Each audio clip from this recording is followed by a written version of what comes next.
I acted rich versus poor to see if I was treated differently. This is me trying to get a girl's phone number as poor. Sorry to bother. Can I grab your phone number?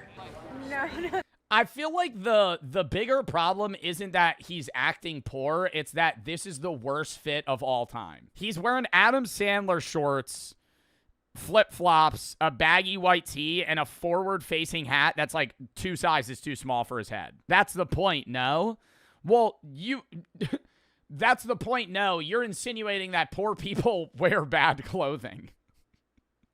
You can still wear, like, not Adam Sandler clothes, right? Thank you. No? Okay. Instant rejection. So I bought a suit, rented a $300,000 car, and pulled right back up to try again. Could I grab your phone number by any chance? Oh, is this your car? Yes. I mean, I'm free to That has to be staged. That has to be staged, Jack. There's no way. Yo, can I grab your phone number? Oh, is this your car? I'm actually free right now. tonight if you're down. It's too easy. And this is just one of many tests that I'll be doing, all to answer the question. I think you do get treated differently if you're poor versus rich, for sure. But it's not even if you're poor versus rich. It's how you show yourself. You know what I mean? Like, if you walk around and you seem upstanding and dressed professionally, I think that's treated with higher regard. There is a level of richness to it, but I think it's more professionalism versus unprofessionalism. Because you could be rich wearing like a drippy fit, and people are going to judge you because you're wearing like streetwear, right? Like that would be looked down upon in the business sense. It's definitely situation. Do people treat you differently as rich versus poor? I broadly yes, but it depends on the situation. Treat you differently as rich versus poor. Starting with our very first test. Most people have a theory that women are more attracted to filthy rich men. YouTubers have tested this. I don't think women are... Okay, the YouTubers that test that shit are so fucking staged. They'll literally pull up... They'll be like in LA, pull up in a fucking Lambo that they leased, and they'll get one of their friends that's in on it to be like, God damn, is this your Lambo? Do you want my number?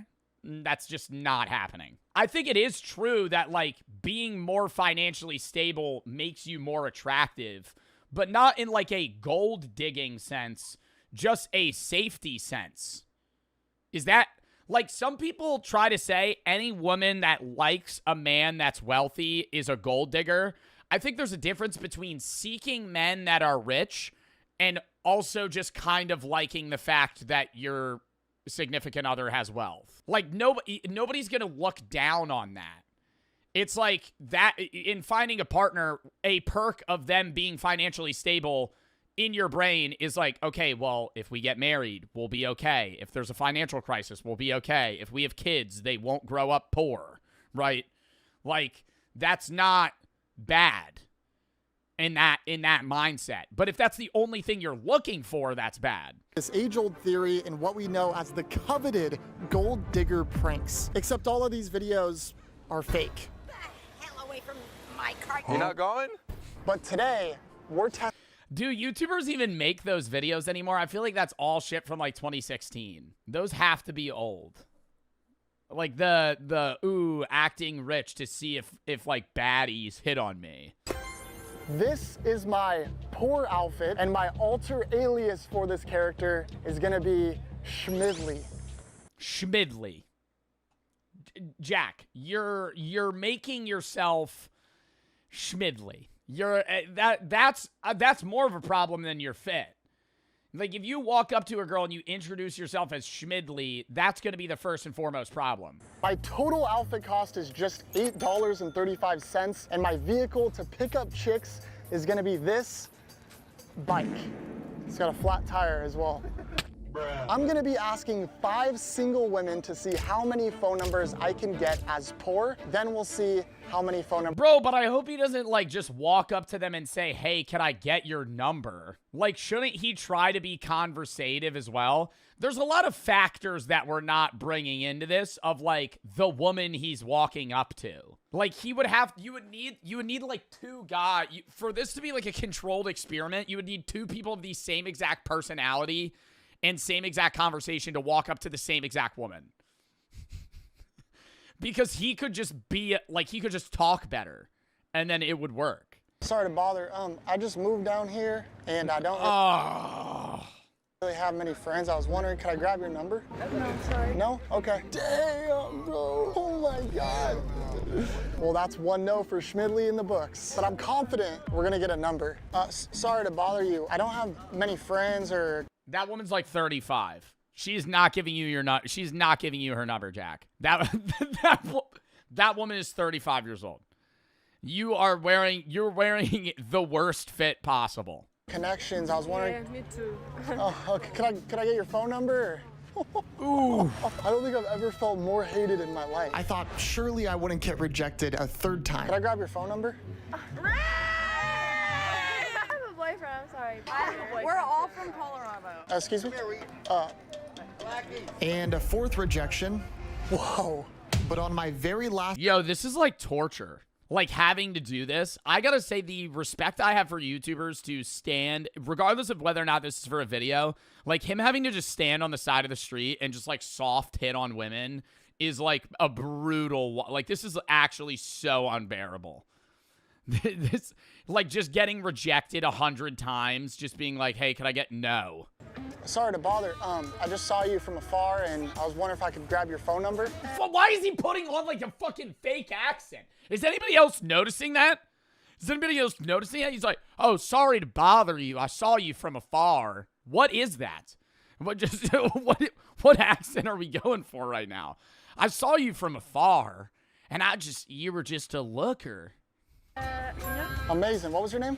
What? No way. No way. Schmidley. Okay, nice Yeah. to meet you. Schmidley, she goes, ah. She goes, Schmidley, ugh, that means the last name's probably going to be even worse. Schmidley. Who names their kid Schmidley? Maybe I could swing by on the bike and pick you up tonight if you're... I was just What asking, why happened? is there a camera? That camera? Yeah, and That camera's been... I'm not sure. I still got the number. Well, guys, all in all, your boy Schmidley got a total of 1 out of 5 phone numbers. I love how they made him into like a Roblox skin. Like one of those low poly itch horror games. 5 phone numbers. Yeah! But let's see how many phone numbers I can get as my rich alias. Monty Vanderbilt. Monty Vanderbilt, bro. See, now that is a cliche. That is not even, bro. Nobody named that. Monty Vanderbilt. My total outfit cost is over $200,000. That outfit does not cost 200K. Well, if my watch here was actually real. But to make The watch is carrying 99% of that worth. I hate when I see fashion videos and it'll be like, this outfit, $500,000. The shoes, gifted. The pants, $500. The suit, $1,000.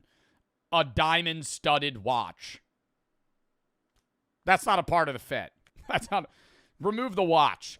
Accessories don't count as a part of the fit. Priceless. Yeah. A one of one Rolex. Okay, that's why the outfit's $1 million. It is though. It is, but it's like, that's such a small like, I didn't even know he was wearing a watch till he showed it. well, if my watch here was actually real. But to make sure I really sell this billionaire persona, I've rented a $300,000 Ferrari. The entire video's budget went to this. Isn't it like a proven scientific thing that like red is more attractive or some shit than other colors? That's why it's like a cliche in romance movies for like the main woman to wear red or like the man to wear red. All of it, every single penny. Gotta act natural, presentable. Immediately, people were taking lots of interest in the car, but was it enough for the girls to take interest in me? Excuse me, are you single by any chance? Yeah, I am. Okay, perfect. So I actually That would be really funny if if he dressed up as a rich guy and no more women walked up to him, but it was all middle-aged men that were like, "Yo, is that your car?" "Yo, is that yours? Do you know what engine does it have?" It's just like mechanic questions. I'm looking to go on a date. Can I Well, how much horsepower? grab your phone number? I feel like I'm a little bit older than you. No, how old are you? 31. 31? That could work, right? Can I grab your phone number? Sure. Awesome. I'll give you a call. Bro, it also works because Jack's an attractive guy. That's like we're not, there's so many factors we're not playing into, and it's also that like Jack is a good-looking man. Like it's like you're hitting, it would be a lot different if like you were like sub-average and you were just wearing a Rolex and being like, hey, can I get your number? It's nice to meet you. You too. That He actually made himself look really bad in the poor fit. worked, bro. Monty is 1 for 1. I was more confident than I ever. have like a car event. Uh-huh. Hey, are you single by any chance? Would you be interested in like being my date? When is it? I'm single, yes. Okay, I'm down. Well, give me my number or something? I'll wear something cute. Okay, nice to meet you. And with 2 There's no way it's this easy. There's no way it's this easy for him. There's no way it's this easy for him. Oh my God. Oh my God. Standing on the side of the fucking road and he's just getting women's numbers. There's no fucking shot. Shit, maybe I'll just do that. You're gonna fucking rent a car for the weekend. Somebody sees this video, they go, I'm going to rent a Lamborghini for the weekend. Just stand on the side of the road in a suit and just ask for people's numbers. back-to-back numbers, I felt like this whip was working wonders. Hey, how's it going? Are you single by Is this the meta strat? Yeah, but then they're going to be like, where's your Lambo? any chance? Well, he's also, dude, he hasn't really said outside the one with the car vent, he's not mentioning that that's his car. You know what I mean? Like, he is standing next to the car and it looks like it's his car based off what he's wearing. But, like, they're just assuming that's his. Like, he is just a guy on the road right now. Yeah, are you? Could I grab your number? Sure. Okay, what was your name? Cinnamon. Cinnamon? Yeah.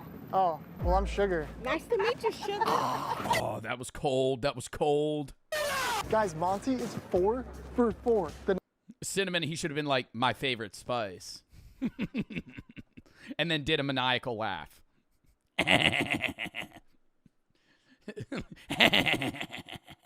next number is our last number. But to my surprise, not everyone was tricked. Hello, excuse me? No. Whoa. Immediately just said no. He could have been like, I have a flat tire. Do you have AAA? So awkward, bro.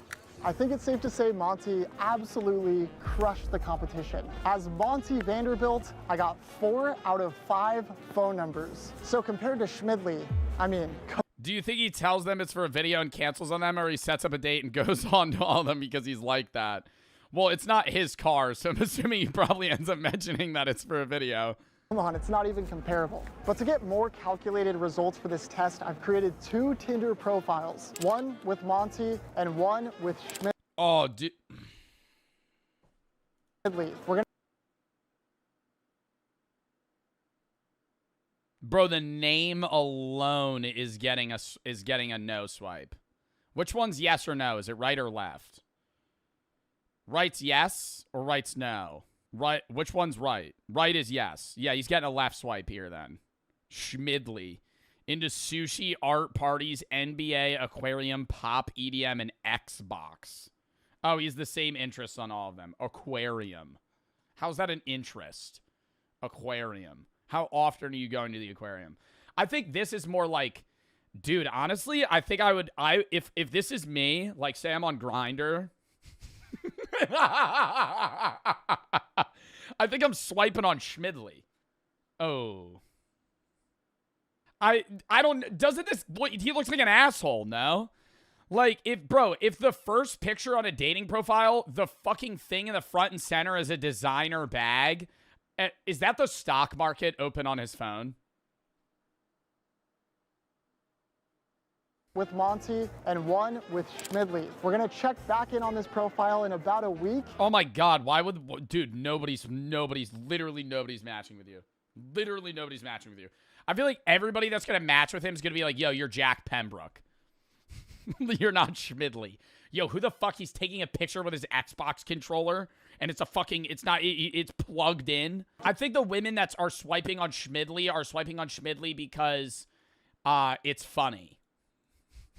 Like, they think he's joking. Results for this Schmidli. We're gonna check back in on this profile in about a week, and we'll see which account gets more swipes. On to the next test. And for our next test, I decided to get slightly more ambitious, and it all starts here. Luxury car dealerships. Now, you usually only step into one of these places if you're either filthy rich or a 2016 YouTuber. The salesman Jeff Bezos is not stepping into a car dealership.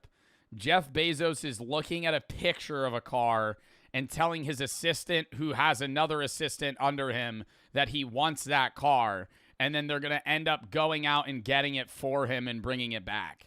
here have one goal: sell a car. And in theory, you'd think they would probably be more helpful to a guy like Monty versus a guy like Schmidli. To see if this is true, I'm going under. 100% true. 100% true. They profile the fuck out of people at car dealerships. They'll help anybody, but they're going to take you way more seriously if you look rich. No? Bro, yeah. Wasn't there a car dealer that was like racist to iShowSpeed and didn't want to sell him a car that he could easily buy 100 of? I'm pretty sure I saw a clip of Speed being like, I want to buy this car. And the guy was like, no. And just walked away. That was staged? I don't know. It was a car show? Yeah, it was his own car, so it wasn't a dealer. Both, and asking one simple. That's true. That's true. That was a different scenario because the guy, that guy would probably get fired for that at a real dealership. Full question. But even at a dealership, they're going to be more, I feel like they're going to be more picky and choosy on who they take more seriously. Can I test drive this puppy? We're here at our first dealership. Ooh, asking for a test drive? There is tons of insane luxury cars here. Let's see if they'll let me test. Why is that Porsche only $29,000? How many miles do you think it's used? Yeah, but how many miles? I understand it's 2019, but that Porsche new in 2019 was over 100K. Had to be. Unless it's just like a base stock, like shittiest version. Of insane. 90K? Yeah, 90K MSRP. Go to a dealership and get a car that's 30K MSRP. You'll pay 42 for the car. No idea if they're gonna take us seriously. Probably not. Whoa, it's really nice in here. Can I help you guys? Not yet. I'm just looking for something within my price range. Schmidli. Schmidli. So what is your price range, if you don't mind me asking, and I'll help you narrow it down a Probably like $1,000. little bit of what we Do you mind if I take one of these lemon heads? have. I'm looking under 150,000. Schmidli's Meemaw passed away, so. Talking about himself in the third person. Well, I mean, I guess you're open to looking at the whole lot then. You can afford whatever you want, so if you want to look around. Okay. You like Mercedes? I got nice BMWs right there. Wow. Well, because this is a used dealership. So all the... You fucking peep that thing. Anybody that drives a Hummer in the fucking 2025, you ever see one of those on the road? That turns some heads. And not in a good way. Ugh. It's like a guttural reaction. An audible, ugh. You drive a Jeep? Bro, a Hummer is so different, bro. I compare a Jeep to, bro, Hummers are so blocky. Interior is beautiful. Could I test drive that? Yeah, my manager can go with you and you can test drive it, yeah. Beautiful office, sir. Thank you. Whoa. He's got everything in here. Let's go. I'm excited. I've never driven anything like this. Holy, this is exactly what Schmidli wanted. Whoa, this thing turns like absolute butter. Crazy, new Mercedes. I do this daily and she wanna have my baby. Oh my God, was he freestyling to him? Thank you, sir. Here, Schmidt, let me get a picture. It's for a peepaw. Sweet. Look good? Looks great. Are you ready to buy today? I think I Oh gotta my God, is he actually gonna leave? rack through my brain and make sure it's the correct decision. Let us know you got my card, okay? Show him some stuff and we'll get it for him. Show him if you know about cars. Like show him what's up. What you doing, boy? I What didn't the get- hell? That was embarrassing. Have a good one. Schmidli out. Oh my God. We're such Do you think he purposely made his pants fall down? assholes, bro. They're probably just like four sizes too big. Oh my my God. I'm not gonna lie, I thought there was absolutely no way they're letting a guy that looks like this test drive a Mercedes, but apparently they do. Yeah, bro. Well, I mean, cause bro, like he's trying to like say he's dressing like a poor guy, but you're going to a used car dealership where somebody's making the horrible financial decision to buy a Mercedes with 135,000 miles on it. Like, or a guy that's like, yeah, let me grab that Hellcat with 220,000 miles on it. Oh, it's 15 grand? Yeah, that definitely won't break down in the next fucking 3 days. Now that we know that works, I feel like we have to take it an entire step up for Monty. So the next day, we pulled up to one of the most luxurious car dealerships in my entire city. Hopefully they let your boy Monty whip in a foreign vehicle. It's weird, the sun is out, but I'm freezing cold from this bust down watch of mine. And now that I was playing the role of Monty, these car salesmen were on us within seconds. Buy that Lamborghini. I'm thinking about it. G-Wagon is also calling. Oh my God, I fucking hate G-Wagons. Oh my God. What a waste of being rich. What a waste of being rich. I gotta say that. If you're a multi-millionaire and you buy a fucking G-Wagon, yo, brother, give your money to somebody else. For the love of God. I'm fine if you want to splurge. Fucking $230,000 for a fucking a boxier Jeep. A boxier Jeep. Literally, it's a Jeep. It's a Jeep. A G-Wagon is a Jeep. It's for taxes. Brother, when you're that rich, anything's for taxes. You can write off anything as a fucking work vehicle. And even if you're trying to get into that one section on the tax form where it has to be over this amount of weight and it has to be this long and this much storage space, yeah, you could get fucking 80 other fucking goddamn cars that look better than this piece of shit. My name, because I want to dip my toes into a wetter pond, per se. Any way I could check that puppy out? How's it going, sir? Hi, Monty, nice to meet you. Nice to meet you. How's it going? Good. You live in Italy? Yeah. Where in Italy? Portofino. It's my favorite. Yeah. I wanted to, could I, yeah, okay, awesome, thank you. It's pretty much what I'm looking for, and I do like the color. Is there any way we could test drive it? I just need your driver's license and insurance. We'll be back. Thank you. What was your name? Jerry. Jerry. Yeah. Monty. Nice to meet you, Nice to meet Monty. you, too. We'll be back. Just give us 5-10 minutes. Even though this salesman here agreed to let me drive this $200,000 car, when we actually went ahead and ran my insurance, I wasn't eligible to drive it. But because I wanted... Sorry, shop back. It says you have the worst car insurance. Sorry, shop back. You're not actually going to be able to drive this. to drive one of these You don't live in Italy. G-Wagons so bad, we pulled up to another dealership right after. Attempt number 2. Look at how many G-Wagons they have. All these are G-Wagons. Hey, we were looking to test Bro, I'd be trying to test drive a Lambo. drive one of the cars today. Sure, yeah. Let's Okay, thank you. Fucking lip a speed bump, test driving it. You just hear... It just scrapes across. I feel like that's... If I ever bought an expensive car, I know that would happen the second I pulled out of the lot. I would hit like a bump, and I would just hear the entire underside of the car just scrape. Just like that, Monty Vanderbilt got his way once again. Holy shit. Oh, are we about to do this? And I was unbelievably excited to drive this car. Oh my god, this is so nice. Oh my god, guys, I'm in a freaking G-Wagon. Okay, he's coming, he's coming, he's coming, he's coming. I'm kind of nervous, I'm not gonna lie.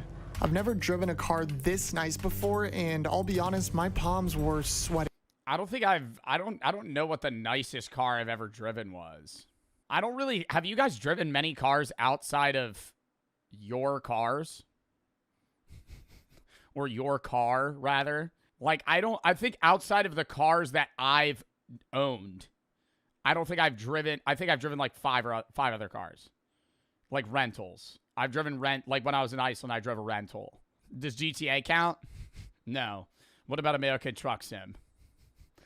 I've driven a 16-wheeler, if you count that. From Arizona all the way to Oregon. Let's go. Let's go. Hell yeah. It's dashing, must I say. Then I had to confess that I wouldn't actually be buying the car yet. It is like a big purchase. Right. Holy dude, I was so nervous driving that. Bro, my hands were like, did I look sick? Yeah. I do wonder how often people come to test drive cars and then don't buy one day of. Do you think that happens like a lot? Because cars get sold pretty quickly if there's like one or two of them left. So you don't really have time to like every day. Yeah, every day, but I feel like it's not like super often where it's like, yeah, I might come back. And while our Tinder profiles are hopefully racking up swipes, it was time for the ultimate test of treatment. Behind me is Nobu, an extremely expensive, iconic celebrity restaurant. Now, getting a reservation here isn't easy. This is the type of place where men can pull up dripped in designer in a luxury car and get a table in the snap of a finger. But what if... No. I actually, bro, I don't believe this part of life. The idea that if you're really, you have to be like Jeff Bezos rich or super famous to be able to pull up to a restaurant, no reservation, and walk in. You know where you will get sat? The bar. Hey, life hack. If you want to go to a fancy restaurant and you don't have a reservation, sit at the bar. I've done that so many times. Me and Brooke, let's go out. Do we have a reservation? No. We show up. Hey, can we get a table for two? There's no tables. Can we sit at the bar? Yeah. Sit at the bar. Just pivot your chairs an inch towards each other and then just talk. And you get served way faster. Well, I'm going to attempt to get a walk-up reservation as Schmidley, and then afterwards we'll see how I'm treated going in as the filthy rich Monty Vanderbilt. Let's do it. Dude, he could have told him his name was Monty Mole. See if that went over their head. What I didn't know at the time was this was going to be one of the most disastrous dinners of my life. Let's see if they'll give Schmidley a table. They honestly might not even let me in the restaurant. Oh my gosh, this is so fancy. There might be a dress code. Is there a dress code at Nobu? It might be like a closed-toed shoes thing. Like, you could probably wear whatever you want, but like he's pulling up in flops. That's probably a no-go. Table. They honestly might not even let me in the restaurant. Oh my gosh, this is so fancy. Hello, how's it going? I was wondering, do you guys have like a table for one? So we are booked for the rest of the night. No, like table available? Okay, all right. Well, I might have to come back, but thank you very much. Okay, yeah. Well, Schmidley couldn't get a table, which I honestly expected because they're booked. Luckily, Okay, don't tell me he's gonna go the same night. I planned ahead and I actually made a reservation. So I'm gonna go back in there, get myself seated, and see how the service is so we can ultimately compare it to Monty. Hello, I actually have a reservation. No reservation? I do have a reservation. Schmidley? Go get you seated, okay? Thank you. They didn't even show me to my table. I guess maybe that's normal. Oh my gosh, this place is so freaking fancy. Overrated. If you're thinking about going to Nobu and doing a splurge on Nobu, don't. I've been twice. Once for my mom's birthday, and another time I went with Brooke. And both times, it's good. Like, it's better than regular sushi. I'm not going to say it's not. But say, like a regular tuna nigiri is at a restaurant, say, what, $8? At Nobu, it'll be $25. It is 1 point higher in taste, but 3 times as expensive. So, is it good fucking food? Yes. But it's not, like, price per taste, it's not as valuable. Like, it is better. I can't argue that it's not, but it's overrated. Like, it's not as good. Like, dude, if you go to a regular sushi place for 2 people, you both order a shitload of food, the bill's going to be, what, like $100?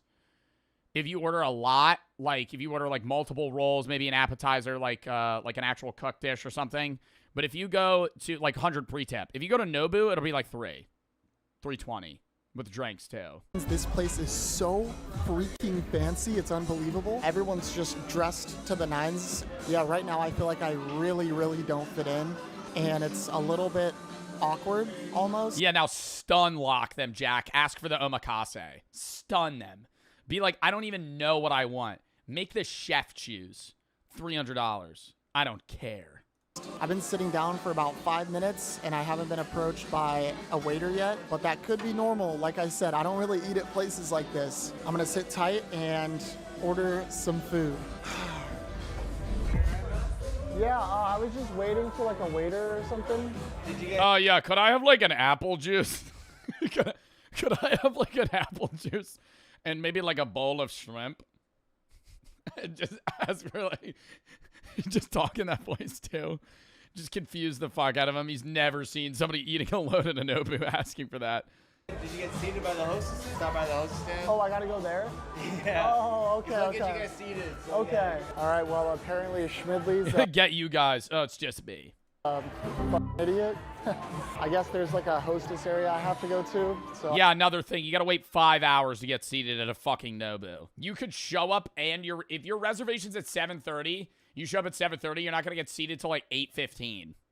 Because they have your table ready, but they're not gonna kick the people out that are at your table. So you just have to wait for them to leave. I can get a table. Hello. Hi, good. I just wanted to get a table. Downstairs is open seating, so you could just walk up to a stool. Yeah, I'll figure it out. Thank you. Guys, I'm sorry. I thought he had a reservation. Am I incompetent? I don't know what to do. I'm like actually kind of nervous now. When I went downstairs to find a Actually, the boiler room's open. They just show him to like a door covered in rust. A door covered in rust. There's just like a stool in the corner, no table. seat, all the tables were reserved except for this one, so hopefully I can sit here. This is off to a very awkward start, but I'm excited to eat some yummy food. Yeah, I just want to order some food and get a water if possible. I ordered 2 items that I'll be ordering as both poor and rich to see if there's a difference in the way they prepare it. So I asked for my steak They're not changing how they prepare it because the chefs aren't seeing you. to be specifically cooked medium rare. Okay, so they brought me a water. Good start. Thank you. Well, I got my first He got the spicy edamame. appetizer. This is spicy peanut garlic edamame. Pretty fancy. Let's give it a shot. Really, really good. The main course has arrived. This is a filet mignon with Bro went to a Nobu and didn't get sushi. balsamic teriyaki glaze. Now the big question is, will Why are we here? it actually be cooked medium rare? The big reveal, that is an absolutely perfect medium rare, ladies and gentlemen. Oh my gosh, I'm like, my mouth is literally watering right now. Oh my God. That might be the best steak I've ever had. I said it. It actually might be. Oh, it's so good. I'm gonna absolutely demolish the rest of this food and get the heck out of here. Guys, holy All right, now let's see how they deal with a poor person dying and dashing. All right, now let's see what they do when I get up and I don't pay. I just realized something so bad. I don't have my wallet. Oh, yeah. I don't have Apple Pay. I don't have. Bro, there's no way you didn't bring any money. Oh my God. Oh my God. Oh my God, what do I do? Thank you. I forgot. Oh my God. Oh my God. No. And then this guy, bro, this guy should not have to deal with this. Just a oh, you already know. Look at his face. He's like, yup. Here we go. My wallet. Are you filming a prank, dude? No, it's actually not a prank. I'm filming an actual YouTube video, but I genuinely forgot my wallet. I live up the street. Thank you for understanding. I appreciate So I that. left to drive home in the rain. I'm an idiot. I'm actually an idiot. Grabbed my wallet and went all the way back to pay a hefty $73 bill. Wow, that guy trusted him. That's a great waiter, though. No, that's a great waiter. Wow. Probably shouldn't have done that, but my God. All right, well, that was my disaster. I feel like if you showed him your YouTube account, I would show him my YouTube account and give him my phone. That's the shit you got to do. I'd be like, or like you have a watch. You got to, because that's like, it's like what you do with a bank. You know, you got to be like, all right, I'll put this as collateral. If I don't show up, you have my phone. Experience at Nobu. As far as treatment goes, I felt like I was treated He didn't tip him. He might have tipped him in cash. with respect, but I still have a feeling they might just treat me better if I'm rich. We're back. It's the very next day, but this time I'm going in as Monty Vanderbilt. To really It's the same waiter. seal the deal, I'm also going to be pulling up and valeting in the Rari.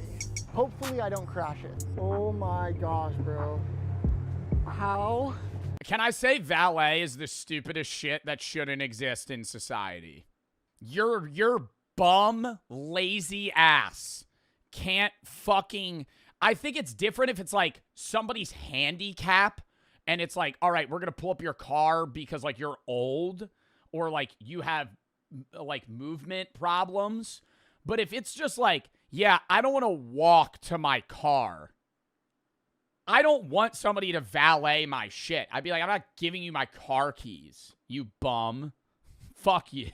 It's not even the valet's fault. Now I'm being rude. The valet's just a nice guy trying to make a quick buck. You know, I can respect that. But I think the premise of the business doing a valet is stupid. Because it's like, why would I do that? This. Oh my gosh. You guys are about to see me drive my first exotic car. Tim. This is Tim, by the way.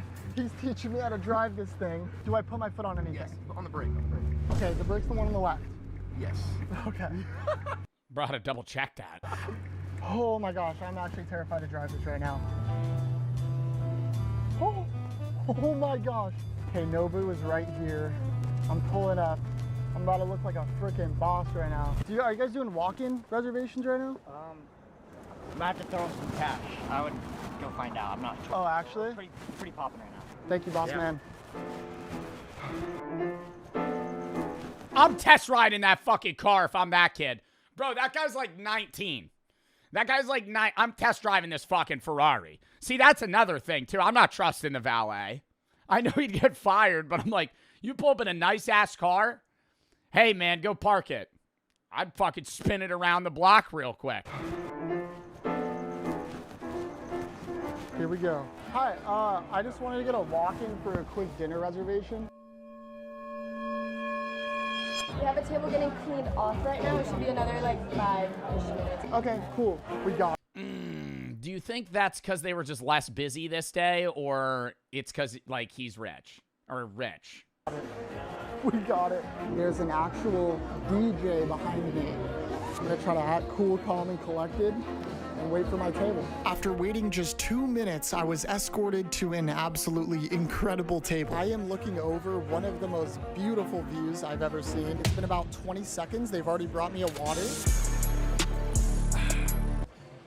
It's great water. Now that we're back in the belly of the beast, I'm gonna see how the service compares to when I was Schmidly. Brought me a drink menu, and there's a bottle of wine on here that cost over $4,000. Who is affording this stuff? Thank you. Well, this is LA. This is the Nobu in LA, right? That's got to be why. This came in less than a minute. This life sure is good. Fucking ice water. Wow, you know, getting treated like I'm a god. They already brought me more water. Same thing as last time, and the appetizer was just as good as the first time. Then the steak came, which was, of course, a perfect medium rare. That is so good. Amazing. Thank you so much. Every 5 seconds, they're asking me how everything is, which is awesome. So I paid this hefty bill and thought that's where my night would end. But that's when the huzz decided to strike again. But I think... Oh, you want to be in it? Hi, yeah. Hey, what's your name? Hi, I'm Kimberly. What's up? Hi, what are you doing here? You're videoing yourself? Yeah. Yep. It's kind of weird. Kind of weird? Yeah. That woman is drunk. That's the husband. Okay. Don't video yourself. Kim, you're not. Don't be weird. So then why did you want to be in it? I don't. I really don't. It's fine. I got $1 million, so.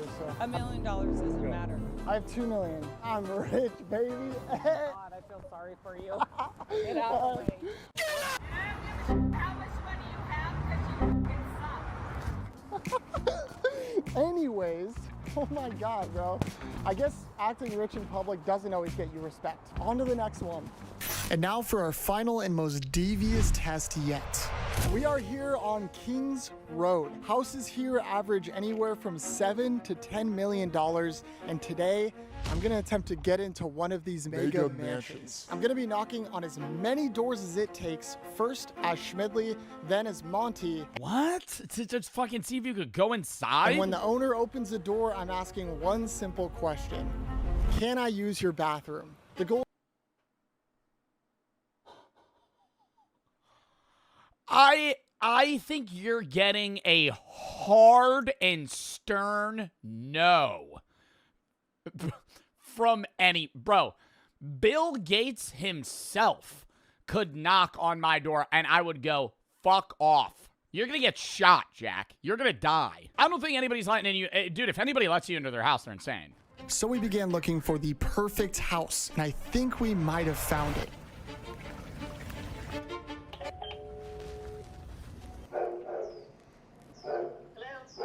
Hello. My name's Schmidley. I don't have access to a restroom. I was wondering if I could quickly use your restroom. I'm sorry, what? I was wondering if I could use your restroom quickly. No. Oh, okay. All right. Well, thank you. We are gonna get kicked out of this neighborhood. I need to leave as soon as possible. Yeah, I didn't know it yet, but she was gonna be coming after me. I went to go hide behind this trailer just in case, but when I peeked my phone out to see the street, sure enough, she was coming right. Yo, imagine he has a water bottle, he dumps it on the ground. He's like, oh, sorry, I was pissing. How's it going? What are you doing? Oh, I'm just... Nothing, what are you doing? I'm just chilling. Taking videos. Just the street. It's just beautiful. I don't understand. I don't think that's a good idea. Maybe we just got off on the wrong foot. No. My name's Schmidley. No, I'm saying you don't want to be taking pictures. It's very suspicious. So, Schmidley or whatever your name is. Schmidley. Schmidley. Yeah, the EY gets a lot of people. You're on people's cameras right now. Understood. I'm sorry. Oh my I mean, he's technically not committing a crime. gosh, dude. That was literally the first house. Yeah, like he's in the... Yeah, it's not... Dude, I'm doomed. But little did I know, this was not the end. Yo, no, it's weird, but he's not committing a crime. Like, she's acting like... She's like, you're on... It's trespassing. It's trespassing if they have trespassing signs. Right? Like, they didn't have any sign that says you're not allowed on my property. Or if he was loitering there, like, it's not illegal for him to walk up to her door, but if he had to, like, walk past a gate that said, like, hey, you're not allowed to be here. God. Okay, guys, we're trying to... We're trying to leave the neighborhood. The lady is following us. Oh my God, that's her in a G-Wagon. That's so bad. Do you mind if I test drive your G-Wagon? He changes in the car. My name's Monty. No, it's not. Your name's fucking Schmidley. What do you mean? Dude, she's filming us. Oh shit. Brake checker. What do we do? Bro, one house is Schmidley. She pulled over? Oh my gosh, okay, I think we lost her. All right, guys, well, that didn't go very well. We got posted on this app called Nextdoor. How did you even figure this out? It was just like a gut feeling. When she chased us out and she was recording us, I was like, there's no way she's not gonna post it. It's pretty ridiculous. PSA, suspicious activity on Kings Road area. Today, a man knocked on my door asking to use the restroom. They were very cagey. What the fuck? Only a Karen would know what that even means. They were very cagey and defensive when I talked to them and did not appreciate me not letting them use our restroom. I got in my car and followed him, and then a photo of my truck. So this photo, which is insane. She couldn't have picked a better one, to be honest. And there's also 21 comments under this thread of just people freaking out. It's actually pretty hilarious. As far as we're concerned, I actually think if we return as Schmidley, we might actually be arrested, but we can... Bro, that would be so funny, though. Oh, my God. No, it's fucked up, but that would be... He shows up, he's like, hey, it's me, Schmidley, again. No, then he would get... No, that would be... No, then he would actually be committing a crime. Still go back as Monty. Oh, my God, to the same woman. So what's my pitch? I just go, hey, sorry to bother you. Oh, no, he's going to a different house. Is there any way I could use your restroom? I'm just praying this time we don't cause as much trouble as Schmidley did.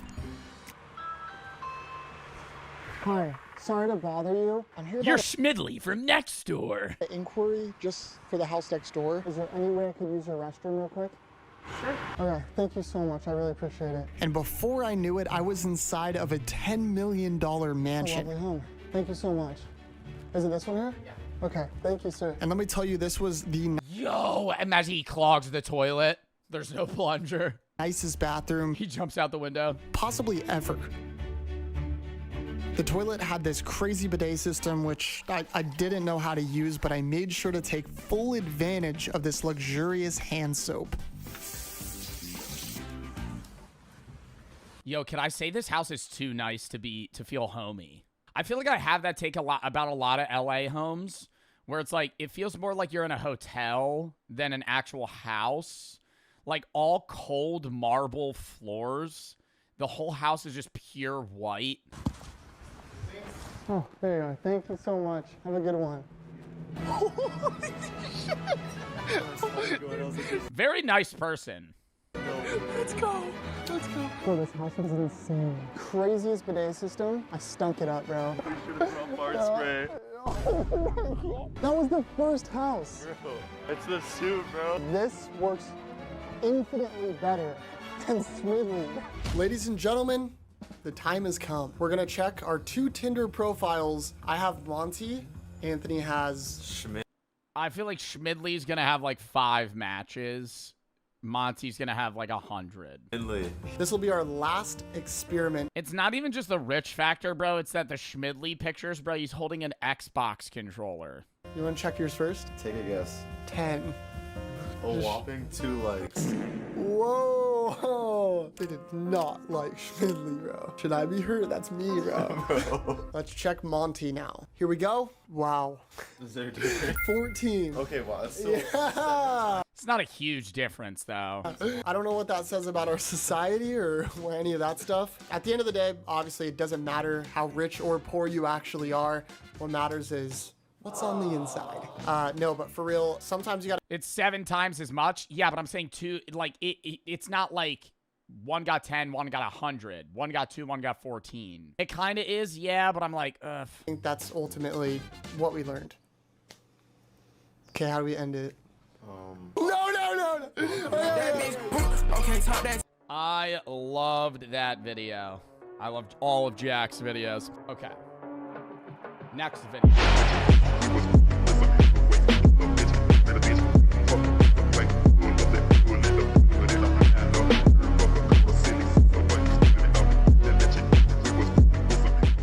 I visited the Mole People Underground. They live with no sun. This is about, I think, the homeless population that's kind of like made their own city under Las Vegas. Underneath Las Vegas, there is approximately 200 miles of tunnel network. These tunnels have become a secret world for the so-called mole people. Anyway, I don't understand how they have full setups in the... What are these called? Like water channels? I don't understand how they set up furniture and technology and shit down there, because whenever it rains, it floods so bad that some of them die. It never rains. No, look up videos. Bro, what is the name? It's the Las Vegas tunnels flooding. And it gets so bad that it's like waves of water. Las Vegas tunnels flooding. Like, this is it starting.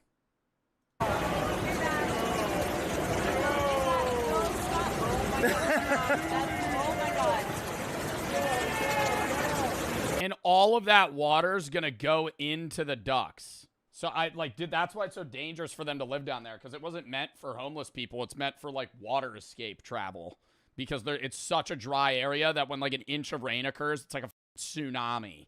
It hasn't come out and seen the light of day in a long time. I don't know if I want to meet them. They might not be civil. These tunnels are 7 floors down. Do we have any flashlights? Hey! People turn gray down here. There are people out there that haven't seen the light of day and never will. The city dazzles with luxury hotels, casinos, and endless entertainment. Millions of people visit. Wow, they literally never come out? How many people live under Las Vegas? Do you think they have a stat on that? How many people live in the tunnels of Las Vegas? I would guess like a few thousand. 1,200 to 1,500 people live in the storm drain tunnels beneath Las Vegas. Some estimate the number is even higher. Wow. So that's like a small city. Las Vegas. Under Las Vegas. Every year, but many don't know what exists just below this desert paradise. The endless darkness has slowly... Yo, you're on crack. You think I'm walking in that tunnel pitch black? Would I pay some random guy that's going to give me a tour? Yeah, man, I'll show you the tunnels. The way people think and behave. I got shot in the head with a gun. Somebody died right where we were standing last night. Some of them were even born into this dark world. These people have no IDs. Oh no, there's like babies in there. And they hide in these tunnels to stay away from the law. The police radios and stuff would not work down here. So what you're looking at is a map of the tunnels in Las Vegas. There's about 1,500 people that live in that system. The tunnels have their own names, like neighborhoods, right? Yeah. Nobody on the street level knows what is going on. Do you think the majority of the people that live in the tunnels under Vegas are people that went broke from gambling? Like, how did they even end up? Because it makes a lot of sense when there's, like, homeless people in Cali or certain big cities because it's, like, warm or there's just an influx of people. But, like, Vegas is in the middle of nowhere, right? Like, you don't become homeless and then go to Vegas. Like, there's a lot of people that become homeless and then move to California. Not move, but, like, start walking there or going there. Drugs, yeah, because there's also, it is a big fucking like gambling / illegal activity hub, I guess. Relocated for a job. Deep into the tunnels, which are connected to many other tunnels, lest they descend into darkness where these tunnel people have built their lives. This is the Narcan, the nasal spray. So if you see somebody overdosing, you can hit them with this. It'll bring them back. You get 30 minutes. You still have to call an ambulance. Super easy. Pop it out right in the nose. We can't just walk in unless we're with Rob, who survived 5 years down here. The entrance is blocked with metal bars to stop people. Why can't they go down without Rob? Because they would get like attacked. Like they know Rob. Like Rob's their in. He's like the middleman connection guy. So he used to live down here, and now Rob's out, like he's not homeless anymore. From entering, and to keep trash out during floods. What is the worst thing that happened to you in tunnels? Probably the flood that we had a few years ago when I lost 2 of my best friends. The ground is... Bro, see? Random flood, 2 of his friends died, and that's only the people that he knows. 1,500 people fucking live down here. People just drowning. Las Vegas is extremely hard, so rainwater can't soak into the soil the way it normally would, to prevent flooding on the streets. Oh, see, that's the type of video I was looking for. These tunnels were... Holy shit. Dude, literally thousands of gallons of water just... And you're like asleep. It's pitch black down there. You're fucking sleeping. You hear like water rushing. You don't even have time to run. Built to direct water under the city. So when it rains, the water rushes straight into the tunnels where people are living. Even on a sunny day in the city, a rainstorm 15 miles away in the mountains can send a flood rushing down these tunnels in minutes. Every time this sudden disaster hits, people in this massive underground city lose their lives to drowning. A lot of trash here. We ran into Nate first. He warned us not to enter the tunnel. Why do people go so far into the tunnel then? Like, why not hover kind of, because it's more safe, I guess, from, like, other people or other people that are living in the tunnel? Because, like, wouldn't you want to just live right on the outskirts of the tunnel so then you could get out? I stay away from the deep parts of the tunnel. Oh, see, that's what I'm saying. Like, this guy only hovers at the front. What's the reason for that? Just because the unknown. I don't know what's down there. It gets smaller and smaller as you get to... Okay, the curiosity would kill me, though. Like, wanting to know what's in there and what, like, people have kind of, like, brought miles into these tunnels. Like, full setups. They got a couch, TVs. You get to where you gotta crawl. Like, you just got... Was that a fucking engine? Crawl. From what I know, these tunnels are 7 floors down. Dead bodies? You think there's dead bodies in there? Because nobody's going in there to clean it up. So if somebody dies, they're just in there. Because they're not sending, like, firemen or people down here to come fucking collect. There's rooms off in these tunnels, service rooms that anybody could be in there, you know. You'd be kidnapped, killed, hostage, burnt alive, it don't matter. Whatever danger hides deep in the tunnels, Toby has faced it. I'm back here in the dark, you know what I mean? Dark. What is the worst thing that happened to you down in these tunnels? I got attacked one time, like 3 Cuban dudes. One of the guys came in my spot with the damn machete. He was one of the top dog dudes. But I handled my own, so I had a basket and I took it in there, threw it on its side, stuck poles in it, made one of them little Maltese cocktails. It's the only thing that saved me. Anyone home, guys? So he got into a fucking death fight in the middle of the tunnels when it was pitch black. Because 3 guys tried to, like, press him for his spot. Territory. Skinny Pete. Anybody home? Is that guy's name? Do we have any flashlights? I'll check and see if I got one in my bag. See, that would scare the shit out of me. I would never go down here. I would want to see what's down here, But like you're just walking, it's pitch black, you shine. Yeah, that's from Breaking Bad. That's one of the dealers, right? You're fucking walking, it's pitch black, you shine your flashlight, and there's just a person stoically staring off into the distance, just. And they don't even, like, they see your light, they don't even fucking look at you. Oh my god. Do we have any flashlights? That's so scary. The woman, possibly under the influence of the substance, asked for Narcan. If you actually know how to navigate, you can make it all the way underground in the tunnels without ever coming up to the surface. It can be done if you know the tunnel system well enough. That is a fucking PC. How did they get that? And why is it a mile into the fucking tunnel? That is a disassembled PC. I don't even think the CPU's still on it. The GPU's missing. So they're all basically connected. Eventually they are passageways. For the most part. Of course, the RAM's gone. Yeah, the RAM prices are crazy right now. This labyrinth may not look like a home to you, but stepping into their spots without warning could get us into serious trouble. Some of them are armed, and don't hesitate to use it. You can hear the cars. You can hear it. Oh my god. We're in the middle of the city right now, and they're literally driving over the heads of people that are living underground. In one of the rarest points that we see sunlight. Here it is, the city. A life they're not part of, only able to watch from the underground. It's kind of an illusion that hides everything. Yeah, because you're kind of like stuck in... If you have no money and you're homeless in Vegas, you're not going to like leave Vegas, you know?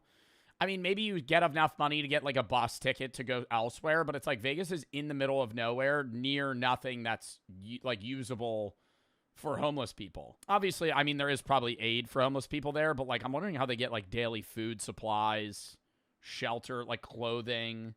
Because, like, a lot of Vegas, yeah, they do have shops and stuff, but I feel like it's like a gambling hub. Later, we saw the famous Caesar's Palace Hotel through the metal grate. Above, Nevada's casinos make over $15 billion a year. Below, people live in death traps of the city. So twice a day, the hotels drop their filtration systems. That's why it hasn't rained in forever, but it's still wet. Wait, what? Is the poop going down there? The smell is very bad. In certain tunnels, water flows in from the city's drainage system, and some people use it to take showers. There are minutes. Was that like a did somebody bring a hot tub down here? What is this? Somebody brought like a bath? Water flows in from the city's drainage system, and some people use it to take showers. There are many tunnels around here. Yo, I would be like so nervous somebody would just come out of the shadows and fucking shank me. Like he's just, you can't see anything beyond this like graffiti right here. Without our guide, we cannot come here. One wrong turn and you're lost. Someone left a note, rest in peace, and there's a cross here. Apparently, someone has passed on this spot. A lot of bicycles. He might build them and sell them. Oh. Because bikes are like cars out here. It's the only way of transportation. You have to have a bike to go anywhere, otherwise you have to walk all the time. It's a nightmare. Walking inside the tunnels takes a lot of time, I guess. Yes. I lived down here 2.5 years. I never used a flashlight. How did you find your ways under the tunnels without flashlight? Put my hand on the wall. And your memory. Hand on the wall, memory? You don't think your eyes adjust? It's that dark that you can't fucking see anything? You know where everything is in your tunnel. It's your house. It's exactly the same thing out here.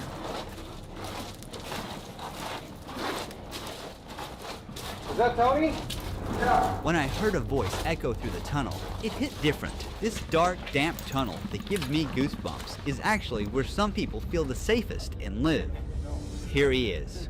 At first glance... Yeah, like, he has a whole setup. Does he, like, is it just a full wipe reset when a flood happens? You know? Because, I mean, he probably has some sort of knowledge of, like, when it's going to rain.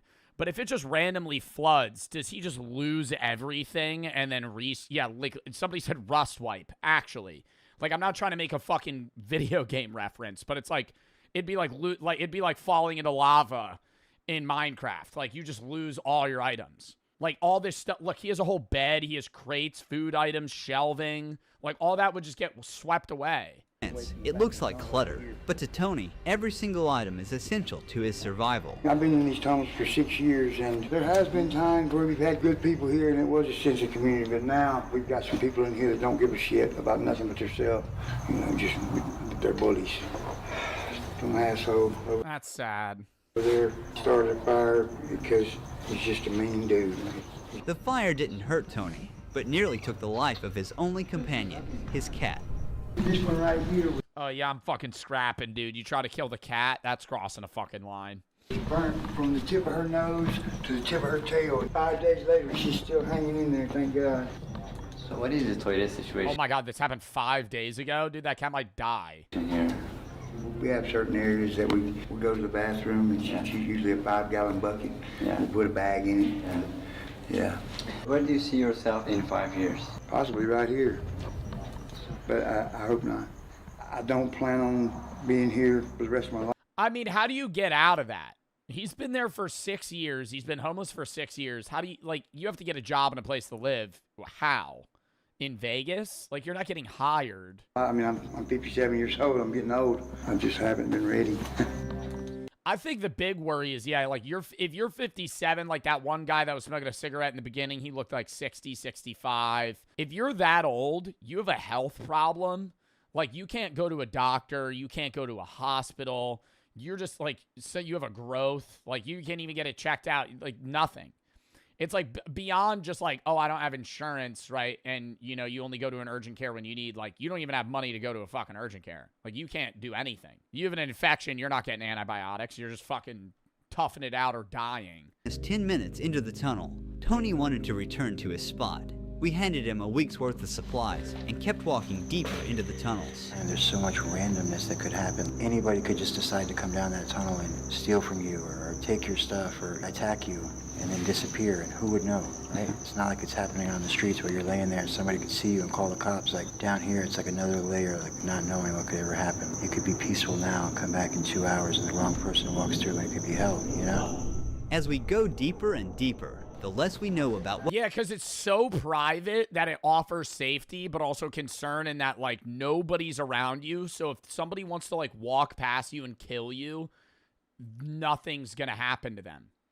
Like, if you're a homeless guy on the streets in public, even if it's dark and cold outside and you're in a fucking alleyway, like, there's people around you. You're literally— there's nobody within a mile radius of you here.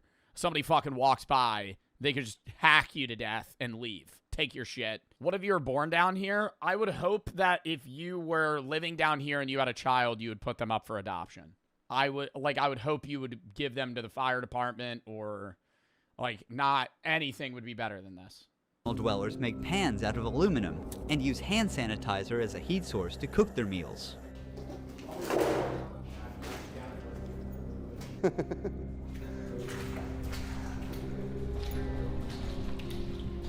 There are a lot of rats there. Yes, there are. A voice echoed ahead, and we followed it. I'm cuckoo bananas crazy, and I came to check on my mother in Vegas and fell for a local. We ended up here. These are my people. How long have you been down here? About 5 years or so. What? So she said she came here to check on her mom and then fell in love with, like, one of the homeless people here? How long do you plan to stay here? At least today. I don't plan much farther than today. That's really dope. We have no long-term plans. What is the worst things about tunnels? Probably the lack of plumbing. And dark is rough sometimes. I can't just sit in the dark. I get a little bit panicky still, like I'm a little kid. Darkness is not just the absence of light. It's like I don't think that's like you're a little kid, bro. I feel like anyone in this tunnel would be terrified. That's not like, oh, I'm just a kid afraid of the dark. No, you're in a fucking tunnel with a bunch of people you don't know, and it's pitch black. Entity that covers you and erases you from the world. Tunnel people they got a truly black cherry. Usually survive through stealing and dumpstering. Some people down here do treasure. Why are we blurring that out? What is that, a joint? Some people down here do treasure hunting, such as collecting cables, coppers. Do you do things like that? I collect what the drunk tourists abandon. Oh, side story. Just remember this.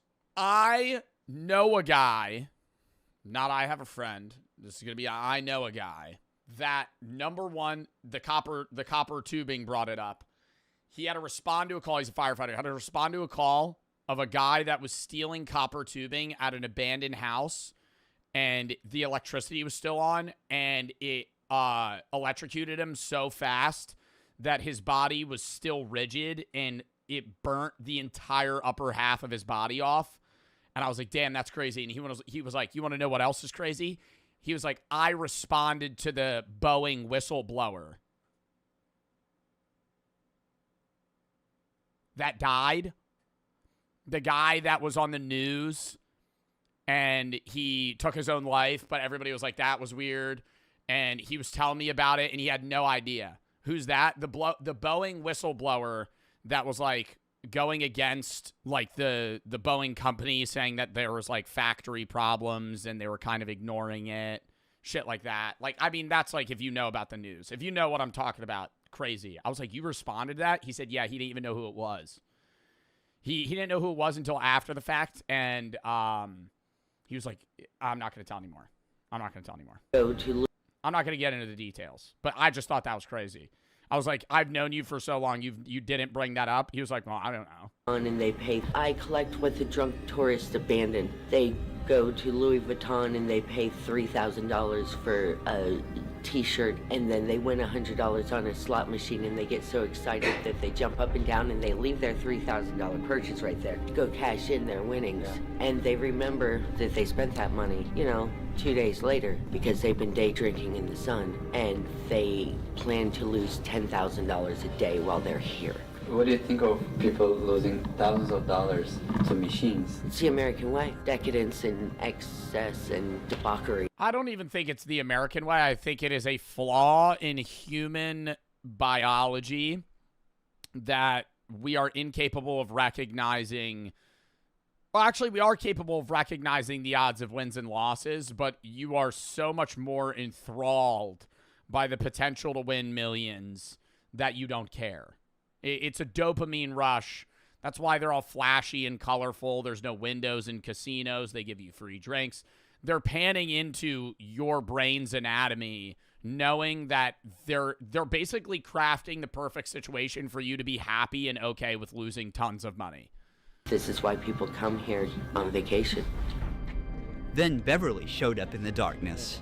For how long have you been down here? Probably 8 or 9 years. I've done online gambling and in-person gambling, and it depends on the person that you're saying, which is also different from sports betting. I do sports betting all the time, and that's its own conversation. But it's like online casino gambling versus in-person casino gambling. In person, I will lose 3-4 times as much as online.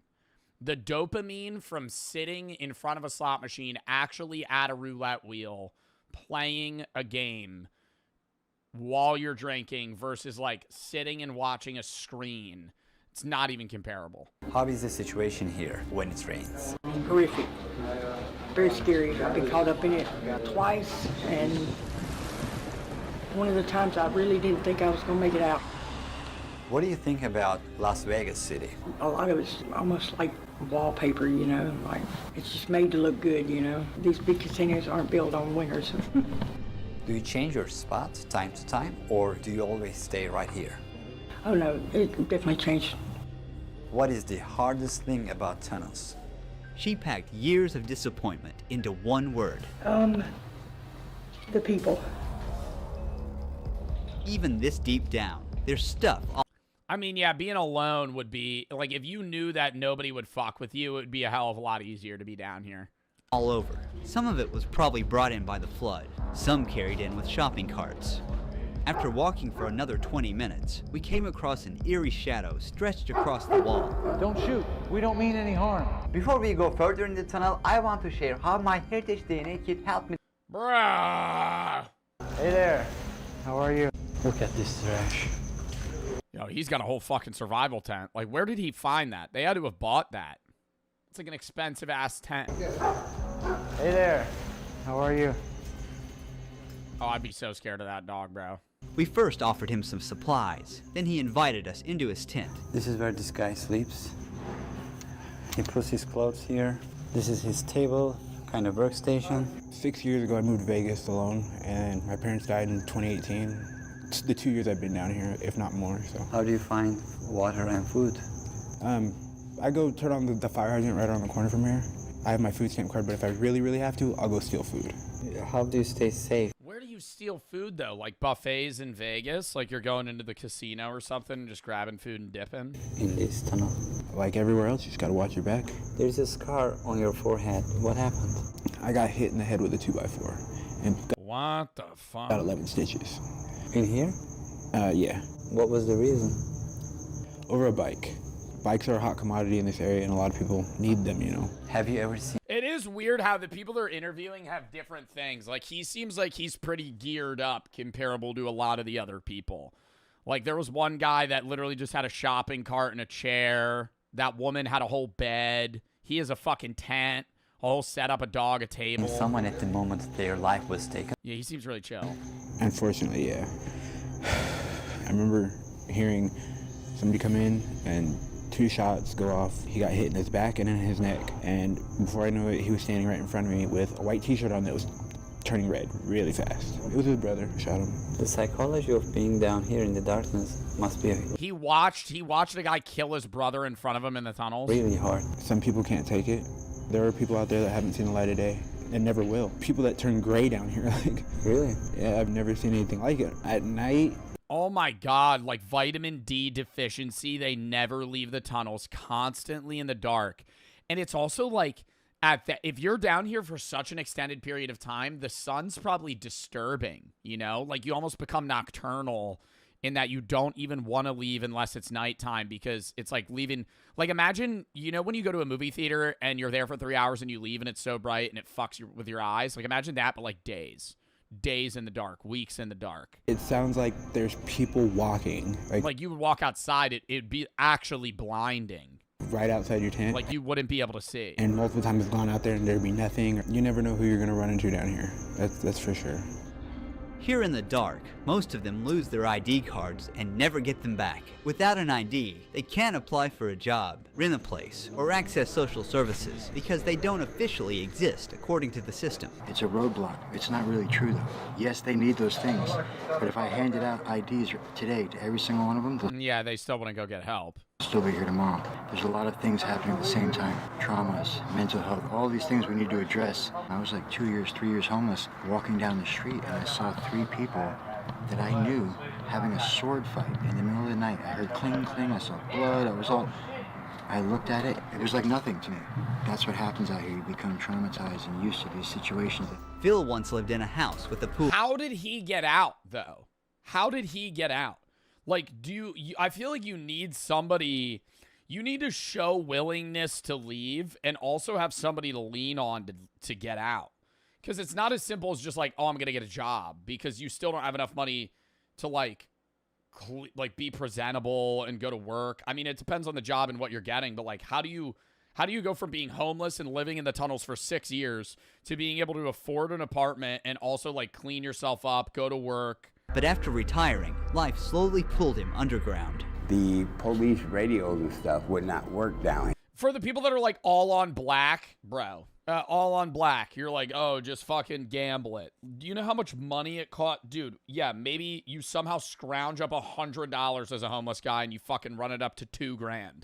All right, you can afford the worst apartment in Vegas for 1 month. Still don't have food, can't pay electric bills, can't pay fucking water bills. You still don't have enough money to fucking survive. That lured a lot of people down here. How long have you been in the tunnels? 8 to 10 years. What was the 10 years? Oh my God. First thing that happened to you in the tunnels? Possibly getting caught up into one of the floods that came through because it takes about 10 minutes for the water to be about 8 feet high. We have no warning system telling us there's water coming other than to hear the water itself. There used to be signs down here that said, the current never lose, which is very true. We've lost quite a few people. The hardest things in the tunnels is losing the things you gathered over the years. Just weeks after this interview, You know what's fucked too is the people of Vegas, or I guess the government in Vegas. I in the beginning you saw them kind of climb through that caged area that might have been trying to block them off. If they really wanted to, they could make it so you couldn't enter the tunnels. But they don't want to do that because then there's a bunch of homeless people in Vegas on the streets constantly, and that's a vibe killer for the fucking people coming from another country to come gamble in Vegas to see a crackhead on the side of the street. So they kind of not force you, but they kind of get you to go down the tunnels because they don't want you to they don't want you to be in the public. They want you to be underground where people can't see you. We got word that Phil passed away. That happens anyway. I mean, it happens in other cities too, like Skid Row. I mean, you see it, or like Kensington. Like, there's a lot of like governments that, not governments, government. A lot of city districts that kind of half enclose people into certain areas. Just weeks after this interview, we got word that Phil passed away. He died? Oh, wow. Walk through the tunnel. Mineral deposits on the ceiling catch our eye. So there's water that's leaking through. That's the calcium from the water. These show that rain makes its way in again and again. Who knows how many times the flood destroyed homes and took lives. We're going ahead. Someone has created a memorial here. Somebody passed away. Dixie Heart. There are roses. When it floods, they have 20 minutes to escape. If the current or floating debris doesn't, oh my god, and you're just running in the dark, trap them inside first. This tunnel is full of puddles with a constant breeze blowing through. Oh my god, here we go again. The ground is a mix of sewage, trash, and human waste. And now, all of it is soaking into my shoes. Everywhere. Yeah, I keep forgetting it probably smells like fucking shit. Constantly. Trash. And dead animals. Yeah. Oh, that's nice. A dead rat. It is from a casino? Yeah. Oh my. Our feet are wet, but that's how we roll here. We have to keep going. We are walking in this tunnel, going on and on to find Rob's old friend, who's been living down. Yo, they can't even, if they have their, actually, I didn't even fucking think about this. For the people that were, I don't know if they were joking or not, going, hey, they could just go gamble, they can't. Because if they get money, when you go gamble at a casino and you get chips or you get a ticket of your, fucking slot machine winnings and you have to go cash it in, regardless of whether or not you look 21, you have to hand them your ID because they scan it before they give you your money back. So if you don't have an ID, you're not able to get winnings. Like, if you come in with $100, you turn it to chips, you run that up to 10K in chips, it's only needed if you win above 10K. No, that's when you get a tax form. I'm pretty sure you still need an ID. At least in AC, when I gamble, every time I've ever won money at a casino, I've had to give them my ID when I get money. I don't know. Maybe not for a slot machine. If you're going to like a ticket, like it would be like basically an ATM, but the reverse, where like you put in winnings and then it gives you out. I don't know. Not at a sports book. The moldy gray walls started to fill with color, and then we walked right into what looked like it. You don't need an ID at a sports book, Zeusy? Like for winnings? Underground art. I feel like you would at least need an ID to place an IRL bet. Online you do. Art studio. Someone built their own gallery down here. Sad thing is that a fucking Rocket League car? Art studio. Someone built their own. I think I'm just brain rotted.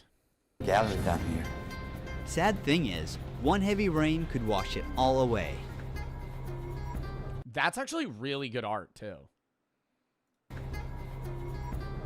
Jay's tunnel is furnished with salvaged materials.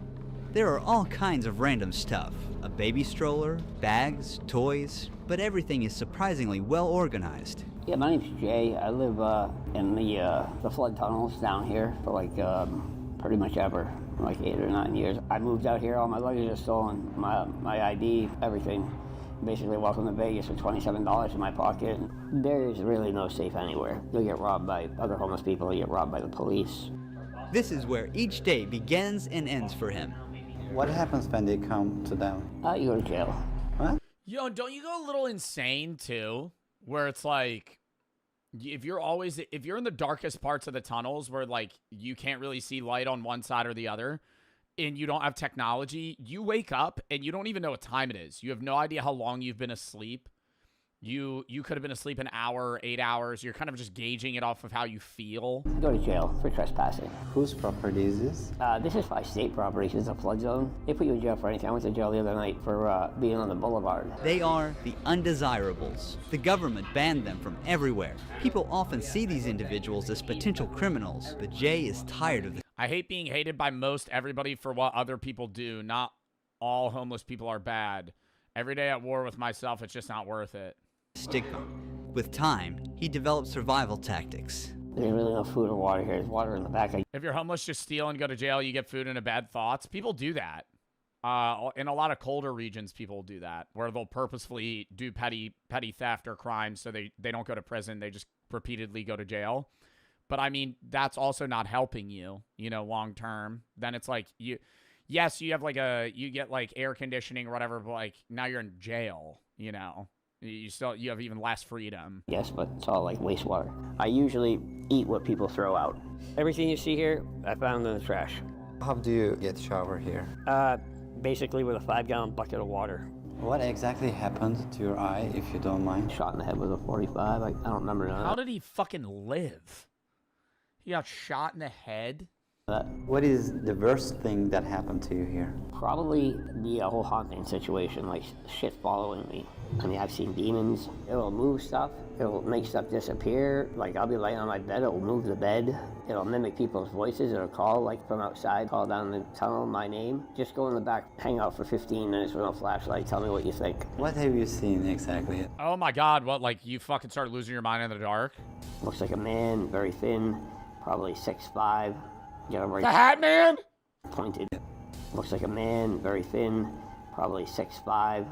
Got a very pointed nose, no arms or legs. It moves so smoothly. If it's totally pitch black, you can clearly see it.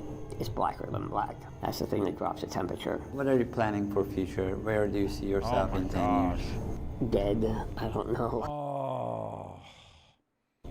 Everybody's like 2 paychecks away from being homeless. Every tunnel has its own identity, depending on who lives in it. You can see a lot of needles here.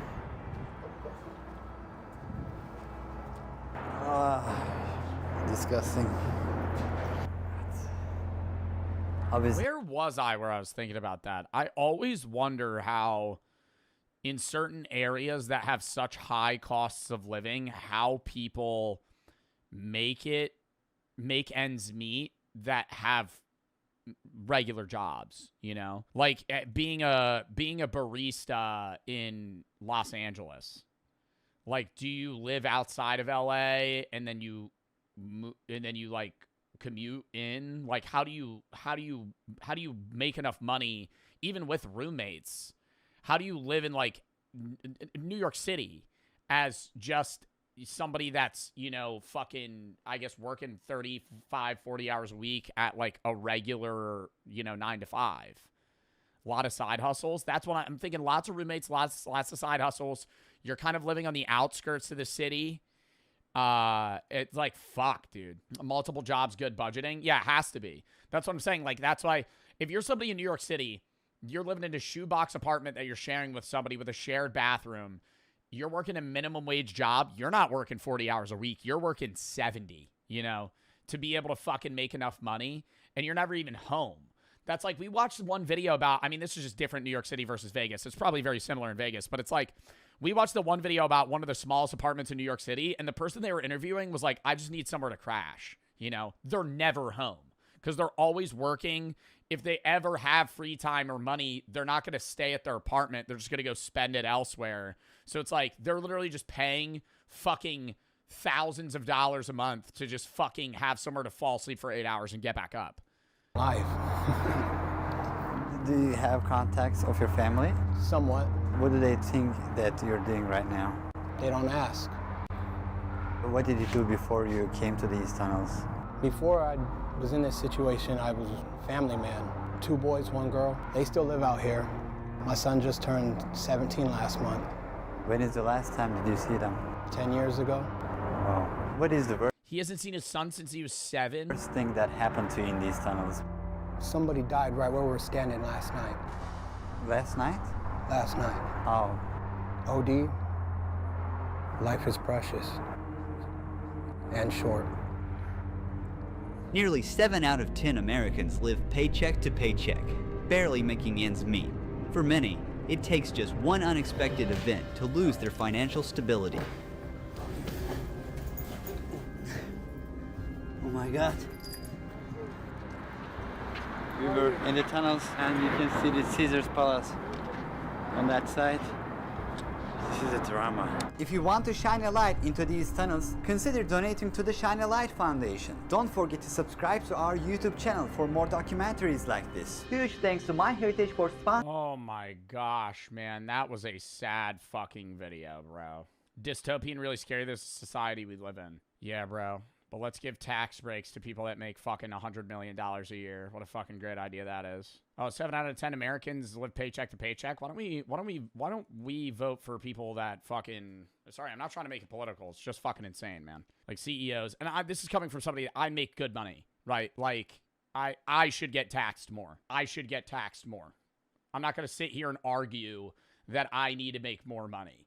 Is it annoying that I have to fucking pay a lot in taxes? Yeah, but it's like, I'm the guy to pay it. Why the fuck are we sitting here going, oh yeah, actually, why don't we give more people, why don't we make Elon Musk a trillionaire? What a great idea. That'll solve society. The trickle-down effect. The trickle-down effect. Once Elon Musk has $1 trillion, he'll start handing it out to everybody else. We'll start handing it out. Eventually, yeah, that's what's gonna fix it. Once he gets $1,000 billion, then that money will start getting redistributed to the average American. Fucking hell, man. Like, there are billionaires that do donate a shitload of money. I'm pretty sure Jeff Bezos' wife gave billions of dollars away. I know the Bill Gates family, or the Gates family, does a lot of stuff. But, like, fuck, man. Only political take for today.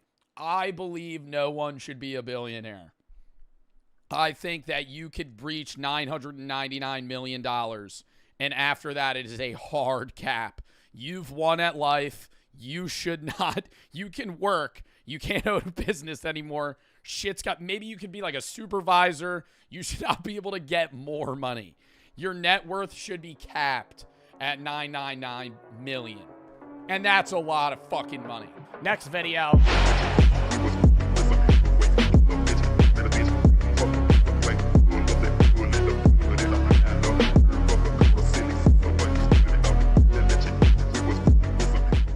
Oh, we could watch Honeys. The part 2 of the Honey video. How Honey's an evil business. We watched the first one so long ago. He released part 2. Exposing Honey's evil business model. Lock in. PayPal does not want you seeing this video.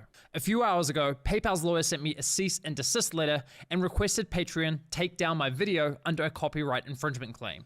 Yo, getting a cease and desist from PayPal and then continuing to fucking post it is like a baller move, but also terrifying. I've gotten one cease and desist ever, and it was because I used I can't say it. I used an image in a TikTok I made 4 years ago, and they gave me a cease and desist like 2 months ago, and they were asking me to pay them like $1,000.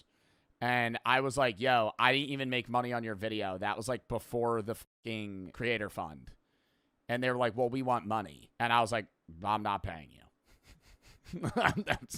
I'm not paying you. Yeah, they wanted me to pay them off of like estimated revenue. I was like, yo, I used an image of your TikTok.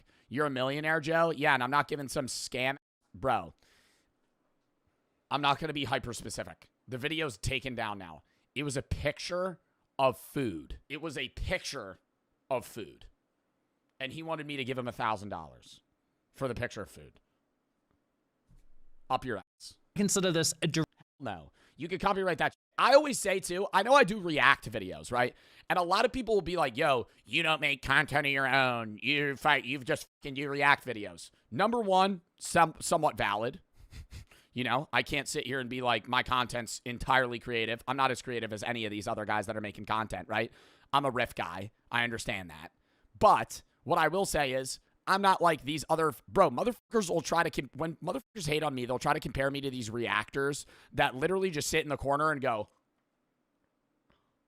and they turn a 20-minute video react, like they're reacting to a 20-minute video, and their reaction post is 22 minutes. I cut down will have react videos that are 15 minutes in length be fucking 40 minutes long. I'm yapping. People complain that I talk too much in my reactions. That is a honest complaint I have been getting more and more, is that I talk too much. And I'm going to say, I don't give a fuck. I know if this becomes a YouTube video, there's going to be like, yo, 11 seconds in and he's 5 minutes yapping. I don't care. That's a good complaint to have. I'm talking too much. I'm transforming the content. Yeah, I'm Dante also has that complaint. That's good. Like, and the other thing I'll say is when people are like, yo, you're stealing content, I have always said, if a creator reaches out to me and says they don't want me to react to their shit, I'll take it down. They could copyright my shit, or if they fucking want me to give them some sort of extra credit, I'll do that as well. I've always said, like, if they tell me to stop reacting them, I'll stop reacting them. No problem. I'm not going to be mad at them. I get it, right? Brooke for the sub. It's happened like twice, ever. Direct attack against my fucking lighting's fucked up. All right, lock in. Fundamental right. Seeing this video. A few hours ago, PayPal's lawyer sent me a cease and desist letter and requested Patreon take down my video under a copyright infringement claim. I consider this a direct attack against my fundamental rights as an independent journalist. PayPal has specifically taken issue with the fact that an anonymous source discovered Honey had left their source code exposed within their iOS app, which, if you know where to look, is publicly accessible. This anonymous source found the code and sent it to me. I reviewed the code for security research purposes, which is a protected act, and I only published relevant sections of the code that provide important context to the story, which I consider within the realm of public interest. Nevertheless, I have removed sections of the video containing said code, not because I believe PayPal are correct, but because I know they will have YouTube take this video down. It was only a small segment of the video, therefore I have made this decision quickly, under duress, and to proceed with this publication as quickly as possible. If PayPal... Yo, YouTube and every social media for that matter are going heavy AI like content review, and it's ruining every platform. I'm going to have that take. TikTok is the worst culprit. They have no employees. They have no employees. Everything on TikTok is like AI reviewed. AI like flags videos and like goes through shit. They have like nobody working there. Literally nobody working there. It's impossible to fuck. Like they have no representatives. YouTube used to have a system where every big YouTuber had their own partner manager. And that partner manager would be, you know, obviously the partner manager of like 30 people, because you're not going to have one guy to one guy. You can't employ people just like that. But they barely have that now. And everything's AI. And it's always, I understand it being slightly AI, but like, dude, it's just like, yeah, it streamlines the process. It makes shit faster.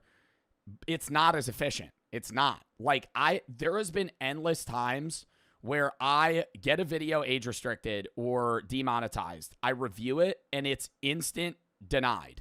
And it says a human reviewed your video and it's denied.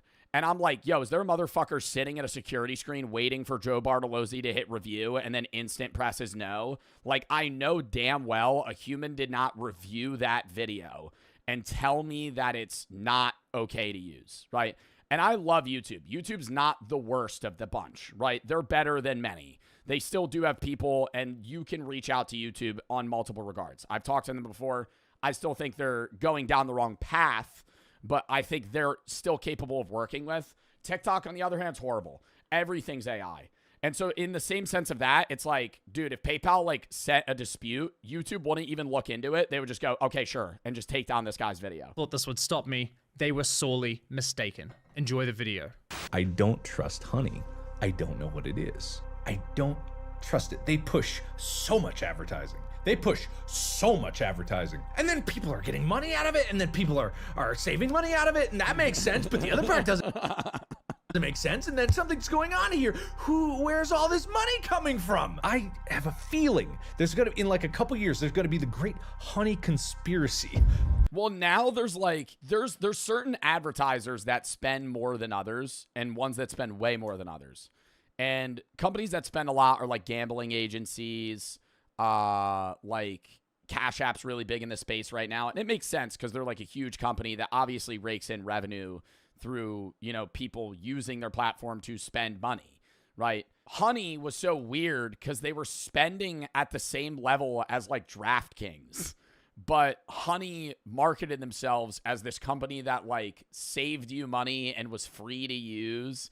And so you're sitting there like, how the fuck are they investing millions of dollars into creators, potentially billions of dollars worldwide? Like they were paying Mr. Beast, the biggest YouTuber. How the fuck? What was Honey? Honey, I don't even know if it exists anymore. They probably do, but they're getting crazy lawsuits right now. Honey was like this scam ass fucking platform or like ad company that would be a browser extension on your computer and like input coupon codes automatically. So you didn't need to search for them. So whenever you bought something, you would just use Honey's code and then it would input something, save you 10%. And so on surface level, it made sense. But behind the scenes, part one, basically summarizing it, Honey would not give you the best code. They would give you worse codes that made it seem like you were saving money, but in reality, they were working with the businesses behind the scenes to give you codes to make it seem like things were on sale, when in reality, they weren't actually saving you money. They were actually making money on you. And they would also make money on commission through the code. So if creators were doing ads for Honey, and you used Honey as an extension, but then they shouted out another ad company that like they got like shared revenue on, like say like Gamer Subs, where I'm like, use code BART, right? But then if you had Honey, Honey would input their own code and then fuck over the creator. So they were screwing people, they were screwing creators, and they were taking your personal information. PayPal's all while they said they didn't do that. Honey Money's next vid, pal. Yo, ban that kid. Saving browser extension is accused of scamming customers and YouTube creators. The biggest YouTube scam has just been revealed. The greatest scam in the history of the creator economy. People have been getting influenced and scammed, and I've been a part of it. It involves almost every high-profile creator that I can think of, including myself. Honey paid a lot of influencers up front while taking money out of their back pockets. Whoa, that's a little shady, mind you. Yeah, like you'd get your audience on Honey and say you got paid like 10K for an ad as a big ass creator. Like say you're fucking, you know, like Asmongold. I don't know if he ever did an ad for Honey, but say you're like, who's a big creator that did it? Like, or like Linus Tech Tips. Like say you're like Linus Tech Tips and you do an ad for Honey and they pay you like $12,000. Up front, you're making money on them, but Honey behind your back is now taking your viewers that use your browser extension and making all of your revenue from your videos, like through other ads. All that revenue goes directly to them. So like behind your back, they're taking your money and they're also making every ad you do appear worse to the ad company because every code usage gets rerouted to them. So that's how they track your performance, right? So if I do an ad for a company and I say use code blank, they check a few things: the views on the video, they're checking clicks, and they're checking code usage. And those three things determine if they want to do an ad for you again. The first two are still shown, but Honey removes the third one. And the third one is the one that matters the most. Code usage is turnover rate, and new customers is what marketing is for. Getting a new customer is vastly more expensive than keeping one. And so when they get a code usage, that shows that your ad worked. But Honey removes that and makes it seem like your ad sucked. So to you, they're paying you money, but they're also fucking stabbing you in the dick while they're fucking doing it. So they're like, here. And they're just ruining the rest of the ads that you do for eternity. Up front while taking money out of their back pockets. Whoa, that's a little shady, mind you. No way. Brother. Heilige Scheiße. I'm the biggest Honey fan in the world. Ludwig, no! They've also... Bro, they make you say that shit, though. Talk about how much you like the company. Talk about how you use it every day. Been lying. Use a personal... say something personal. To consumers. They are clearly not giving the best coupon. I use Honey all the time. whenever I'm buying stuff, I use Honey. It inputs the code really easily. Coupon codes and discounts to users. If you have downloaded Honey, I do recommend removing it from your browser. I do think that this investigation from Megalag will lead to a huge class action lawsuit against Honey. So on behalf of creators everywhere, I have filed a class action lawsuit. We're suing PayPal and Honey. Gamers Nexus is the lead plaintiff in a class action complaint filed against PayPal and its property, Honey. Well, it's I forgot from the first video that PayPal owns Honey. safe to say PayPal's lawyers love my last video. But don't worry, PayPal, you know what they say. All press is good press, right? Yo, PayPal's also a fucking old ass UI, bro. Using PayPal feels like I'm back in like 2008, man. Like, it's terrible. Let's see. Since releasing part 1 of my investigation, Honey has... But it's like the only thing that people use. PayPal's like used to buy shit everywhere, but it's the worst platform. It's lost over 6 million users. Google has changed their policies for browser extensions, blocking Honey from claiming undeserved commissions. And most significantly, PayPal has been slammed with over 20 class action lawsuits accusing them of wiretapping, computer hacking, unfair competition, consumer fraud, tortious computer hacking, interference, and unjust enrichment. Yikes, maybe not them. And unfortunately for PayPal, I suspect more lawsuits will be filed following the release of this video. Why? Well, you see, besides lying to consumers and stealing from influencers, Honey was also causing serious harm to small businesses. So much so that I believe brands have likely suffered millions of dollars in damages. But that's not all. In this video, you're also going to learn how Honey was collecting and sharing your data, and how they, in my opinion, illegally targeted minors through influencers such as Mr. Beast.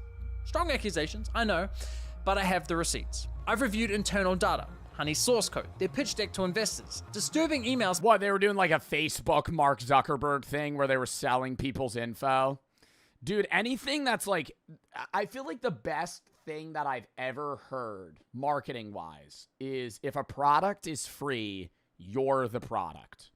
And I feel like that is the most true. Like, if you're not paying for the use of something or an item or anything, you're the product. You're the guy that's making that company money. Between Honey and small business. Whether it's selling your information or like using data or, you know, fucking mining Bitcoin on your computer. I've reviewed interviews and much, much more. What about ripping a free Muha? If somebody just gave you a free Muha med, I think you are ripping straight vitamin E and you're probably going to die. You're about to get insight. No one gives out a free card. Into one of the most scummy, predatory business models I have ever seen. You'll also find out why my investigation has triggered multiple class action lawsuits against other corporate giants such as Microsoft, Capital One, Klarna, Rakuten, and Retail Me Not. Per usual, the views, allegations, and conclusions expressed in this series are my opinions based on evidence I have. We are your product? In a content perspective, no. I'm like a middleman for YouTube, right? Like the way YouTube works, I don't run ads on Twitch, so you're not really the product. Like you just watch me for free unless you get ads for pre-rolls. But yeah, I mean, I provide content. I provide the product. YouTube is a company that just, YouTube's like a strip mall. I set up a shop. I bring in customers. YouTube sells the product in my strip mall. I'm just the guy out front bringing you in, right? I have my own little mini store at YouTube strip mall. I don't sell any products. I just sell my content, right? I just gather attention, right? I'm a guy doing tricks on the side. And if you come watch me, then they hit you with a Doritos ad. And then I get a cut of that, right? Like, that's how it works. Gathered, which will be shared throughout. Ladies and gentlemen, welcome to part 2 of the Honey Trap.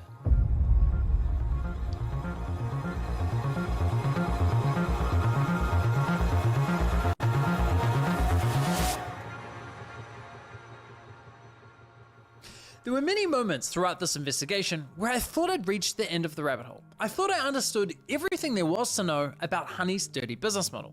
They were claiming the credit for sales they hadn't earned, poaching the affiliate commissions from content creators, and they were intentionally withholding discounts from users for their own financial gain, rendering the entire value behind their core product a lie. Kinda hard to believe it could get much worse than that, but unfortunately it does.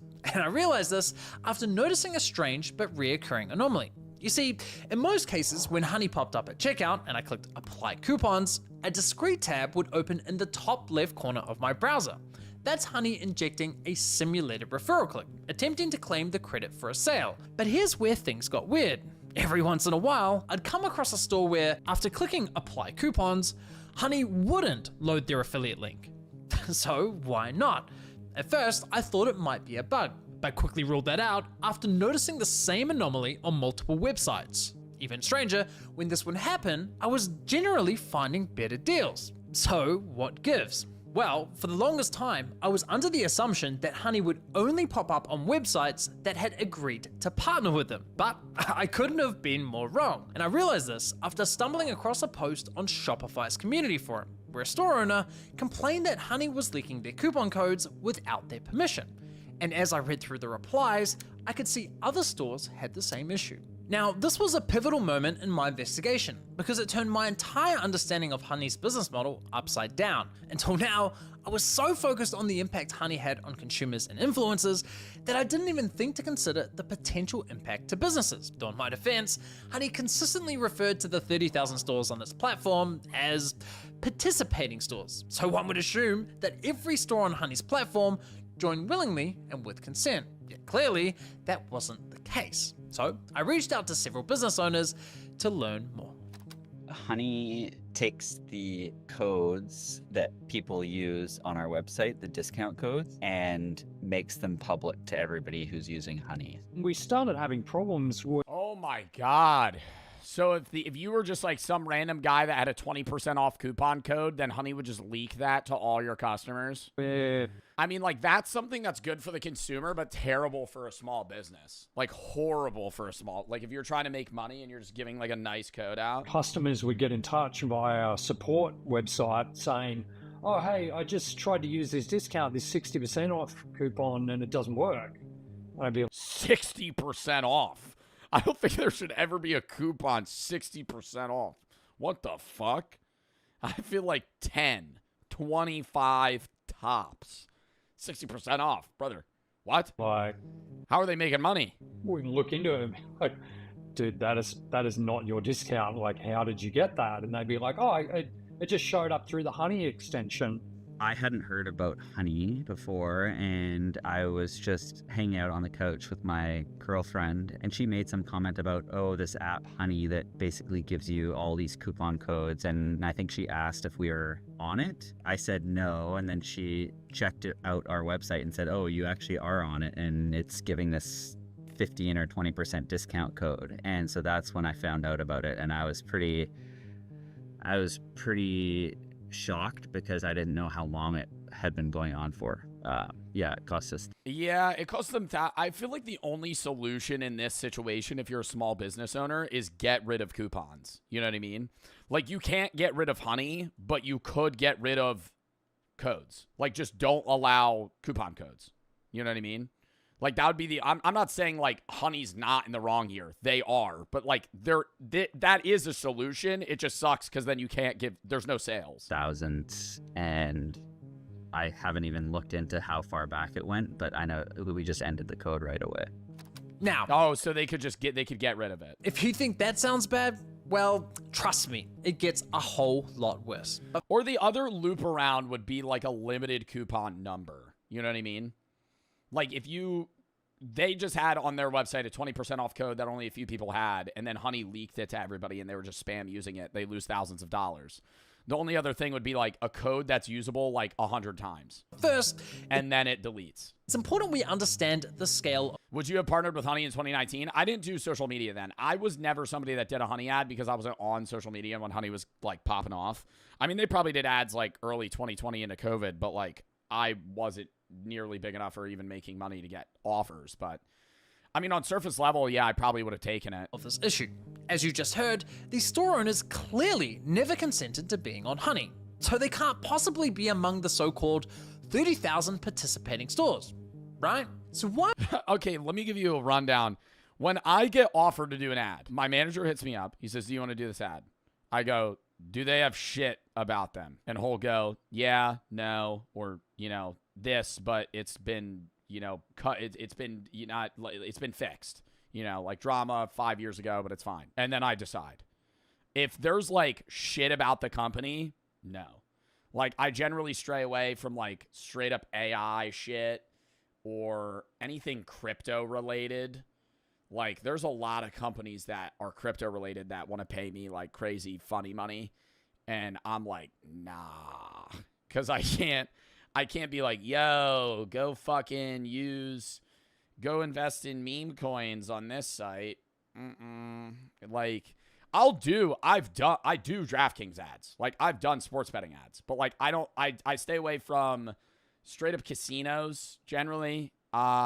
Sports betting is kind of, like, the end that I'll go to, usually. Was Honey lying to consumers? I would do, like, an alcohol ad, though.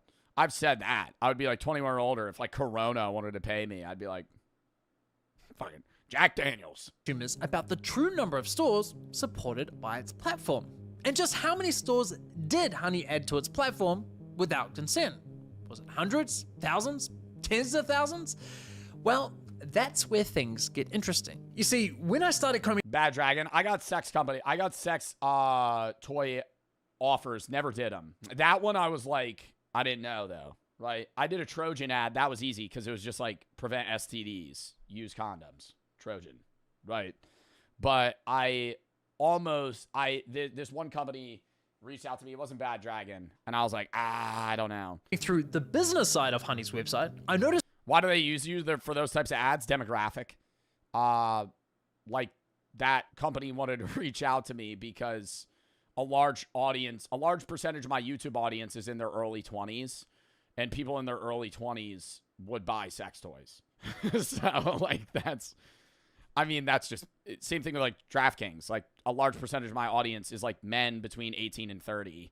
So it's like those are the people that are either going to be using DraftKings or already do use other sports betting websites. That Honey claims to only be partnered with 10,000 brands. That's 20,000 less than what they advertise to consumers. So I figured, okay, I guess 10,000 stores intentionally partnered with Honey and the remaining 20,000 never signed up. Now, that would already be incredibly concerning and deeply misleading. But as it turns out, the deception is far worse than that. You see, as I continue digging... Isn't sports betting 18 plus in the US? 21. Prediction markets are like a loophole in that, though.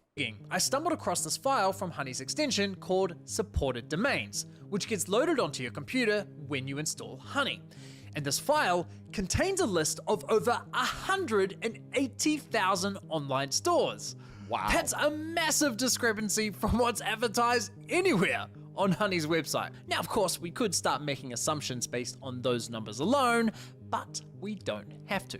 Because it just so happens that Honey also keeps detailed information for each of the online stores in this list. Oh my God. The reason they give you the code on non-participating stores is because if they let you use the code, they could track down what you bought and then sell that information to other advertisers to make money on you and your purchasing habits.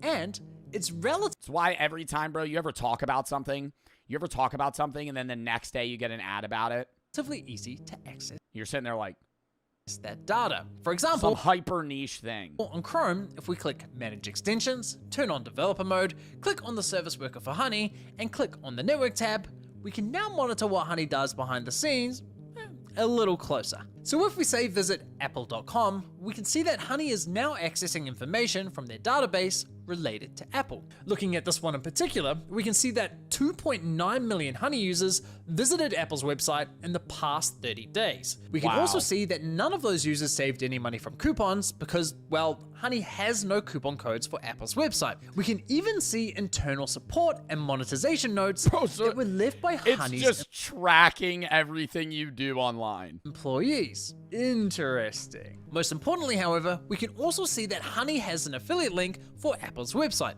confirming that Apple does have an affiliate partnership with Honey. But if we look at the same data for, say, Abercrombie & Fitch, we can see that Honey doesn't have an affiliate link, yet Honey is still offering coupon codes for that store. And sure enough, if we click Apply Coupons on Abercrombie & Fitch, Honey doesn't load an affiliate link through that infamous sneaky tab. Aha! Things are starting to make more sense. So all I had to do now was collect this data for every store in Honey's database. The only problem is, collecting this data for one store is easy, but doing it for 180,000, that would literally take years. Unless, of course, you created a little program that automated the entire process, crawling through that massive list, scraping Honey's data. Yo, bro, motherfuckers that understand computer coding are like too smart, man. Like, if you're able, bro. I remember I took coding in high school, and it was like a fucking pain to even like figure out an Arduino kit to like make a light flicker at a certain rhythm. Like, for you to be able to like make a code to like comb 180,000 websites on like what it tracked for Honey, yo, Brady, yeah, I mean that's Brady, bro. Like, that shit's freaky. How do you know that? Store by store, and print word hello. Neatly organizing the most relevant data points into a nice, easy to read spreadsheet. Well, that's exactly what we have here, but I can't take any credit for the spreadsheet because this was all the work of someone much better at this stuff than I am, and he goes by the name of Yelta. He's the developer. Yo, imagine it was Brady. I know Yelta's probably better than Brady at this shit, but that'd be really funny if it just like flashed like Brady's face. A nice, easy to read spreadsheet. Well, that's just my editor, Brady. Exactly what we have here, but I can't take any credit for the spreadsheet because this was all the work of someone much better at this stuff than I am, and he goes thank him enough because holy shit, there is a treasure trove of data in this spreadsheet. We now have all the details for every store, every coupon code, every developer note, all curated into one lovely spreadsheet. It's oh my god, glorious. PayPal will not like me having this data, but too bad. And Yelta will be releasing this data publicly on Twitter shortly following the release of this video. Link to his Twitter is below, so make sure you give him a follow if you want to catch that drop. Alright, so now that we have this spreadsheet, we can finally confirm that at the time this data was collected, Honey supported 35,000 stores with affiliate links and an additional 146,000 stores without affiliate links. So yes, there was some truth to their claim of supporting 30,000 participating stores. They just conveniently left out the eeny-weeny fact that they dragged an additional 146,000 stores onto their platform, presumably without consent. Now, consider— the problem is, like, I feel like the average consumer wouldn't really care because it's like they're more worried about like whether or not they're saving money versus if the company that, you know, doesn't want to participate. Like, I would, I mean, you would, but I'm saying, like, if you ask a regular person on the street and they're like, yo, they don't care, you would just be like, whatever. I get 20% off, who gives a fuck? This. They could remove their code. If you're Honey and your platform supports 180,000 stores, surely you'd be screaming that from the rooftops, right? 180,000 sounds a whole lot more impressive than 30,000. Honey knows that, so why hide the real number? Clearly, Honey decided that keeping this little secret to themselves outweighed the benefits of advertising it. Now, as a consumer, you might be thinking, so what if Honey leaks a few coupon codes? Even if a business never gave consent, surely that would just drive more sales for the business, right? Well, it's not that simple. Why? Well, you see, coupon codes are more than just discounts for consumers. They're also a vital marketing tool for businesses. Virtually all coupon codes have a strategic purpose behind them. For example, many online stores will offer a 10% discount as an incentive for signing up to their newsletter. The consumer gets a 10% discount, and the business gets your email address for marketing. It's a simple tit-for-tat exchange. But if Honey snatches up that coupon and makes it available to everyone, well, now the business is losing 10% while gaining nothing in return. The entire purpose behind that coupon code gets destroyed. Oh my god, because the coupon code is free and accessible, but only through means of giving, like, your email or phone number to the company. But now you don't have to do that, and so the company just loses on the capability to market to you, so you're just getting raw fucking savings on the deal. Stripping away any incentive for the business to continue offering it. But it's not just newsletter coupons. Stores will also offer discounts to reward and maintain loyalty, like offering exclusive VIP codes to repeat high-value customers. Many businesses will even offer specialty discounts to military veterans or first responders, just to show their appreciation. But also, some businesses have private discounts. All right, bro, well, I gotta say, that's gotta be really fucked up. You're trying to buy a product and it's like military or like veteran 5, veteran 15, and you get 15% off. Like, wouldn't you feel kind of bad about using that? Like, you're getting a military discount because Honey input the fucking veteran code. Discount codes like 50 or 80%. Friend of Paul? What do you mean, friend of Paul? Bro, actually, no, that's literally Honey ripping like a family and friends discount code to get like 30% off. Off that are strictly intended for use by employees. Friend of Paul. Or friends and family. So when Honey comes along, employee 80? Yo. I gotta say that sucks, but imagine being the motherfucker that got Honey from a Mr. Beast video and you go to buy a product on some niche website and Honey just inputs an 80% discount code. You're probably sitting there like, yo, in the moment, you're not upset. Like, in the moment, you're like, damn, that shit just saved me $140. Intended for use by employees or friends and family. So when Honey comes along, finds all of these codes and hands them out like candy to its millions of users, not only does it cause... On average, though, Honey saves you less money than like if you looked for a code. A negative strategic impact, but it also causes significant financial harm. In fact, this has become such a significant problem for online stores that there are now multiple paid services to help e-commerce stores block extensions like Honey. Even well-known retailers are paying to prevent these issues. Now, you might be wondering, how on earth does Honey get access to private coupon codes like employee discounts if they're not available to the public? Well, I came across this marketing podcast where they discussed the issue. What happens is if I have Honey, for example, and I'm one of your best customers at your e-commerce store, and you decide you're going to do a promotion for your VIP customers, maybe it's a flash sale, and you send me a special code. I go to your website, I legitimately have that code from you, I type it into the promo code field at checkout. Because I have Honey in my browser, it is able to scrape that code then and give it to everybody who uses it. We've seen codes like Military Hero 30, clearly intended for a veteran.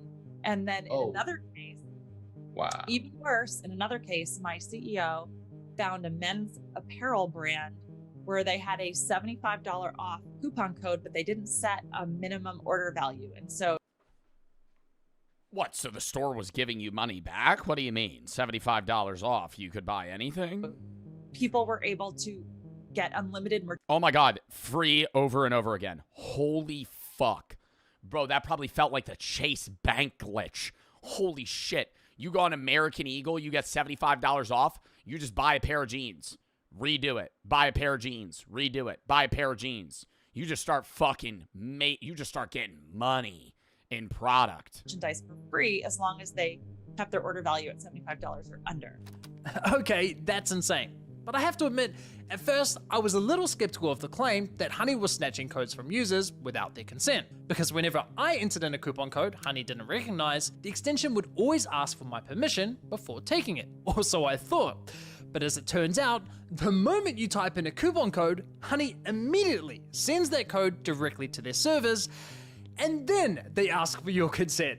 How do I know? Well, you see, a developer, who would like to remain anonymous, noticed that Honey leaked their source code inside of their iOS app. Whoops. So this developer extracted the code and sent it to me.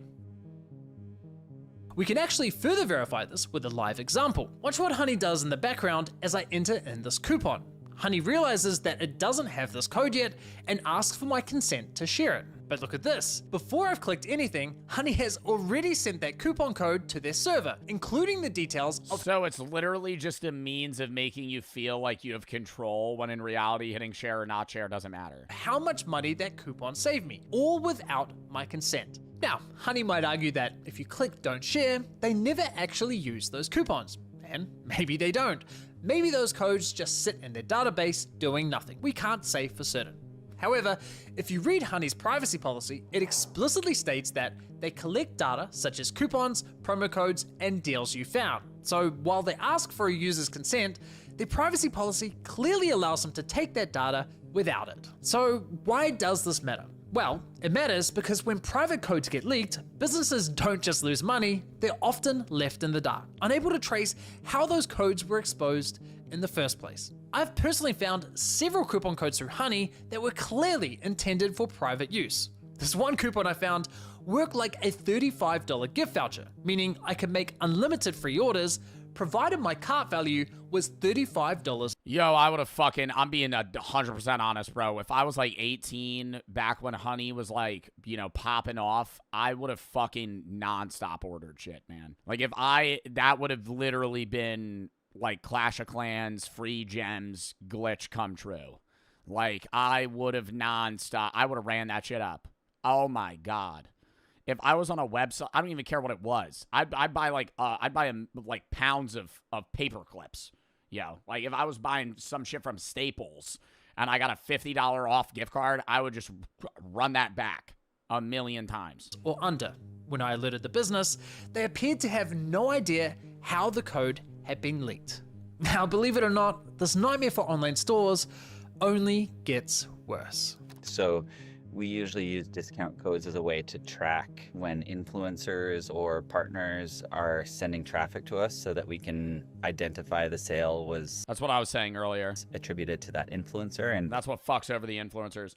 That's why I'm always like, when I do just for gamer subs in general, like when I go use code BART and you use code BART, gamer subs tracks that. They get a tally, you know? Somebody bought a drink or a cup or a shaker or whatever it is, a tub, using my code.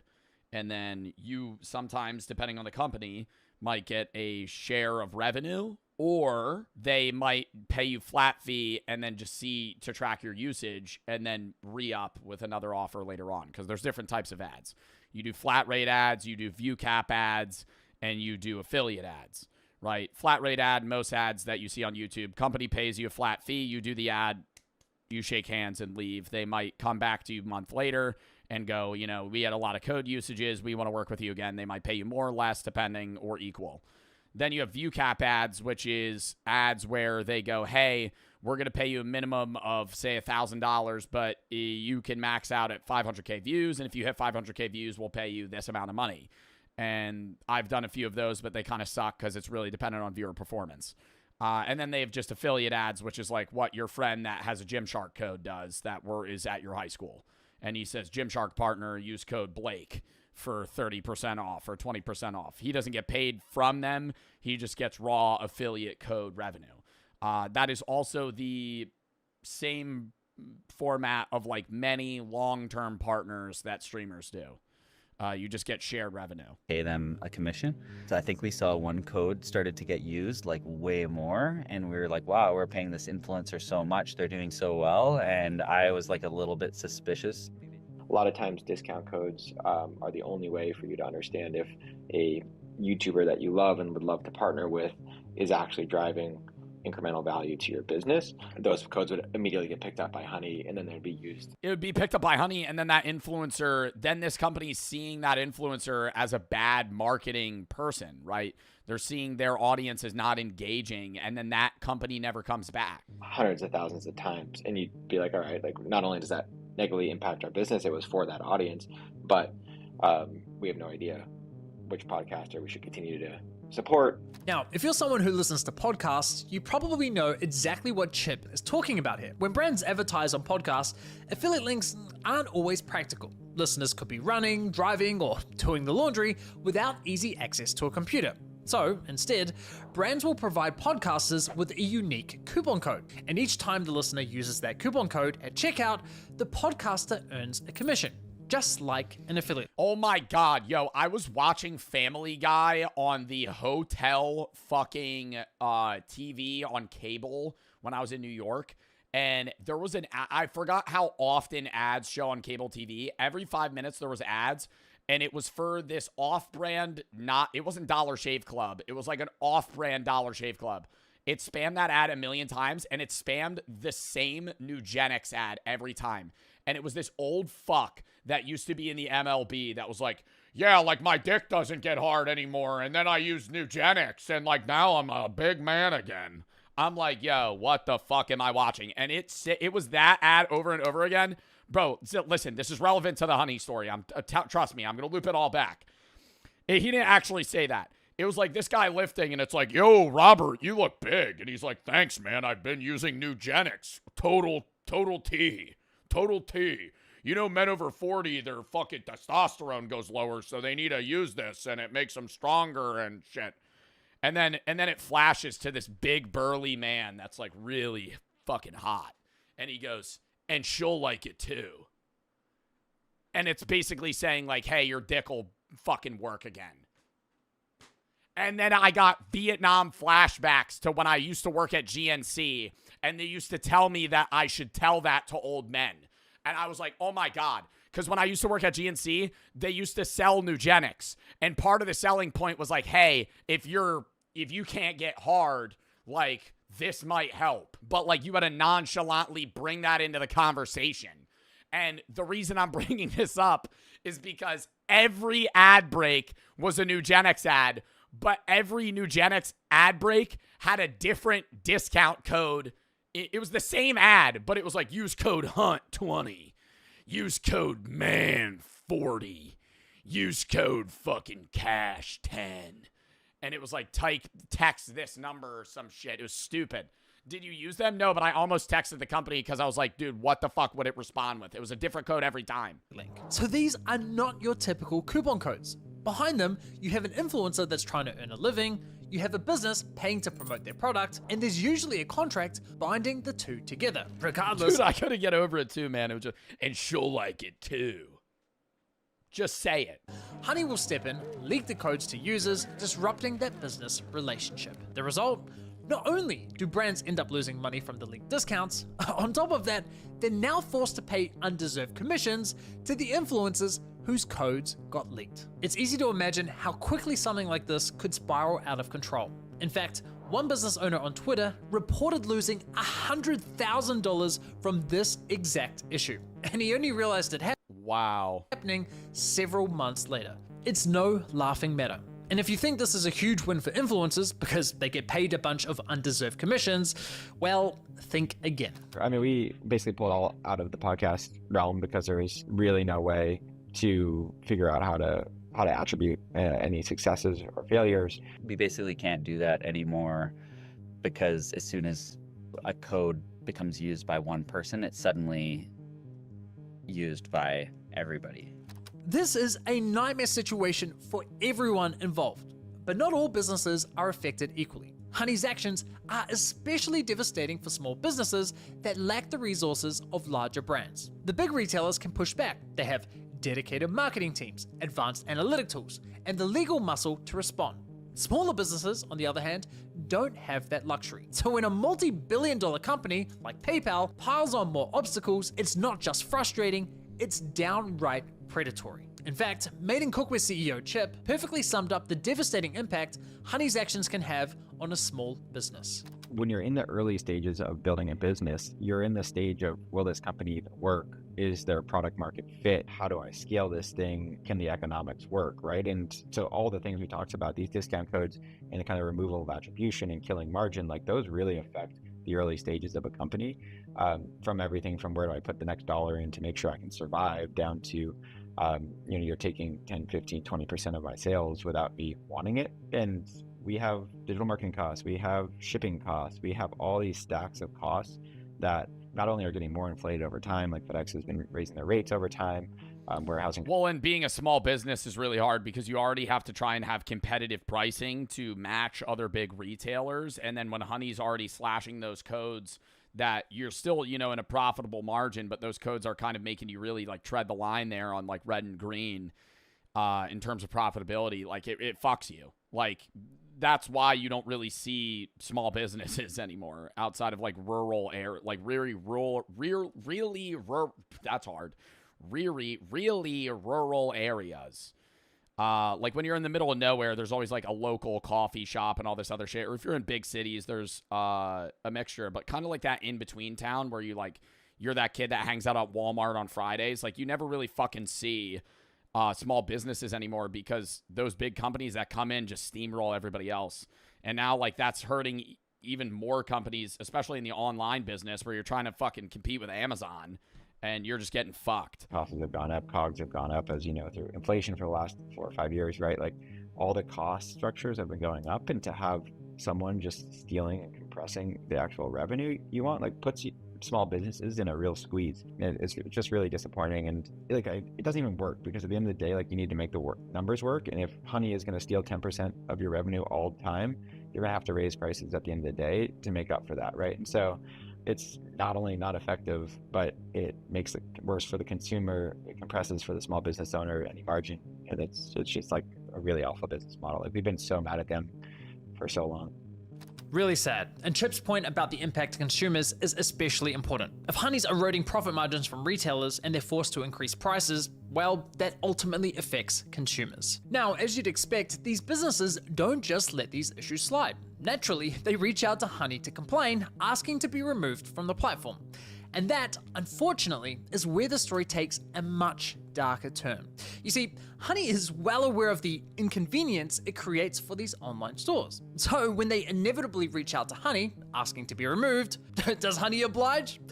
Of course not. Instead, Honey goes, how about this? We'll give you full control over which coupons go live on our platform, but only if you partner with us. I kid you not.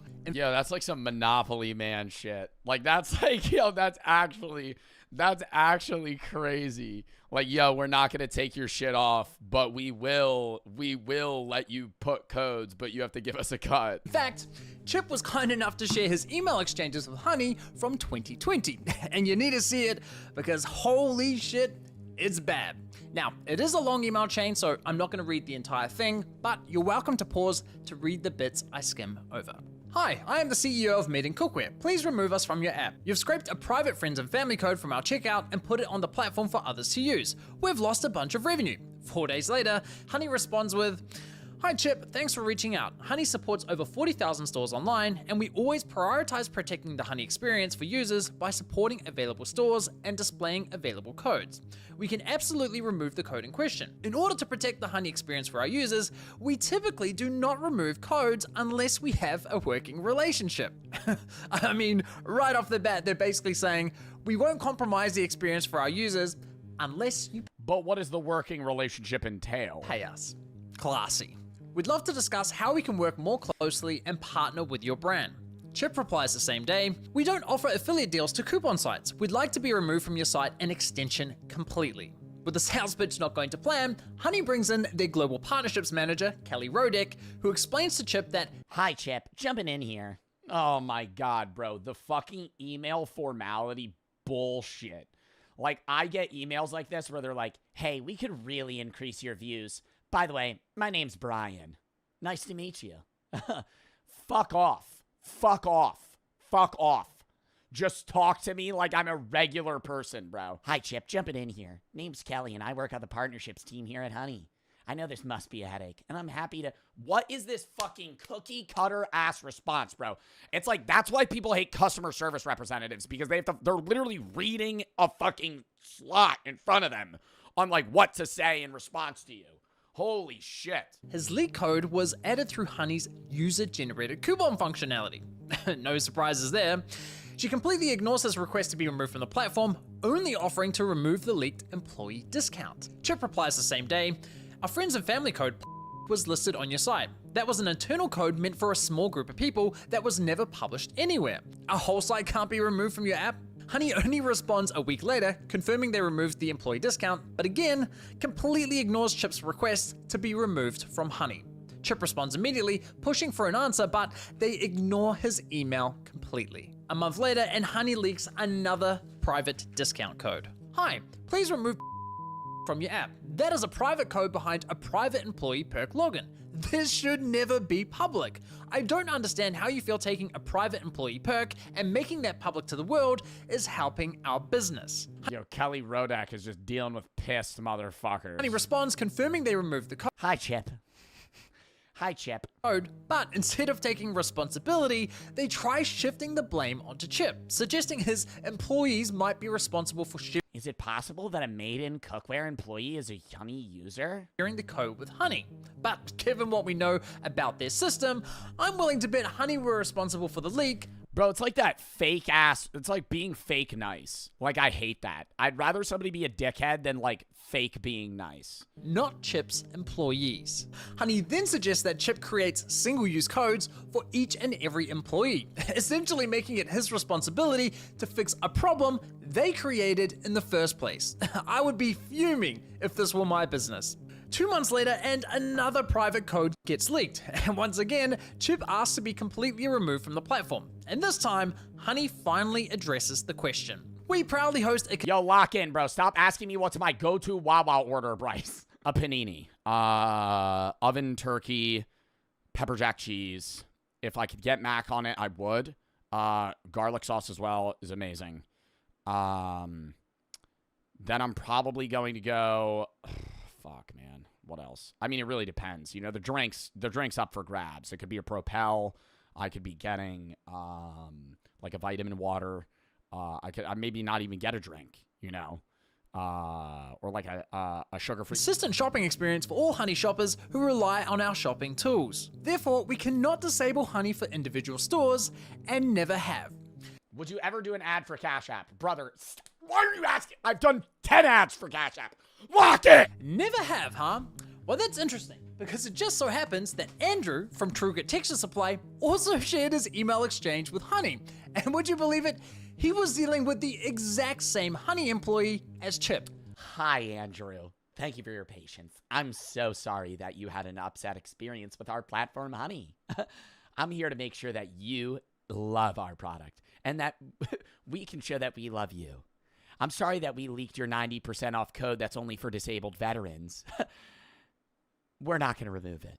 What we could do is partner with you, and then we'll remove it. We're going to be taking 10% of your annual revenue. Does that sound like a good deal? Best, Kelly. And while Honey attempted the same sales pitch with Andrew, we understand merchants may have coupon codes that are exclusive to a certain audience and are happy to work with you to create a solution that is mutually beneficial for both you and Honey users. They did eventually remove his store from the platform. So yes, it is possible, and yes, they have done it before.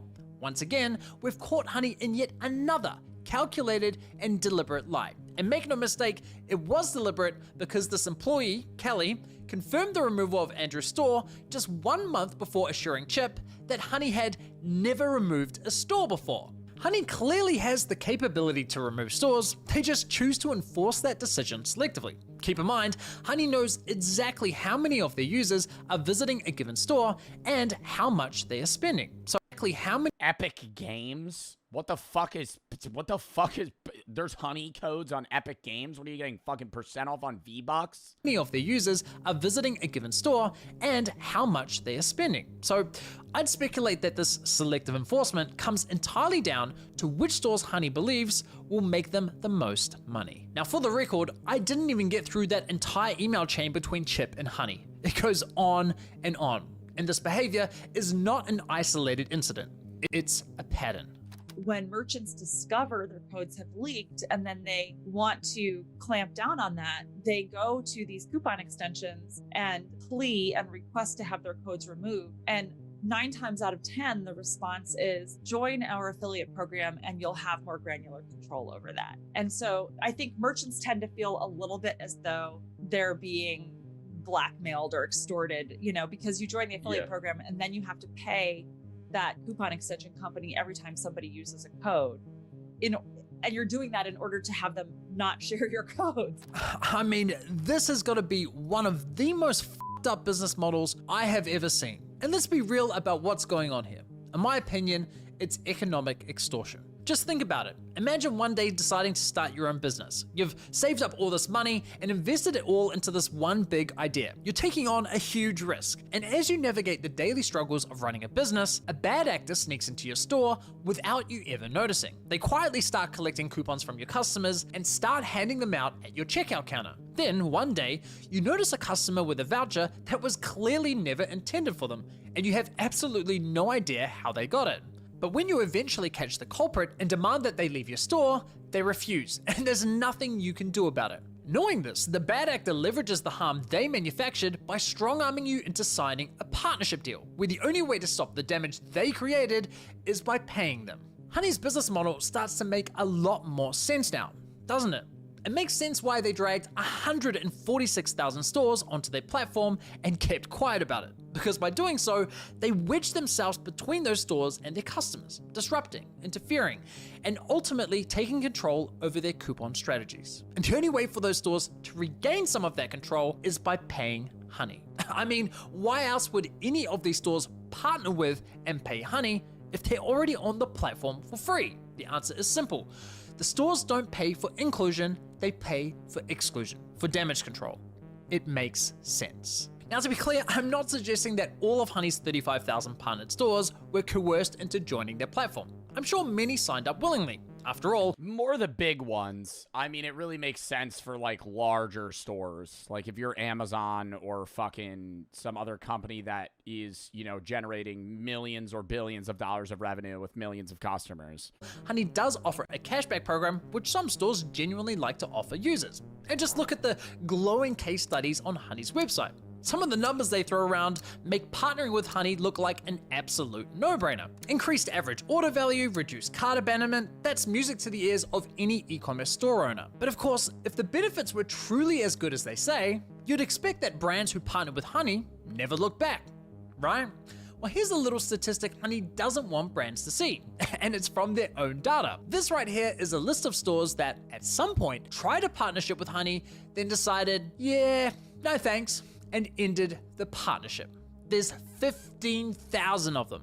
That's 15. Well, because they were probably just giving codes out and then they were losing money and it didn't drive any new customers or increase traffic. 1,000 brands. So they were just paying Honey to do fucking the same shit that they were already doing. That at some point we're partnered with Honey, but no longer are. And this is based on the limited data I have access to. The actual number is potentially a lot higher. I think that says a lot more about the value Honey can bring to businesses than any of their case studies. Given everything we've uncovered about Honey so far, it really makes you wonder, why on earth would a Fortune 500 company like PayPal sink $4 billion into buying this company? Sure, Honey was making some sweet affiliate revenue, but still, that's a lot of money. To put that price tag into perspective, wait, they made $100 million in affiliate revenue? At one point, I have access to more about the value Honey can bring to businesses than any of their case studies. Given everything 500 company like PayPal sink $4 billion, but still, that's a lot of money. That's a lot. Honey was making annual revenues of $100 million. Bro, this company was raking in cash. Some sweet affiliate revenue, but still, that's a lot of money. To put that price tag into perspective, the platform you're watching this on, YouTube, was acquired for just $1.6 billion.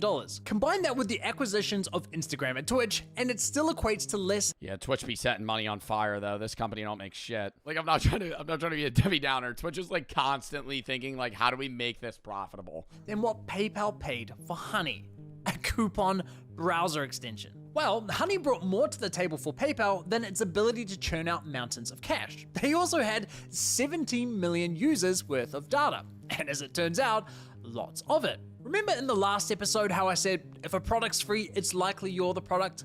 Well, we're at that part of the story now. You see, while Honey was handing out bottom of the barrel coupon, I didn't hear that from him. Because I feel like I've been saying that for years. But I didn't know he said that in the last video. Codes, they were also tracking your shopping habits and collecting a ton of data along the way. In fact, Amazon of all companies began warning users that Honey was a security risk, stating, Honey tracks your private shopping behavior, collects data like your order history and items saved, and can read and change any of your data on any website you visit. They even recommended uninstalling the extension. That was somewhat surprising to me, given how much Honey played into the whole, you can trust us with your data narrative. Actually free, not like selling all your personal data free. Does Honey sell user data? No. That mother, I fucking hate, yo, if you ever see that motherfucker, know he's lying, bro. This is the same. If you ever wonder why every video they have the same old fuck that's doing the fucking thing, it's because he's a guy that's hired to do it. You can't know on a fucking lie detector whether or not they actually lied that fast. It's inaccurate. It's random. It's basically a toss of a coin. That's why, what is that? What are they called? What is this called? What is this called? What is that fucking machine called? Oh my God, it pisses me off so much when I see these videos. Lie detector test videos are just wrong. Like, it's a lie detector, but it's called something. Yeah, polygraph test. You can't tell, like, that fast. That's why they get this guy, is because he's the most, like, legitimate. But, like, you can't ask somebody a question, them answer, and then a second later him go, true, lie, false. Like, it's just up in the air.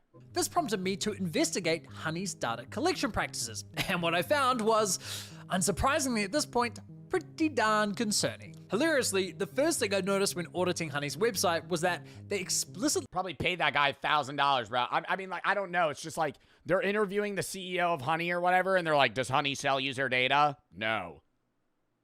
True. True. Next question. True. They assured users that, hey, what we don't do is sell or share your data. But the moment you click the link to their privacy policy, the first thing you see is how we share your data. Excuse me?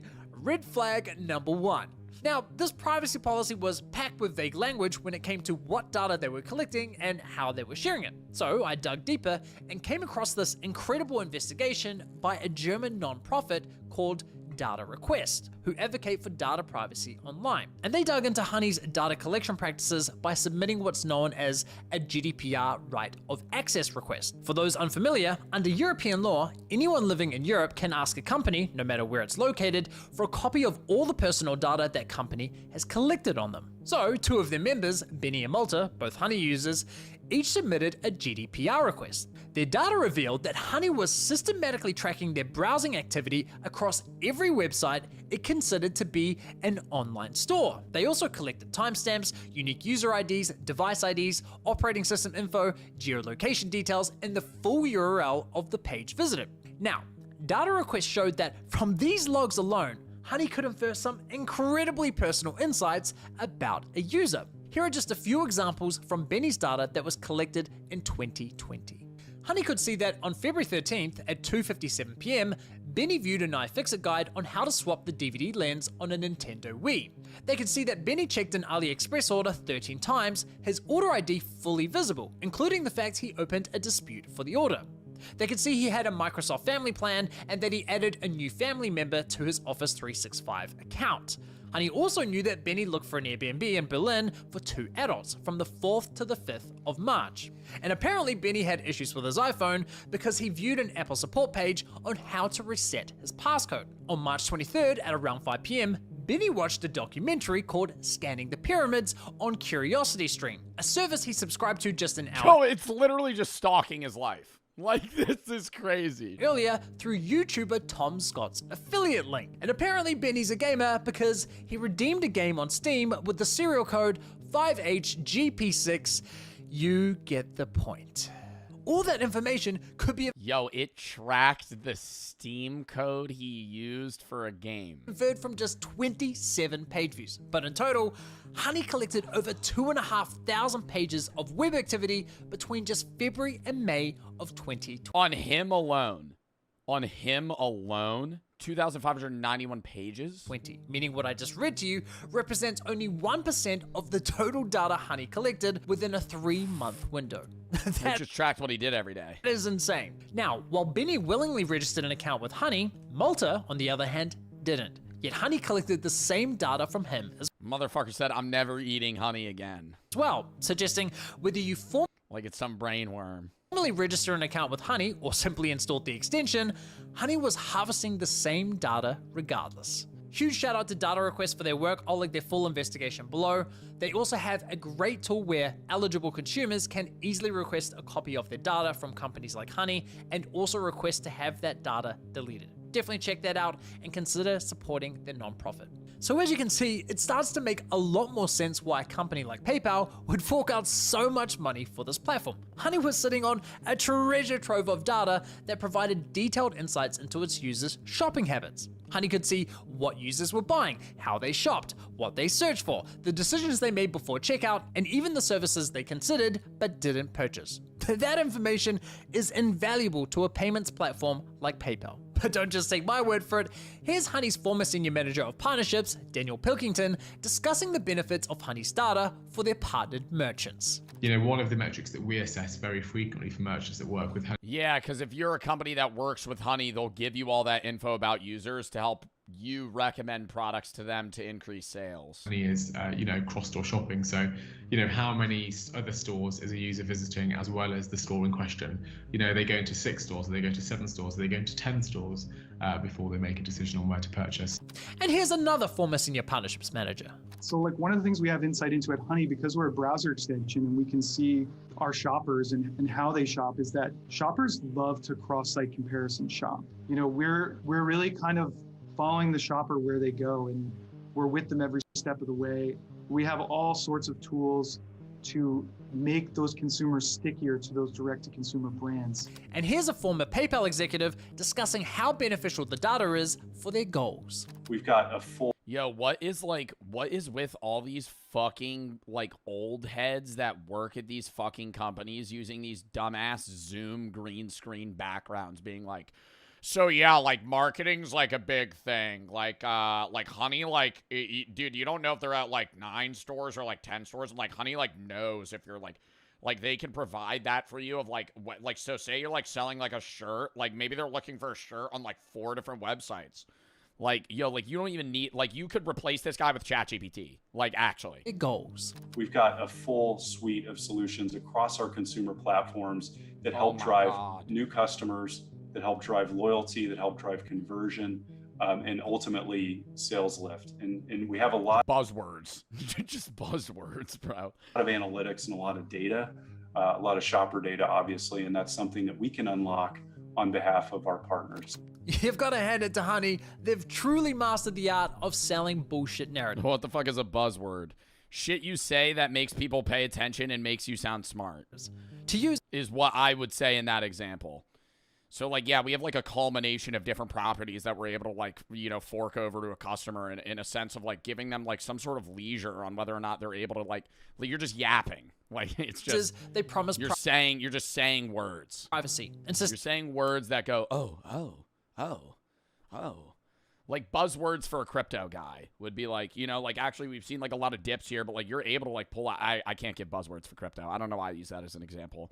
What could I do for, like, buzzwords? Like, a buzzword is something that's relevant to the situation that just makes it seem like you know what you're talking about, and also that your product's good. Saying, hey, we never sell or share your data.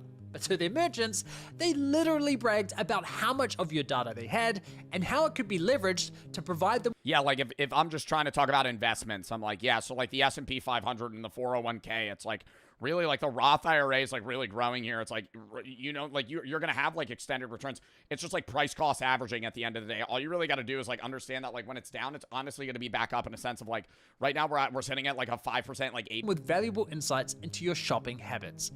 It's genuinely astounding. Now, for clarity, those interviews were all recorded after PayPal's acquisition of Honey. So, is this simply a case of a corporate giant turning a once well-intentioned startup into a data harvesting machine?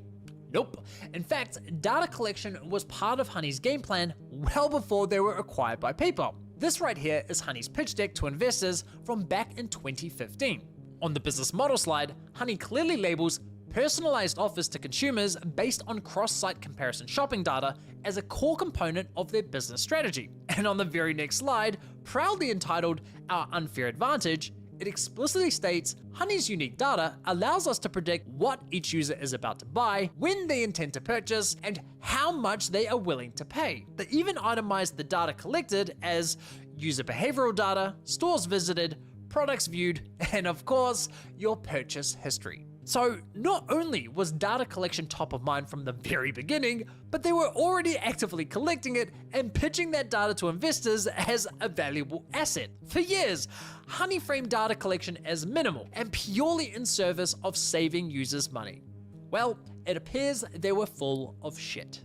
And to be clear, I'm not suggesting that Honey was selling your data to third parties for cash. Well, at least I've found no evidence of that. But were they quietly monetizing your data behind the scenes, sharing insights with partnered merchants while conveniently leaving that detail out of their privacy policy? Well, it sure looks that way to me. One thing is for certain, however, and that's that Honey sold your data to PayPal, one of the largest online payment platforms. Dude, Honey was bought for $4 billion. The world. PayPal didn't spend billions of dollars for a simple coupon extension. They were buying a window into your life as a consumer. And here's why that should worry you. PayPal launches an ad network. PayPal has a well, and then PayPal's able to use that for their own platform as well. Launching an ad network that will sell ads leveraging the data it collects on the purchase history and spending of its 400 million users. This change would also likely affect users of PayPal subsidiaries like Venmo and Honey, and I believe there's more as well, but I'm not surprised Honey's in there. Nice. This is like terrible. Couldn't have said it better myself. Now, to make this whole data collection issue 100 times worse, something else caught my eye while reading through Honey's privacy policy. Right at the very bottom, Honey states that, quote, "We created Honey for the exclusive use of adults 18 and older, and we don't knowingly collect or solicit personal information from children." Yeah, you see, now there's just one problem with that. I have a challenge for all of you. Yeah, I was gonna say, anybody watching Mr. B signing up for that shit's like probably like 13. Go to every computer in your house, your mom's, your dad's, your sister, your brother's computer, and install Honey. That's yo, yo, take your parents' credit card and just start buying shit with the Honey extension, bro. You need to do it. You'll be added to a Mr. Beast video. Oh fuck. Oh fuck, I gotta do that right now. Right, not only did Honey and PayPal knowingly collect data from minors, but they intentionally targeted them in their targeted them to just go install it on their entire family's devices. That's not just unethical, it's potentially illegal in numerous jurisdictions. Many countries have very strict regulations when it comes to the collection of personal data from minors, and for good reason. Therefore, if you intend on having minors use your product, many jurisdictions require that you obtain parental consent first. But this adds all kinds of technical and legal complexities, which is why many platforms simply limit the use of their service to adults only in their privacy policy, which was Honey's approach. But if Honey were genuinely trying to avoid having kids on their platform, they probably shouldn't have sponsored one of the most popular influencers in the world, whose key demographic of followers is, well, this. Bro, I deadass. Mr. Beast! Is, well, this. Just like one mom in the fucking in the frame. But Honey did sponsor Mr. Beast, and those videos garnered a whopping 3 billion views. Yo, I do think that Mr. Beast's demographic has gotten younger and younger, man. Like, I think the average YouTuber, your audience gets old. I mean, I actually don't know. I feel like my audience genuinely has gotten older. Just because I think people that watched me before still watch me, so I think I've maintained an audience and then they've aged. But I think Mr. Beast's entirely new audience is like 10, bro. Like, I feel like the more and more I watch him, the more and more it feels like just like an attention grab of like, cut, zoom, bright colors, screaming. It's just like, holy fuck, man. Making him Honey's #1 sponsor. It's unreal. In fact, according to my data, yeah, dopamine maxing, and it's like, dude, it's like toddler shit, man. Mr. Beast sponsorships represent, and I'm not dissing Mr. Beast. It's like, it's what's needed to capture the most viewers, because it works for kids, adults, middle-aged people. It works for anybody, bro. Like, people just watch Mr. Beast. Like, I'll watch Mr. Beast videos, but it's just, like, it's more and more geared for, like, short attention span. And that garners, like, kids. Like, that's, like, where you're gonna get, like, 9-year-olds. 1/3 of Honey's total sponsored views on YouTube. But it wasn't just Mr. Beast. Honey sponsored many channels whose content was, in my opinion, clearly targeted at minors. They sponsored Minecraft channels, Roblox channels, cartoon channels. I mean, just watch this video and tell me it's not targeted at children.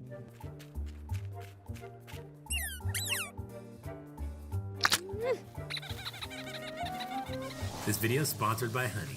If Honey wanted to target minors, what the fuck was that, bro? That seemed like that was for like 5-year-olds. What, are you gonna get a toddler to go fucking install Honey on your parents' computer? Badly, they should have just sponsored one. Oh, that was like literally like some Cocomelon. I feel like I was watching like a fucking PBS like Just a regular ass, like Sesame Street was on. That was an ad. In a minute, that's exactly what they did. This, ladies and gentlemen, is Desiree Machado, who at the time was just 14 years old. Guys, I'm only 14. Hilariously, one of her videos that Honey She did a sponsored Honey video. is appropriately titled Back to School.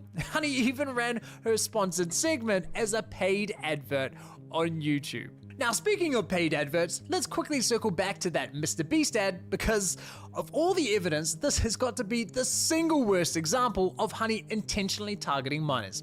Let me play it again. I have a challenge for all of you. Go to every computer in your house, your mom's, your dad's, your sister, your brother's computer, and install. And hit it with a hammer, because you need the Lenovo gaming laptop powered by an Intel Core CPU. When you get that laptop, you're gonna go to the browser search, Google Chrome, and you're gonna add Honey.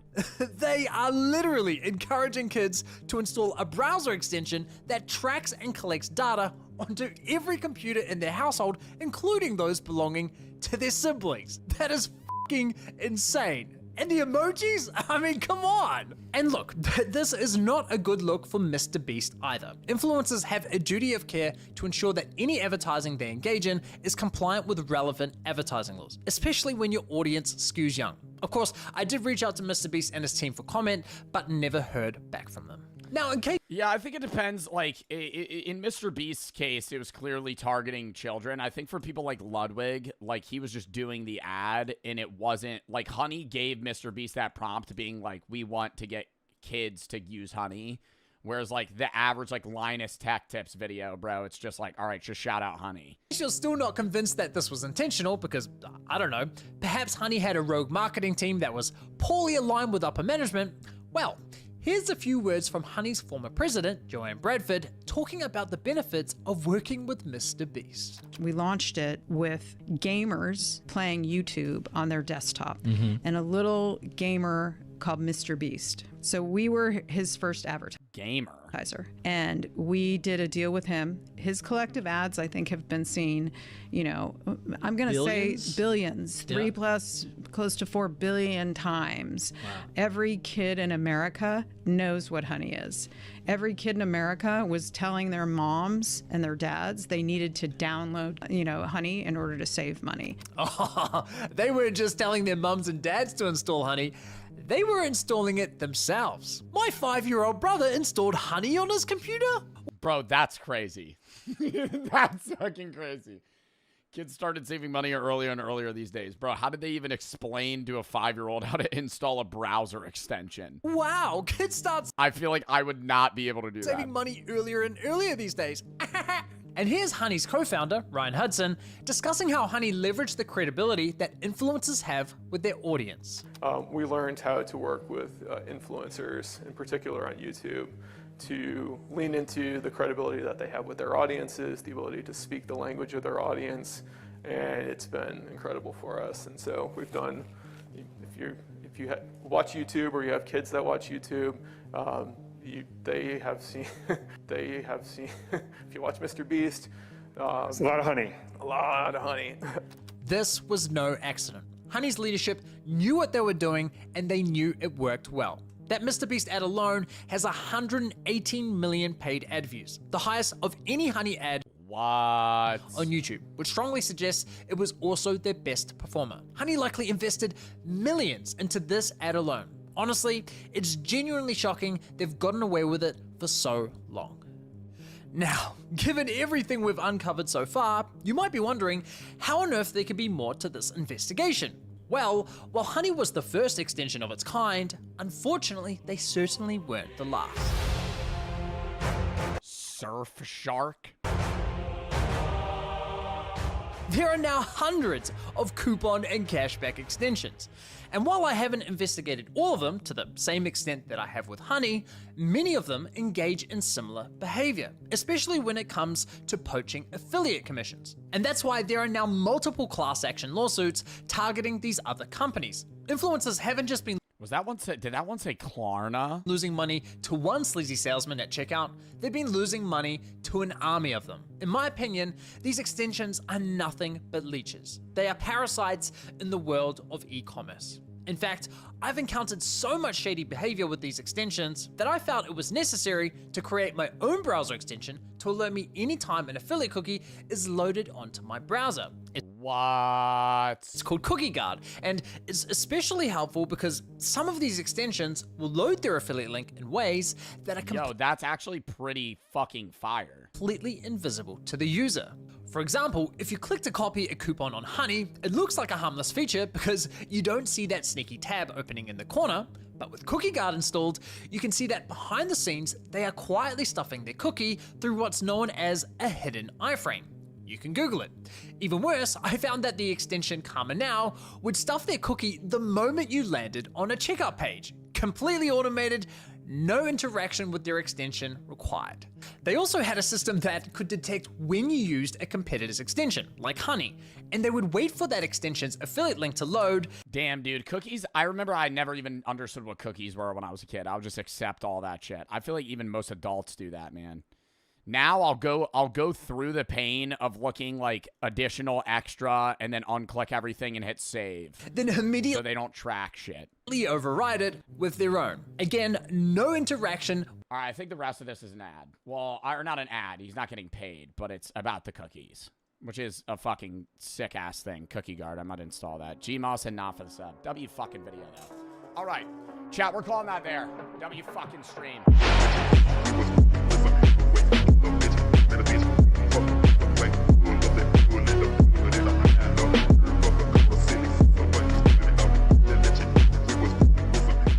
Bad driving has become normalized. There's a common phrase among urbanists that goes, "You're not stuck in traffic, you are traffic," referring to drivers who complain about congestion, not realizing... Yo, it's the okay, it's not all the drivers that are reason for congestion, bro.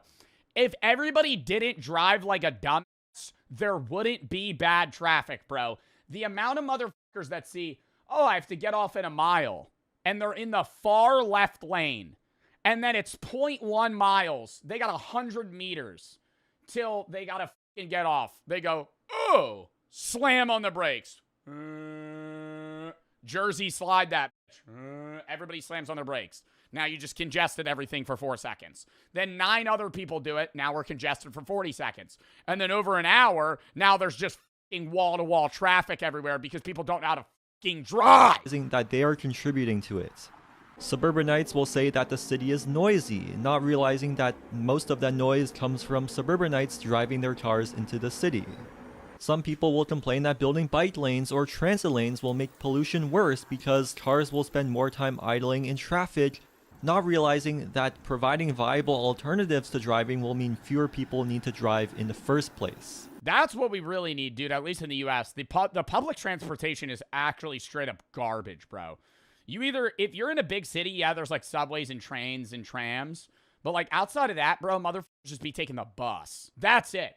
If you don't live in a big, big city with like good public transportation, you're taking the bus or you're driving. British psychologist Ian Walker refers to this as motor normativity, also known as car brain.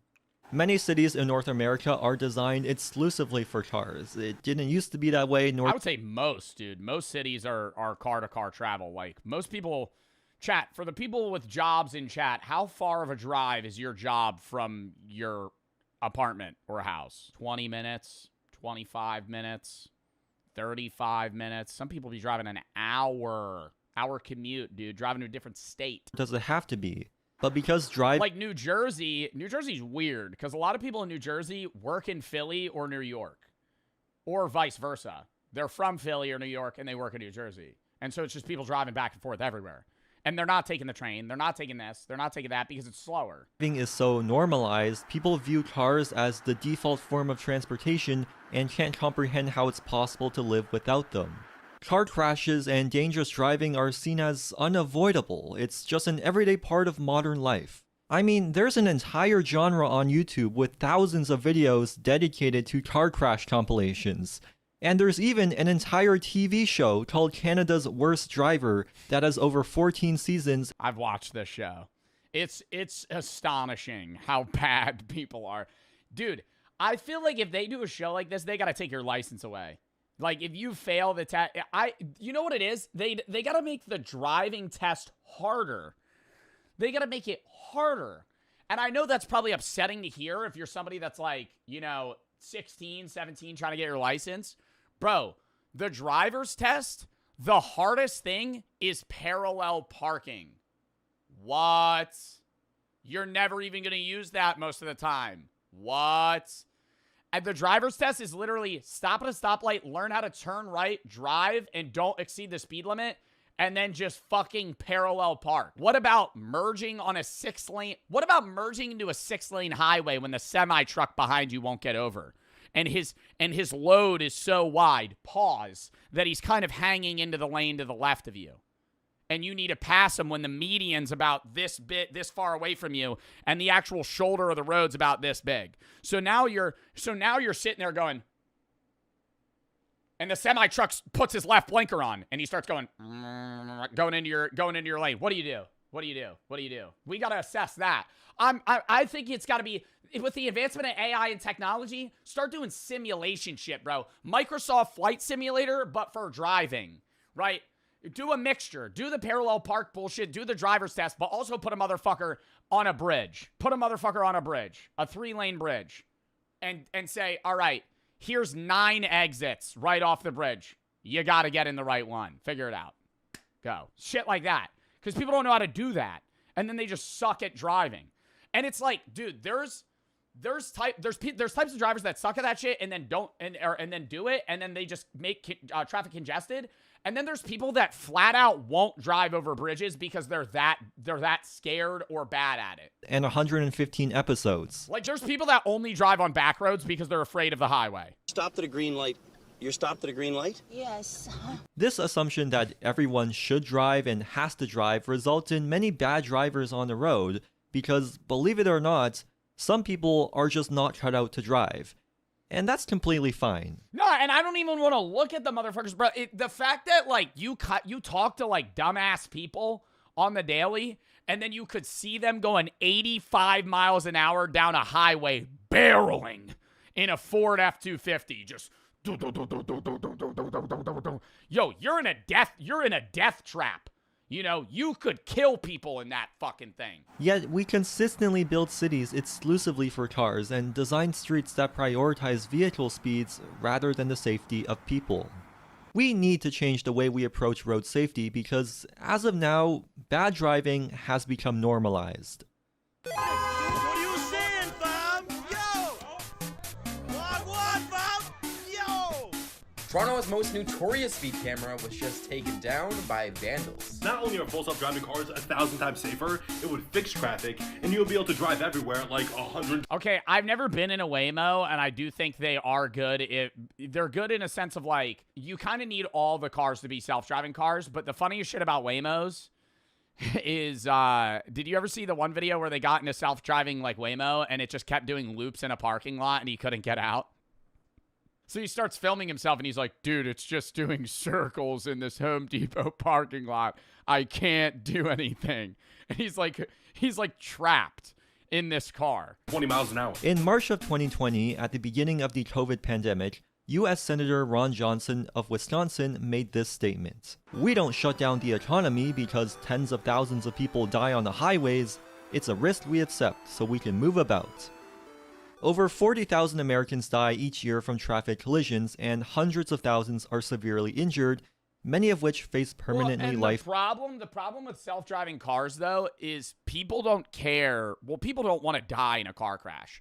But people don't care if somebody dies in a car crash to human error. People would care if they died in a car crash due to robot error. Like, that's one of the advancements of, like, computing and technology that's really good, is that, like, we could get in a situation where computers just drive you everywhere and you don't have to do it. People would still die, but less would die, and when somebody dies, it would learn that to a T to where nobody would die in that way again. The problem is, if you get into a self-driving car and you fucking die, your family's gonna be so much more mad than if you died in a car crash and it's your fault because you blew a fucking stop sign. Because then they have nobody to blame but you, right? Or the guy that was driving. But if a robot killed you, oh, all hands are off the table, right? Even though more people die to humans than people would die to robots, or robot car driving, you know, like self-driving cars, people would still rather have, you know, 500x deaths from humans than self-driving cars, because you're putting your life in your own hands versus something else. Altering conditions. To put that into perspective, that's equivalent to a fully loaded Airbus A380, the world's largest commercial aircraft, crashing into the ground and killing everyone on board. Wait, what? Over 40,000 Americans die each year from traffic collisions, and hundreds of thousands are severely injured, many of which face permanently life-altering conditions. To put that into perspective, that's equivalent to a fully loaded Airbus A380, the world's largest commercial aircraft, crashing into the ground and killing everyone on board every single week. This has reached crisis levels as pedestrian fatalities have increased. I mean, it's scary, dude. Like, the amount of, like, near-death car crashes people get into is insane. Like, I was talking to y'all about how I was going, like, 75 on a highway, and I'm merging lanes, and a guy just starts merging into the lane that I'm merging into at the same time as me, and I have to fucking full swerve away. Like, if me and him collided, that would have surely been a fucking car pileup. Somebody might have died Dramatically over the past decade. And anybody that's been driving a car for like a while probably has so many like near-death experiences in a car, or just near car crash experiences. A trend not seen in other developed countries. So no, it's not because of cell phones. Oh wait, the US is that much higher? Oh my god. Pedestrian fatalities, USA versus European Union. In other developed countries. So no, it's not because of cell phones. But in America, we brush this off as being the cost of doing business. That's just the price we pay to keep the wheels of the economy turning. Well, the other problem is, too, cars are getting larger and larger, and part of that is the thought behind, you know, the average human's brain is, hey, if this car's really big, I also want a really big car, because then if we crash, I'll probably be safe. So, like, in Europe, you see a lot of small, like, you know, hatchback-level cars. But in the U.S., it's these big, lifted F-250s that weigh thousands of pounds. Because the bigger the cars around you, the bigger the car you're going to want. Because you're going to feel a lot safer in a larger car if your car's bigger than everybody else's. And it's also like an ego thing for some people. Two biggest culprits of this are vehicle speed and vehicle size. Anyone who knows a bit of physics understands that the formula for kinetic energy is half an object's mass times velocity squared. So as cars get bigger and heavier and as people drive faster, the chances of dying from a collision increase exponentially. But in the US and Canada, it's widely accepted to treat speed limits like suggestions, that it's okay to drive 10 or 20 over the speed limit because everyone does it. And I'm gonna have this take. I think if you're speeding on like a rural road, that's different than in a highway. Like, if you're on a 6-lane highway and everybody's going 75 when the speed limit's 60, you're going 75. Because then it gets concerning that you're slower than everybody and everybody's weaving around you in dangerous manners, right? No, seriously. Like, if I'm going 60 and everybody else is going 75, they're going to start going, whoom, whoom, whoom, and they're not even checking behind them. They're jersey sliding around your ass. Now, if you're going 75, they'll just follow you. So it's like, I'm not advocating for speeding, but there's certain situations where, like, you got to move with the pack in a car. And that's, like, just how people drive in the U.S. The police aren't going to bother ticketing you. So it's okay to go 90 and a 45. No.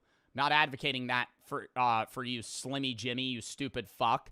You just didn't listen to what I said, and you're trying to rage bait me. One study finds that 42% of drivers don't even consider themselves to be speeding until they're 10 to 14 miles per hour over the speed limit.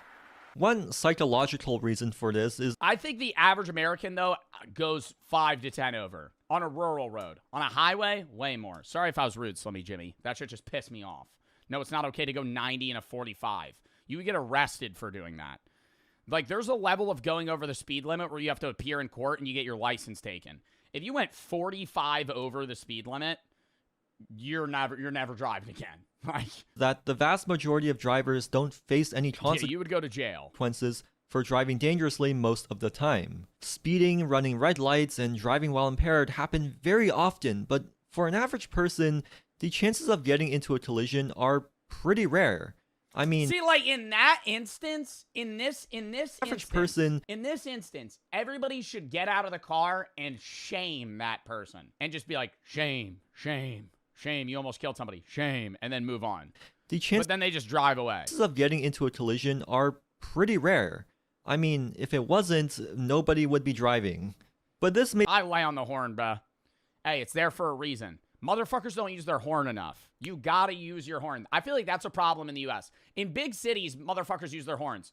On highways, bro, lay on that motherfucker. Lay on that motherfucker. Let people know. And then they're gonna snap their head. They're gonna look.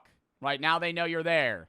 I feel like people get in car crashes when they could just go, and then somebody goes, oh, fuck, and they move out of the way. It's many drivers overconfident. They see that their actions don't have immediate consequences, so— rolling stop signs. I've gotten pulled over twice for rolling they're stop much more— signs. I ain't rolling them like that, though. I've rolled a stop sign. I've gotten pulled over for rolling a stop sign. This guy's going like 15 over. Like, he's just, like, not even stopping. I'll, like, slow down to where my wheels don't, like, I don't go like this. But, like, I'm, like, 3 miles an hour. And then I go, because there's no cars. But then you get pulled over for that. Have immediate consequences, so they're much more likely to keep doing it. Studies show that most people believe they are better drivers than they actually are, and people tend to underestimate the risks that come with breaking the rules. Speed is one of the biggest reasons why cars crash into buildings so often here in North America. One of the biggest things that made me realize that, like, turbo speeding is stupid is that the amount of time you save speeding decreases with the higher the speed, with the higher the speed. Like, if you're going 10 over in a 40, you're going to save more time than if you're going 10 over in a 75. Like, if the speed limit's 75 and you're going 90, you're going to save, like, a minute. Not even. Like, you could do the math for, like, the distance. Like, it's very minimal. Like, if you had just gone the speed limit, it would be better. The official number is poorly documented, but this is estimated to happen at least 100 times a day in the US, and many experts still think that's an undercount. Cars crashing onto— I'd be pissed, dude. This woman just runs into your fucking house a day. Oh my god. In the US, and many experts— That's a paycheck. Now she gotta pay for that shit. Still think that's an undercount. Cars crashing onto sidewalks have also— Oh wait, that was just somebody in the car. The car driver, the driver in the car didn't even get out. Undercount.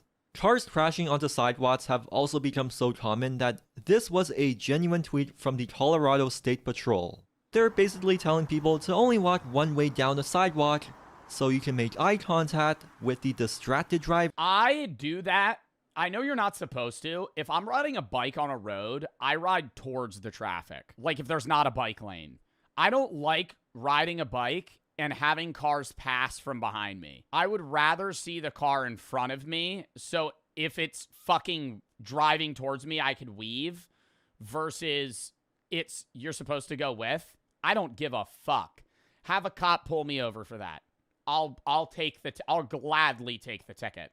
If there's not a bike lane and I'm riding a bike on a road, I'm riding in the opposite lane. I don't care if I fuck up the congestion of the traffic. I'm not getting hit by, because you're getting hit by a car. That's how you get clipped, is when a motherfucker's driving the same direction you are. Who's about to kill you. I mean, it's not like there's anything we can do about it. When we try to do enforcement through speed cameras, speed traps, or ticketing, many people scoff at it, claiming they're just cash grabs or that they're useless. They'll claim that speeding is actually safer because you're just going with the flow of traffic, which is true, but... Yeah, I think it's true in certain scenarios, but when you do say that, then it advocates for everybody to speed and nobody will ever stop. Everyone is still speeding. Some people will take this further and go out of their way to block or destroy speed cameras. In Toronto, there are over 500 cases of this in a single year, and one particular camera was spray painted on 31 times over the span of just a few months. Here's parts. Well, speed cameras are also the most useless shit in the world because you know where the speed cameras are. Even when I was in Iceland, I didn't know where the speed cameras were in Iceland. In Iceland, like the fucking fastest speed limit's like 50 miles an hour or something. But all these cars would pass me and then slam on their brakes because they're locals and they know where the speed cameras are. So you speed, and then you go, I'm probably about 200 meters away from a speed camera, slam on your brakes, go the speed limit, and then speed again. Like, Side Drive, a street that's notorious for speeding cars, aggressive driving, and frequent collisions. Over the past 10 years, there have been over 1,400 collisions on this road, leading to 5 serious injuries and 3 deaths. After a collision in 2021 involving 5 vehicles and the death of a 70-year-old couple, the City of Toronto reduced the speed limits and installed a speed camera, which has since issued over 63,000 tickets and generated nearly $7 million, making Parkside Drive one of the most ticketed roads in Toronto. According to the city, these measures have reduced the average speed, but some vehicles were still caught going over 120 kilometers an hour. The only thing 120 and a 40? Here that's keeping people from driving Still, KPH, what is 120 KPH? Like 65? faster is all the traffic. That speed camera was vandalized earlier this year because, of course it was, and recently, someone chopped it down 75? like a tree. A few days later, the city put it back up, but on the same day, someone chopped it down again. I don't think speed cameras are effective at reducing speed. Yo, I remember when I was a kid, I saw a motherfucker steal a stop sign. Holy shit. I saw him go, it was in like a neighborhood. He like walked up and went, and picked that shit out of the ground, just walked away. And there are much better ways of slowing down cars, which I'll get to It wasn't at like a big intersection. later. But it really shows just how normalized it is for drivers to break the rules when cyclists are constantly scrutinized for rolling through a stop sign, while this is considered heroic. Traffic collisions have become synonymous with the term accident, as if these collisions are unexpected and unpreventable. Recently, I've been really into those airline crash documentaries. You know those videos that dive super deep? That's cap, it's not cap. This was when I was way younger. I was probably like 6 years old. I might be misremembering it slightly, but I remember my neighbor, he was like 35 or 40, and he lived with his mom who was older, and he was, I don't know what disability he had, but he had a disability, and he wasn't trying to steal it. Like, he just ripped it out of the ground and then walked away with it, and then they had to put it back. Into aviation incidents and why they happened. If you watch any of those, you would know that crash investigations are complicated. They don't just blame the pilots and fire them. They go super deep into all the underlying psychological and systemic factors that... Was he the guy that put corn CDs in your backyard? Oh, the dude, that guy. Yo, that shit was crazy. I was like 8 years old. I was like 8 or 9. Walk outside, just see some dude butt-ass naked. I'm like, yo, what the fuck? This was a different guy. No, this was a different guy. I was like, yo, what the fuck? And it was a different place, too. And then I tell my mom, I go back inside, I was like, that was weird. And he wasn't like looking at me. He was just like outside naked. And then one day I like see this CD sticking through the fence. There's like 2 or 3 CDs. I was like, what is this? I like look at the CD and it's just straight porn. It was like one of those old like porn CDs. led to the crash. The airlines restructure pilot training and adopt stricter maintenance procedures. Then he got kicked out by the tenant. The aircraft manufacturers improve their technology and quality control. Well, unless you're Boeing. But the point here is that it's complicated, and it's all done so that we're 99.9% sure that a similar crash won't happen again. Now compare that to the way we treat car crashes. In North America, there's a huge emphasis on personal responsibility. Whenever a car crash occurs, the conversation is always about whose fault it was. That person did something wrong to cause the crash, and if we all be more careful next time, we can avoid those crashes. They're always blamed on the behavior of individual road users, as if that's the only factor that leads to crashes. They'll say that our roads aren't inherently dangerous, stupid people are dangerous. This is one of the main arguments people make for autonomous vehicles. Driverless cars will remove human error from our roads. Our cities will be safer than ever. You'll sometimes... Is that not true? He's saying it like it's sarcastic. I feel like the majority of car crashes are preventable. Hear about the techno-utopian future where every car is self-driving and communicates with each other in real time, allowing them to flow through intersections seamlessly. But man, I would hate to... I did not think that it would look like this. I thought like self-autonomous cars would still have like traffic lights. They would still follow like common road rules. have to cross this thing.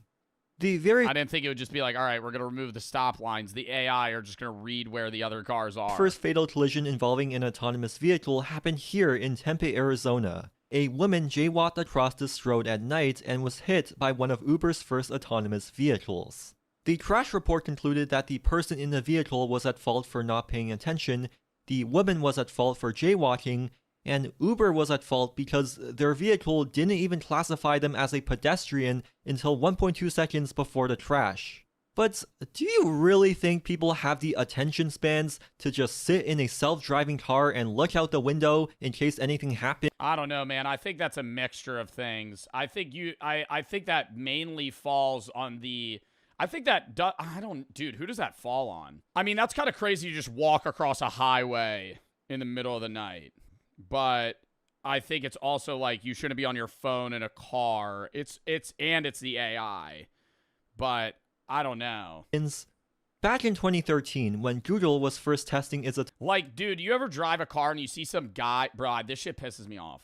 Somebody on the side of a road, there's no shoulder of the road. They're just walking on the road. It's pitch black. There's no street lights. And they're wearing all black. Why? Why are you doing that? You're wearing all black, walking in the middle of the road in the middle of the night. Like, you're almost asking to get hit by a car. Like, obviously, people should be paying attention, but there's multiple times where I've literally had to go, oh, fuck, and, like, swerve, even though I'm only going, like, 30 or 40, because there's just a guy standing. Autonomous vehicles, they gave it out to several employees, telling them to always pay attention, never take their hand off the steering wheel, and that hidden cameras would be watching them. Despite these warnings, people were texting, putting on makeup, and falling asleep, all while they were driving on a highway. Yo, that's nuts. Falling asleep at the car. There have also been fully trusting just like one of the first waves of AI cars. Several cases of people getting arrested or killed while riding in a driverless Tesla, despite Elon Musk claiming that they are feature complete, full self-driving.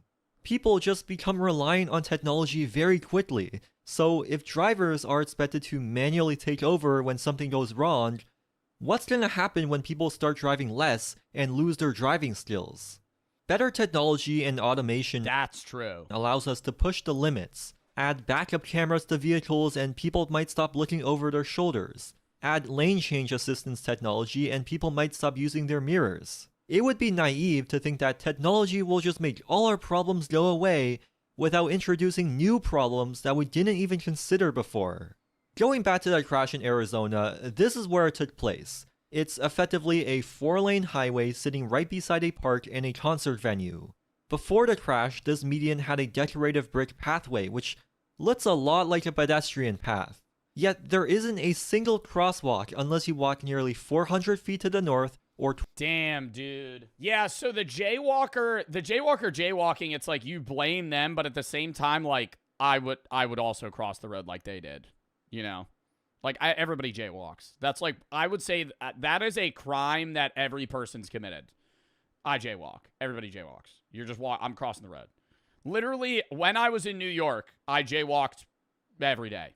If there weren't cars coming, I would cross the road. And if there were cars coming, I would walk across and I would look and I would go, if I get hit and die, it's my fault. Like, I'm making that peace with myself. I'm going to jaywalk if police don't stop you. No, the cops, everybody jaywalks in New York. When you know, if there's no cars coming, you go, there's no cars and it's a 1-lane road and you go, still look both ways because you're a dumbass if you don't. And you go, all right. And then you walk across the road. Cops don't care. 2,700 feet. The only way they're ticketing you for jaywalking is if you flat out like run diagonally across an intersection, or like sprint when a car and I have to swerve around you or something. Cross the river to the south. But instead of actually adding more crosswalks and redesigning the road to slow down cars, the city replaced the brick pathways with rocks and added more signs prohibiting pedestrians. This is ultimately the issue here. Traffic engineers actively design roads that are hostile to people walking for the sake of speeding up cars. So is it... Oh my God, dude. Or there's no, like, I mean, dude, the reason that I'm jaywalking too is because, like, if I'm standing on this road and it's nighttime and it says I shouldn't walk and I start hitting that thing and it goes, wait, wait, wait, wait, wait, wait. And it sounds like this. Wait, wait, wait. Fuck you. And I cross the road. So is it really a surprise that... I'm not advocating for that, by the way. It's like, if there's traffic like this, I'm not running across the road. It's just like, if there's no cars on the road, I'm going to cross. speeding and road safety are such major issues here? We already have these solutions to our transportation problems, but most of them involve slowing down the cars, which is just unacceptable for American cities. Instead, we get told that better technology and self-driving cars will solve all of our problems without fixing the underlying issue, which is our inefficient and dangerous car-dependent transportation system. It's like a drug addict claiming he'll be rich and successful without changing his unhealthy addictions. Decades of road safety research and best practices from around the world show that road and street design is one of the biggest factors in I mean, we just showed a guy smoking a cigarette. You need to show dude like using like crack or something. related collisions. Wide, flat, and straight roads make it easy and comfortable to drive at high speeds. But narrow streets with curves and obstacles like trees or bollards will make drivers uncomfortable driving too fast and reduce the damage if a crash does occur. We need to accept that when a driver crashes onto the sidewalk, they are the ones to face the consequences and not the innocent people walking on the sidewalk. A great example is the Vision Zero strategy first adopted by Sweden in the 90s, or the sustainable safety approach from the Netherlands. When a crash occurs, human error is considered, but they also look at how the environment and the design of the street can be changed to avoid... Yo, like this, bro. The bike lane shouldn't be right next to the fucking car lane with no median, bro. Oh my God, that pisses me off. The bike lane's like this, and then it's just the cars. And I'm like, if they fucking go, you're dead, you're dead. Like, they don't even need a crash. Like, they could move 6 inches to the right, and you're dead. They could clip you. Look at how the environment and the design... Like, this looks so nice. Nowhere in... Is there anywhere in the U.S. that has shit like this? ...of the street can be changed to avoid future crashes. Oh my God, it's just peaceful. You're not hearing... It's the Ford sputtering that definitely wouldn't pass a fucking engine test. This is how Oslo, the capital of Norway, achieved 0 pedestrian fatalities in 2019.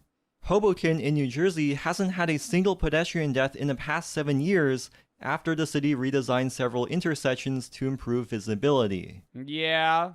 So you don't have to like peek around. That looks fine, but it's still not like safe to like just run. Okay, Hoboken is like, this is better, but it's not like there's no bike lanes that are good like this. Like there's just more visibility for the cars and the people. Going back to That's still good though. Parkside Drive, the city has proposed redesigning the street. Like this is bad. I don't like this. Also, are these like AI people? And adding bike lanes, which are proven to make... Yeah, bike lanes are good, but I would say even have a median separation between the bike lane. Have a bike lane and then have a fucking concrete wall in front of the bike lane and the people. Redesigning the street. And don't just have these little plastic flimsy... And adding bike lanes, which are proven to make streets safer for all road users. But this has upset many people because it would slow down vehicle travel times by 1 to 3 minutes. Mind you, this is a street that runs... Never mind, that's unacceptable. Right in between a Never mind, don't add it. Residential neighborhood and the largest public park in the city, with sports facilities, playgrounds, and a zoo for children. So I really don't agree with framing this issue in terms of traffic flow as opposed to safety. But you'll see this constantly. People opposing road safety improvements like bike lanes, even... And I feel like if you add if you added bike lanes in every city in the US, I think momentarily traffic would get worse. And then it would get better because people that have to drive 3 miles would be more motivated to take the bike. Then that increases exercise, decreases obesity rate, traffic stays about the same, more people can take a bike to work. I feel like it's just a win-win-win-win-win scenario. On small residential neighborhood streets, or even major streets that are lined with shops and have rapid transit under it. They actively fight against infrastructure that will save people's lives, all because it would slow down their cars by a few minutes. If you were to go back 100 years, however, this attitude would be completely different. In the 1920s, it was perfectly fine for people to just walk across the street. Streets were universally recognized as shared public spaces. But as cars became faster and started killing thousands of people every year, they were viewed as deadly intruders, and people overwhelmingly wanted strict regulations like speed governors on them. Whenever a motor vehicle struck someone walking, the motorist was fully responsible, because, you know, they were the ones driving a big fast vehicle on a busy street. The auto industry knew that cars were fast and deadly, but tight regulations would destroy their profits. So they spent millions of dollars on massive campaigns to redefine the streets as a space exclusively for cars. Dude, this looks so fucking stressful, man. Oh my god. Driving or walking across the street, dude, there's just people standing in the road. There's just people standing in the road just walking. Redefine the streets as a space god, dude. Like this woman's just standing there. Exclusively for cars.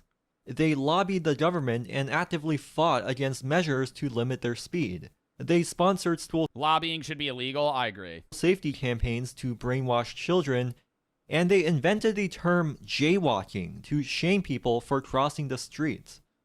Within just a decade, the auto industry had gaslighted everyone. Okay, well, I don't think, the term jaywalking to make it a crime's a little crazy, but I think this guy is also a fucking idiot. Like, I'm not gonna side with the drivers that are running over people, but at the same time, this guy sees this car barreling towards him and goes, yeah, he'll probably stop. Yeah, he'll probably stop. And they invented the term jaywalking to would have gotten hit. Would have gotten hit right there. That car would have clipped him. Would have gotten ran over. People for crossing the street. And he's like, oh.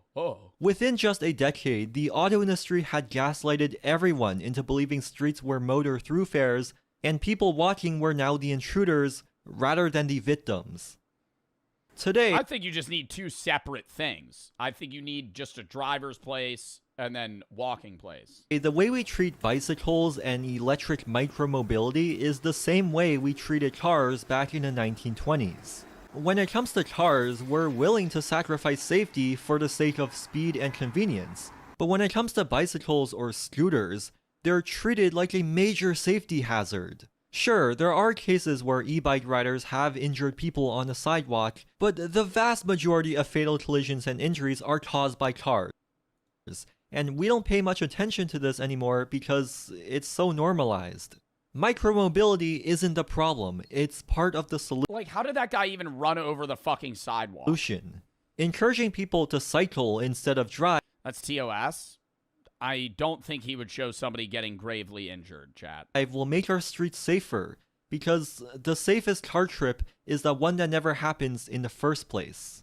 Here's the thing though, in many parts of the— Well, you can't just get rid of cars. Like, what the solution would have to be, like, literally increase public transportation drastically. You need to build more railroads, you need to have more subways, you need to have more buses. US and Canada, you literally cannot go anywhere without a car, which means that children and people's grandmas with poor eyesight are forced to drive. Otherwise, they have no independent mobility at all. Yet, as soon as a child turns 16, learning to drive is seen as a rite of passage, a step they take to finally become an adult. That learning to drive grants you the freedom and independence. Instead of implementing pedestrian security, send $500 billion to Israel. Yeah, give them more missiles. Independence to go wherever you want. And my tax dollars should go. If you don't do this, people look down on you and tell you to grow up. How other people have to drive you around for the rest of your life. Or they'll assume you're just a drunk driver who got their license taken away. Car dependency forces people who don't want to drive or shouldn't be driving to drive. Sure, driverless cars might help, but a lack of accessibility is a problem inherently caused by car-dependent planning. So, are they really necessary? In many walkable neighborhoods, it's already common to see children or old people getting around by themselves and being fully independent. Even in the suburbs, like here in Markham, Ontario, this bike lane allows many seniors to safely bike themselves. And that's like, even though there's no gap, that feels like a safe bike. Like, this feels like a safe bike lane because you're like way off and there's a railing. But even if there's not a railing, like here, like you're so far from the road that like you're not worried. Bike themselves to this mall, which is a vital community gathering space for Chinese Canadians. AVs are not here to save the planet. They're here to save the auto industry. When I imagine a city of the future, I don't think of this. I think of this. Pedestrianized plazas that encourage people to walk around and relax. Massive transportation hubs with fast, frequent intercity trains and automated metros. High-quality bicycle paths and giant bicycle parking garages to encourage active transportation. And lots of greenery and rivers integrated like e-bike shit. Just like an e-bike that goes like 20 miles an hour. Into the urban fabric. Force people to wear helmets, have like restrictions on that, and then it would just make everything easier. Traffic, pollution, and road safety are simply not as big of an issue in these places, and they achieve this without any fancy sci-fi technology at all. There's so many good alternatives here that the only people who drive here are those that really want to or need to. And because those drivers likely walk, cycle, or take transit themselves, they're much more sympathetic to people outside a car. Yeah, but this is just a different scenario, bro. We would need it. You gotta have like bike chains and shit, bro. This motherfucker just got this on a kickstand, just settled, bro. Yo, you walk back. If you're in the US, you leave your bike like that, somebody's stealing that shit. More sympathetic to people outside a car. Are there bad drivers here? Yeah, probably. But bad driving is just not as normalized as it is in car-dependent societies.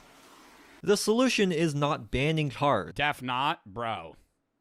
Everybody has bikes, so why steal? That's true. Just like how we didn't just flat out ban cigarettes, but we did ban smoking from bars, restaurants, and most indoor places. We did force cigarette companies to cover their packaging with health warnings.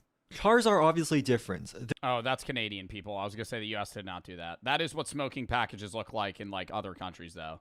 No fumar. Fumar equal cancer. Warnings.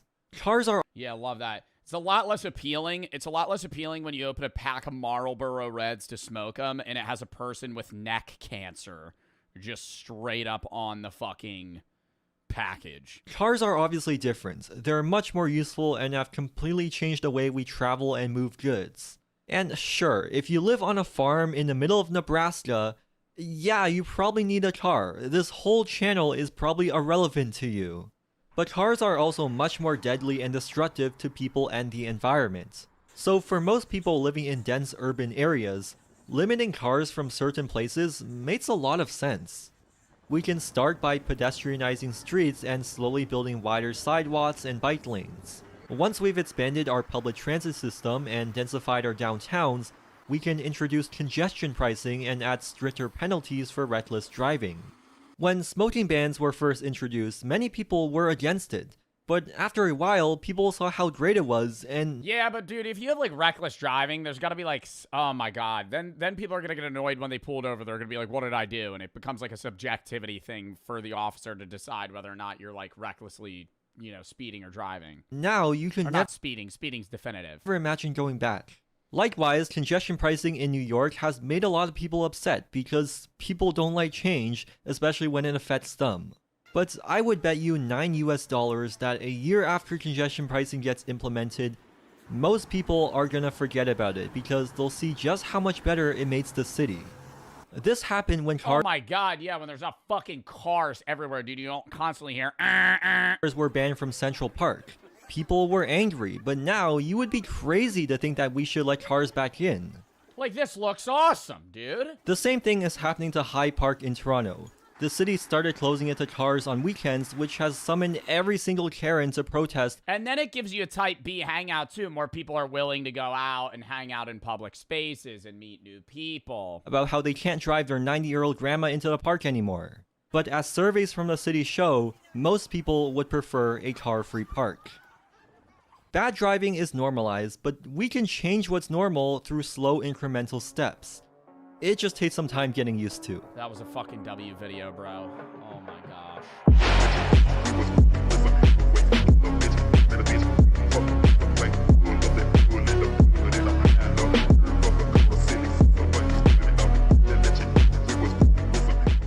Horror quiz.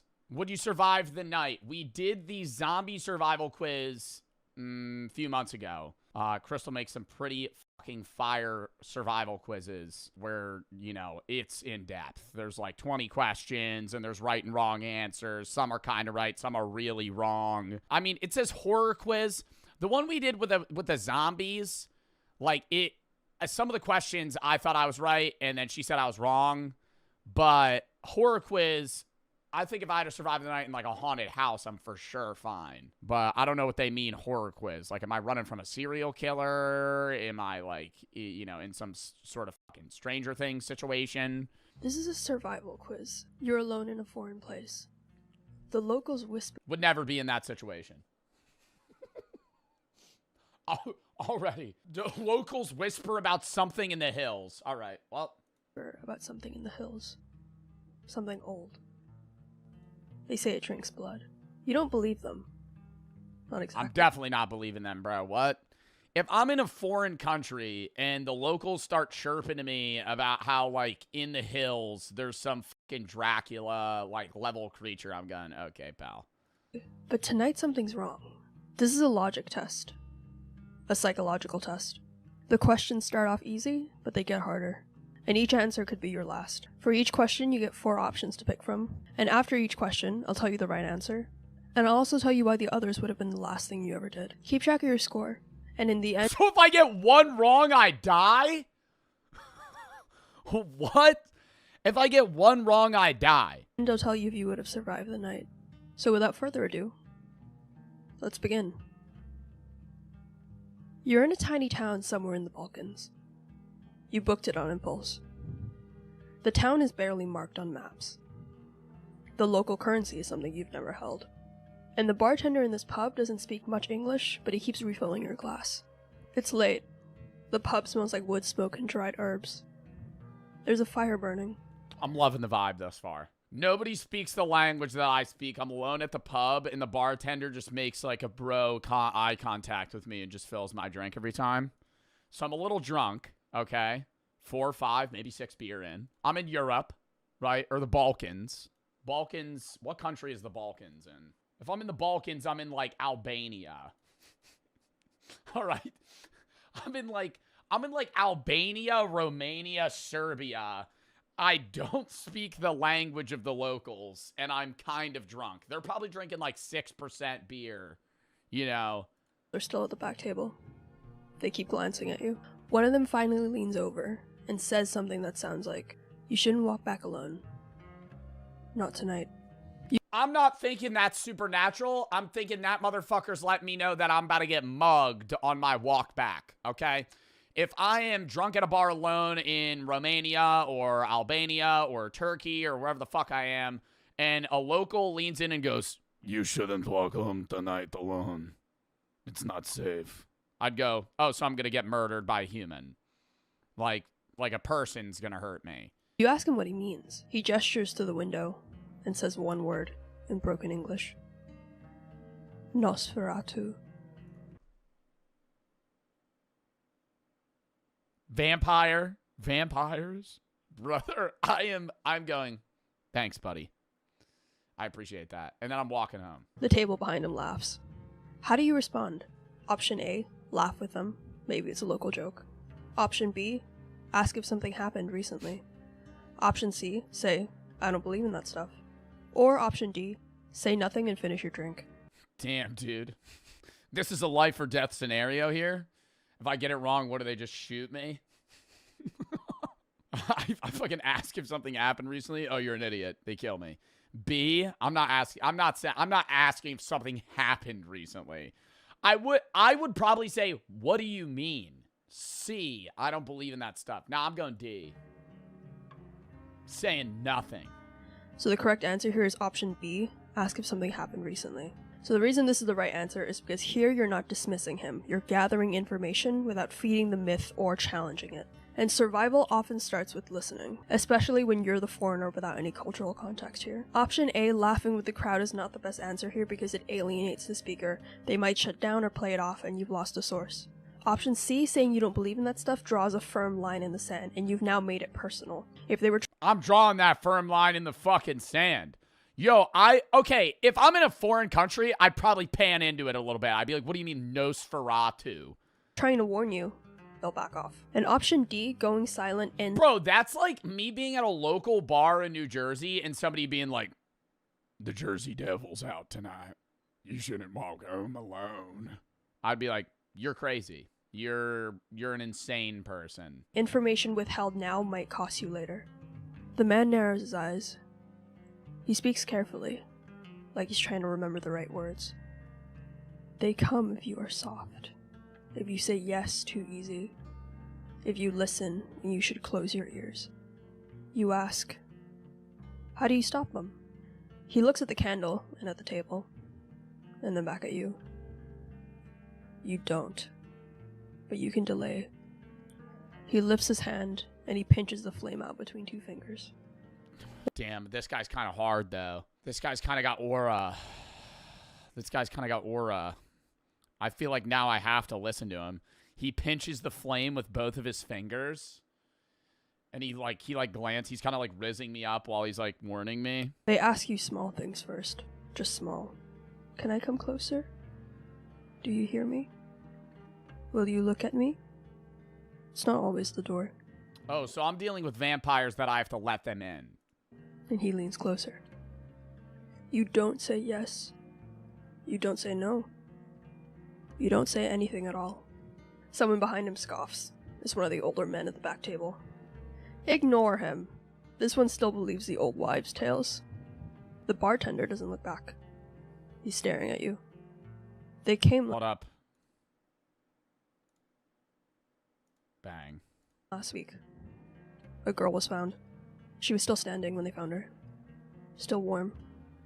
No blood inside. Like something had hollowed her out and walked away. As you stand to leave, the bartender slides something across the bar. A small metal charm and a string. It looks handmade. Rusted. Ancient. He doesn't look at you when he speaks. Protection. What do you do? Taking that bitch! Taking that bitch! What? He gives me a metal charm on a string and he goes, protection. I'm going, okay. And I'm wearing that. Option A, put it on immediately. Yup. Option B, refuse politely. You don't believe in that stuff. Option C, take it, then ask what it's made of and what it does. Oh, C. Or option D, leave it on the counter and walk out without acknowledging it. C. So the correct answer here is option C. Take it, and then ask Yes! what it's made of and what it does. So the reason this is the right answer is because here you're signaling respect and you're gathering information. You're neither dismissing nor blindly accepting it, and that maximizes safety and intel. Option A, blindly putting it on, is the wrong answer because you have no idea what this is, and if wearing it marks you, binds you, or even attracts the thing that you're trying to repel here. Option B, dismissing the offer out loud, is also the wrong answer because this signals ignorance and arrogance in a dangerous and unfamiliar environment. And option D, walking out without acknowledging it, is the worst of both option A and option B. You've both ignored local protection and you've potentially insulted someone who might be your only ally. You pick up the charm. It's heavier than you expected. You don't put it on. It's made of tungsten. You pick up the charm. The string snaps. You've just got yourself in a New York City free charm scam. This guy's asking for a tip for the free jewelry he just gave you. You decline. He says, well, you broke my charm. Now you have to pay me for it. Instead, you ask, what's it made of? The bartender pauses. He leans forward slightly, and his voice lowers. Cow urine. Cow urine. Horse shit. Iron from a grave fence. Oh, iron from a grave fence. And then he taps the string. Thread from a shroud. He looks at you for a long time. And a little bit of puffer semen. You don't wear it to look strong. You wear it to be overlooked. Don't let them hear you say their name. And never, never speak to them first. The candle on the bar flicks sideways, like someone walked past. But no one did. Outside, the night is colder than it should be. You check your phone. No signal. No, not big puffer. Like a puffer fish. I don't know, maybe... The road home is darker than you remember. One street lamp flickers ahead. Time to walk. The real quiz has officially begun. You step out into the cold. The charm is warm in your pocket. The night smells like whetstone. You've been walking for nearly 15 minutes now. Uphill, away from the bar. No shops Well, here's where you're wrong, because I'm catching an Uber ride. Open. No cars. No sound except for your own footsteps. Up ahead, beneath a flickering street lamp, you see a figure. They're standing still, head tilted down, half in shadow. I cross the street. I jaywalk across the street, and I avoid contact with him. This is not even, regardless of whether or not Nosferatu's a thing.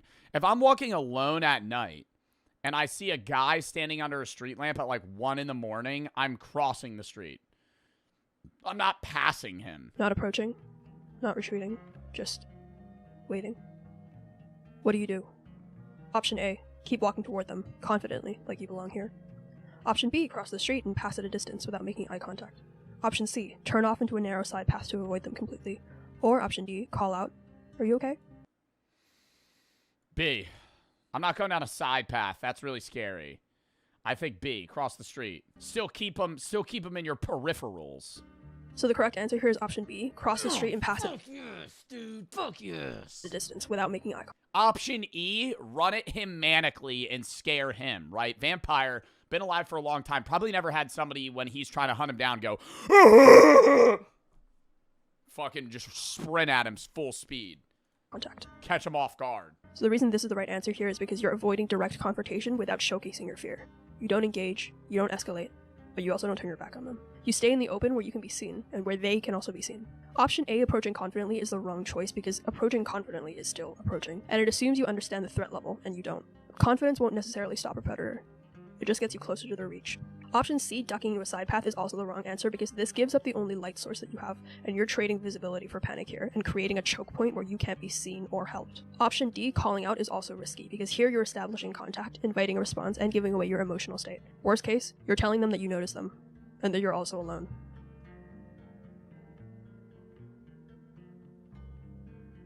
Copy this graph. What graph? So you cross the street, slow, steady, with your eyes forward. The figure doesn't move. You pass under the lamplight and glance back. Just once. And they're still there. Still watching. Not following.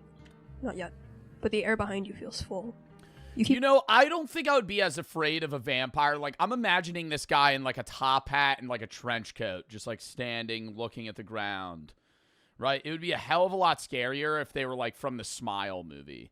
Like, that would be the creepiest thing.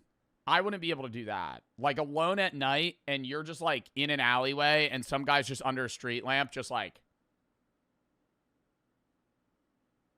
staring at you. Like, that would be fucking mortifying. Walking. The street narrows. You pass a door that's been left ajar. A tiny convenience shop with flickering fluorescent lights. You step inside. A woman is sweeping in the back. The figure who follows you lingers in the street opposite, watching. They don't enter the store. The woman in the back calls out in broken English. You're American, just shoot him. I don't have silver bullets. Dick. You're an American. Just shoot him. Huh. Just take out your gun. All of you have. Right? You guys are always killing each other with them. This time, there's a reason I have one. I finish in 10. Safe. She gestures Silver doesn't kill vampires. Fake horror fan. It's a wooden stake to the heart. Garlic is dangerous to them. What does a silver bullet kill? That's a werewolf. The small delivery van parked in the alley. Buddy, I've watched almost every season of Supernatural, okay? Buddy, I've seen almost every season of Supernatural. You don't think I know? You don't think I know the lore on how to kill a vampire? Out back. What do you do? Option A, accept. You wait inside with her until she finishes, then take the van. Option B, politely decline and continue walking towards your inn, staying on Oh shit, what's happening? Sorry. She gestures towards the small delivery van parked in the alley out back. What do you do? Option A, accept. You wait inside with her until she finishes, then take the van. Option B, politely decline and continue. The woman calls out in broken English. You take my lift? I finish in 10, safe. She gestures towards a small delivery van in the alley out back. I think I'd kill her if she pressed me, so I think I'm going to accept. You walking towards your inn, staying on lit streets. Option C, ask if you can wait inside the shop for a few minutes, and then leave on foot once the figure is gone. Or option D, step outside the shop and try to confront the follower. See if they'll speak. C.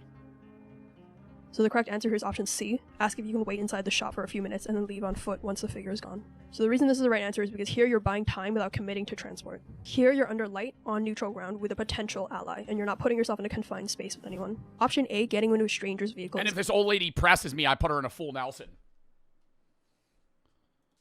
gamble, especially down a dark alley. Even if she seems kind, you can't verify her intentions, or who else might be involved. Waiting inside the shop is also a gamble, but it's a lower risk one. In the van, you're in a confined space, and if it's a trap, there's no exit. Whereas the shop is still in a public-facing, visibly lit area where you can leave at any time and there are multiple exits. Option B, continuing alone, is the wrong answer because this keeps you exposed, and you're gambling that the figure outside won't escalate the moment you leave the range of potential witnesses. Option D, confrontation, is the most dangerous move here, elevating the encounter into a challenge, and you don't know who the figure is, or what they want. Speaking to something you don't— He could just be a fucking crackhead. Like, what do we talk? I mean, we don't even know if he's a vampire yet. I just left the bar and the first guy I see under a dim lit lamp, I'm thinking is a fucking vampire. That's just like paranoia. Understand is often how these stories end. So you linger inside the shop. The woman keeps sweeping. Slow. The literal first guy I see. We're in Romania. Okay, I'm in Romania. I'm in Albania. I'm in the Balkans. All right. And the first guy I see after I leave the bar is just fucking standing there. And I'm like, oh, must be Nosferatu. And rhythmic. She doesn't speak to you, but she doesn't ask you to leave either. The figure stands outside, still watching. Minutes pass. And then, finally, they step backward into the dark. They just vanish behind a parked car. The woman stops sweeping. Go now, she says. It won't stay gone. You thank her quietly and step out. The street is silent. You walk fast. You reach the guest house gate. You step through, and you're about to feel relief until you see it. The figure is back, 20 feet behind you, just beyond the outer lamp. Then— Bro, I'm about to just make myself like a fucking gross, like, dude, like, if a vampire's trying to kill me, I'm about to just cover myself in poop. Because, bro, that's, like, ruining the meal. You know what I mean? Like, this guy wants to eat me. Like, if I just, like, cover myself in feces, like, he's not gonna fucking eat me. Like, no, seriously, bro. Yeah, like, cover myself in onions and garlic and fucking poop. Make myself smell putrid, dude. They speak, voice low. Vomit everywhere. Like breath on glass. I'm so cold. Please, only a minute. Your charm is warm in your pocket. Across the street, a window flickers with the faint glow of the television. A cat watches from the garden wall. What do you do? Option A, crack the gate just— Oh my god. Beyond the outer lamp, they speak voice low like a low breath. I'm so cold, please, only a minute. Charm is warm in your pocket. Across the street, a window flickers with a faint glow of the television. A cat watches from the garden wall. Enough to shine your phone flashlight outside, without stepping out. Option B, step inside, lock the gate, and call the host quietly. Option C, open the gate and offer to bring them a blanket. Test their reaction. Or Option D, pretend you can't hear them and go straight inside without looking back.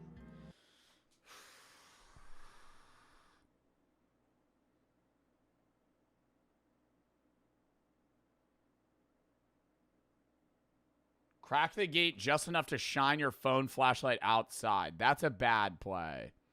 Step inside, lock the gate, and call the host quietly. I'm thinking, like, it's probably B or D. But you're not supposed to just, like, ignore them. Open the gate and offer to bring them a blanket. That's the worst one. D. So the correct answer here is Option B, step inside— I said that, and then I saw my chatter say D, and I felt like that was probably the right answer. You guys suck. Lock the gate and call the host quietly. So the reason this is the right answer is because here, this is barrier control. Don't trade your physical threshold for a moral test. The correct move here preserves your strongest defensive asset, which is the locked gate. Calling the host quietly will also record your situation and possibly produce a local authority figure, or at least flags the interaction. Option A, cracking the gate and shining the light, is the wrong answer. What if I just start fucking screaming, dude? Like, why is that not an option? Me just be like, help! Help!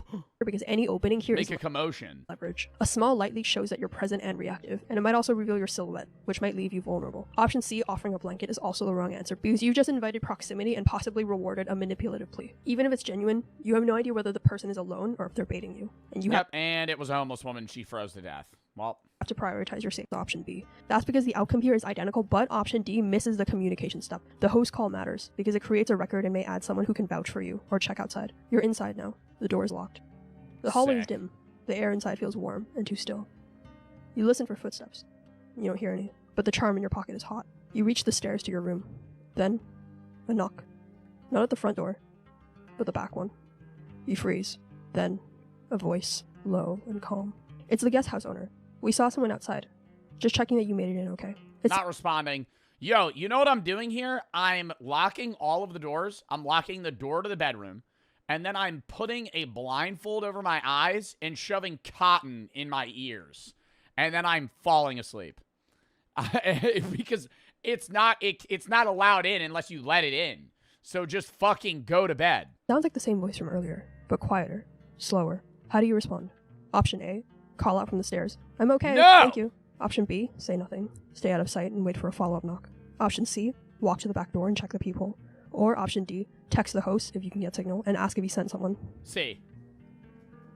Oh, wait. D. So the correct answer is option D, text the host and verify.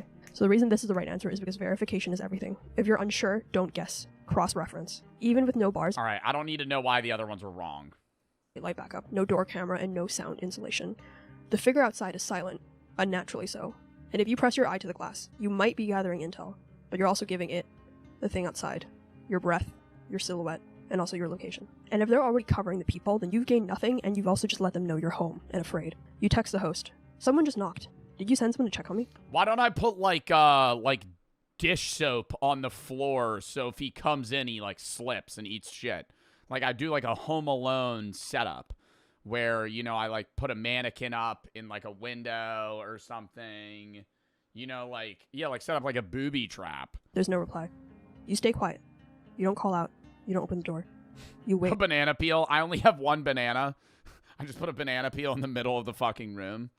Well, he's got about a 5% chance of slipping on that. 5 long minutes. Finally. No one should be there. You lock the door.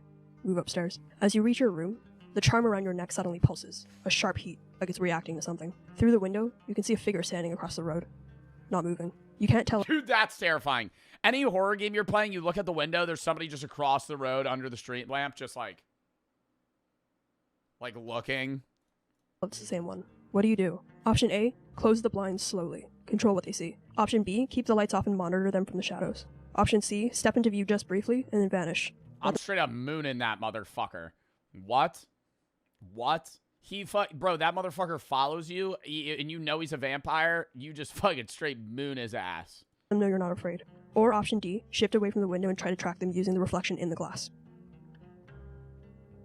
Oh shit, wait, I gotta pick an answer. Close the blinds slowly, control what they see. Yeah, mooning them's not an option. Close the blinds slowly, control what they see. Keep the lights off and monitor them from the shadows. Step into view just briefly, then vanish. Shift away from the window and try knocking your track to use the reflection of the glass. I'm gonna go B. So the correct answer here is option B, keep the lights off. I need to know why the other ones are wrong. If I get it right, I'm just moving on. No lights, no blinds, no speaking. You stand there in the dark, watching them watch. The figure shifts, almost imperceptibly. Then, very slowly, it turns its head. Not toward you, toward the window of the house next door, the one with the TV glow. And then, it vanishes. Charm in your neck cools slightly. Only slightly. You exhale. And then, 3 light taps on your window. You're on the 2nd floor. There's no balcony, just glass. What do? Option A, speak softly through the wall. I'm calling police. Option B, approach the window with your phone flashlight. Option C, stay exactly where you are and count 60 seconds. Or option D, throw your charm against the window to test the reaction. Bro, I'm going, freeze! Freeze! And I'm going, and he's going to hear that noise, and he's going to go, maybe I should leave. Maybe I should leave. Refund those push-ups. Not doing channel point redemptions today. Speak softly through the wall. I'm calling the police. Approach the window with your phone flashlight. Stay exactly where you are and count to 60. Why the fuck would I do that? I'm not throwing the charm. I feel like the charm is a good thing to have on my person. It's kind of like a totem of undying in Minecraft. I think it would keep me alive in case it attacks. I don't want to speak. I don't want to approach it. I'm going to go C. So the correct answer here is option C. Stay still and count 60 seconds. So the reason this is the right answer is well, actually, I kind of do want to know why that's the right answer. Because here, psychologically and tactically, you're in information denial mode. Do not react to lures or tests. Counting time helps you regulate your panic, it keeps your breathing slow, and it allows external movement patterns to surface. And it also tests them. How long will they wait? Option A, threatening to call the police, is the wrong answer. Yo, but I'm, like, waiting with a vampire right now. Like, how do I know that they're not going to, like, just fucking break the window? Like, they're not allowed because it's vampire rules? Phone lights up, unknown number. You answer, calm voice says your full name first and last. You answer. A calm voice says your full name, first and last. And then, please open the door. We need to verify you're okay. This line is being monitored. We're with police dispatch. Cap. What do? Option A, say, what's your badge number and station? Option B, hang up. Text your host again. B. Option C, say nothing. Listen for mistakes in what they say. Or option D, say, I'm not home, and pretend you're somewhere else. B. It's B or C, but B. So the correct answer here is option C. Say nothing. Listen for mistakes in what they say. So the reason this is the right answer is because silence here is your strongest tool. They already have your name, but you don't need to give them anything else. Speaking gives away stress, alertness, and possibly your location or your accent. Option A, demanding ID, feels like the smart answer, but it's ultimately wrong because without an official callback... Straight screaming and slapping my belly like drums. You think that would scare them away? Number, it's meaningless. Option B, texting your host is good, but premature. You need to assess the threat first. And option D, lying is the wrong answer because this shows panic. And once you speak, you've already revealed your voice. Silence is the strongest move here. Let them keep talking. Real All right, is all of this just going to revolve around silence, though? Like, when am I going to be able to, like, kill him? Not breathing, not interference. Like a second voice. Whispering, just a half second too late. Echoing the same sentence, as if something was repeating the line, trying to copy the tone. You hang up. No one calls back. You're still in the guest house. The doors are locked. No one's gotten in. You've double-checked. But something isn't right. The silence is too complete. He's in. You pass by the hallway mirror, and something catches your eye. You pause. In the mirror, you are there. But only faintly, like your image is half erased. And then, for a split second, there's something else. A second reflection, not mirroring your movement. You blink, and it's gone. What do you do? Option A. Yo, any of those, like, horror films where they look in the mirror and there's somebody in the background, and when they turn, they're not there? And then they, like, look back, and they're still in the mirror. They turn, they're not there. They look back, and then it's right next to their face, and they turn, and they're there. Oh! No, I can't do that. That would be never break a mirror. Why? Break the mirror. Option B, use your phone camera to check the reflection again. Option C, leave the hallway. Mirrors can lie. Or option D, adjust the lighting to verify distortions. All right, so there's a second reflection. So somebody's in the mirror. I kind of want to break the mirror, but that seems kind of stupid. Use your phone camera to check the reflection. I'm going to leave the hallway. So the correct answer here is option D, adjust the lighting. So the reason this is the right answer is because optical distortions are common in dim or angled lighting, and fear warps interpretation. Before you assume supernatural influence, verify the reflection against real-world physics. Bad lighting, double-pane mirrors, or backlighting can distort even your own... Bro, I'm not going to be that calm in this situation. A vampire's trying to fucking kill me. I'm not going to be able to be like, you know, maybe the physics, maybe the lighting of this is just skewing. You know, obviously I'm under some sort of duress right now, and that might be skewing my perceptions of whether or not there's something in the mirror. If I see a if I walk in and I turn and I see somebody in the mirror, I'm darting out. No part of me is going, maybe I should tweak the lighting angles here. Sorry, what the your fuck? host. Finally calling back, but your pulse, it just delays it. So you adjust the lighting, and the mirror now shows your full reflection. Nothing strange, but your pulse hasn't slowed. And then, a vibration. Your phone. It's your host. Finally calling back. Wow, You answer. finally. Don't open the door, your host says quickly. No matter what you hear, it's not... The call cuts out. You barely have time to process before there's a knock. At the front door. Same voice. It's me. Sorry, phone died. Let me in? Same cadence, same tone, same man. But that's not possible. What do you do? Option A. Ask him what room number you're in. Option B. Ask him what you were wearing when you checked in. Option C, wait for him to say something you didn't tell him. Or option D, slide your phone under the door with a voice recorder on. I'm not giving my phone to the fucking vampire. What idiot would pick D? Why would I slide my phone under the door? I'm giving them my phone? That's the worst possible. Nobody would pick that. Wait for him to say something you didn't tell him. C. So the correct answer here is option A, ask what room number you're in. What? So the reason this is the right answer is because room number is fast, innocuous, and it's specific. Only the real host or someone who's watched you check in would know it. It's a classic confirmation test that sounds casual, but it reveals a lot of information. Option B, asking what clothes you were wearing, is not the best answer because this is a vague detail and it could easily be guessed. Option C, waiting, is also not the best option here because it puts you in a passive mode and time matters here. And option D, sliding... Puts you in a passive mode. Every other answer was, hey, just wait. Time is silence is fucking strength. That's what every other one. It's like, oh yeah, no, being quiet's the best thing you could do. Your phone under the door sounds clever, but now it sucks. Now I'm asking him questions. I'm fucking. What are we playing? Jeopardy? What room number am I? Delays action, and you need answers immediately. He gets the answer wrong. He says room 4. You're in room 7. You don't speak. You don't move. And eventually the voice stops. You back away from the door. That's when you smell it.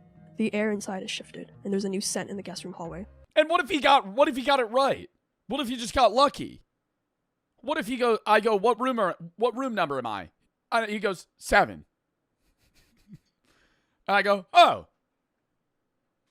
And then that motherfucker eats me. Wet soil. Iron. No open windows yet. You checked earlier. It wasn't here before. What do you do? Option A, check under the bed. Option B, check the closet. Option C, smell your charm. Or option D, open your suitcase to see if something was placed in... Why am I smelling my charm? These all feel like bad answers. There's a putrid smell in the room. I'm either looking under the bed, looking in the closet, smelling the charm, or opening my suitcase. I'm gonna go see smell the charm. So the correct answer here is option B, open your closet. So the reason Why? Why is that the right answer? this is the right answer because in both real intrusions and folklore, closets are containment points for bodies, bags, traps, or things that don't belong. If someone is broken in, this is the most likely hiding space. And if the lore is okay, and then I open the door and he kills me. True, that smell of damp soil isn't just rot. Some say that vampires carry the earth with them from their homeland. Option A, checking under the bed, is the wrong answer because under the bed checks require you to lower yourself, which is dangerous unless you know it's necessary. Option C, smelling your charm, is not the right answer because the charm heats when danger's near you. I don't know, dude. Yeah, I lower myself, but if I stand like 3 feet away, you gotta think, bro, somebody under a bed's in a very vulnerable position.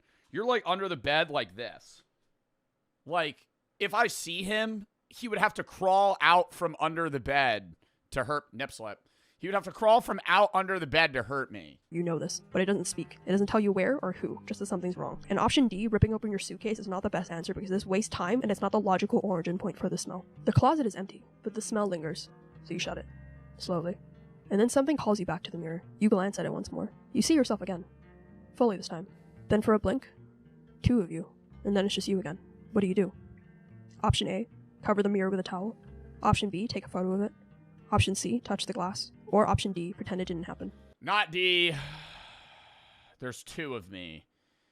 I'm going to cover the mirror or take a photo. I'm going to cover the mirror. I'm not touching the glass. So the correct answer here is option A, cover the mirror. So the reason this is the right answer is because mirrors are psychological vulnerabilities. Yup, knew that. Next. For a reason. It gives them invitation. And option D, ignore from outside. Slightly better. And then you hear something.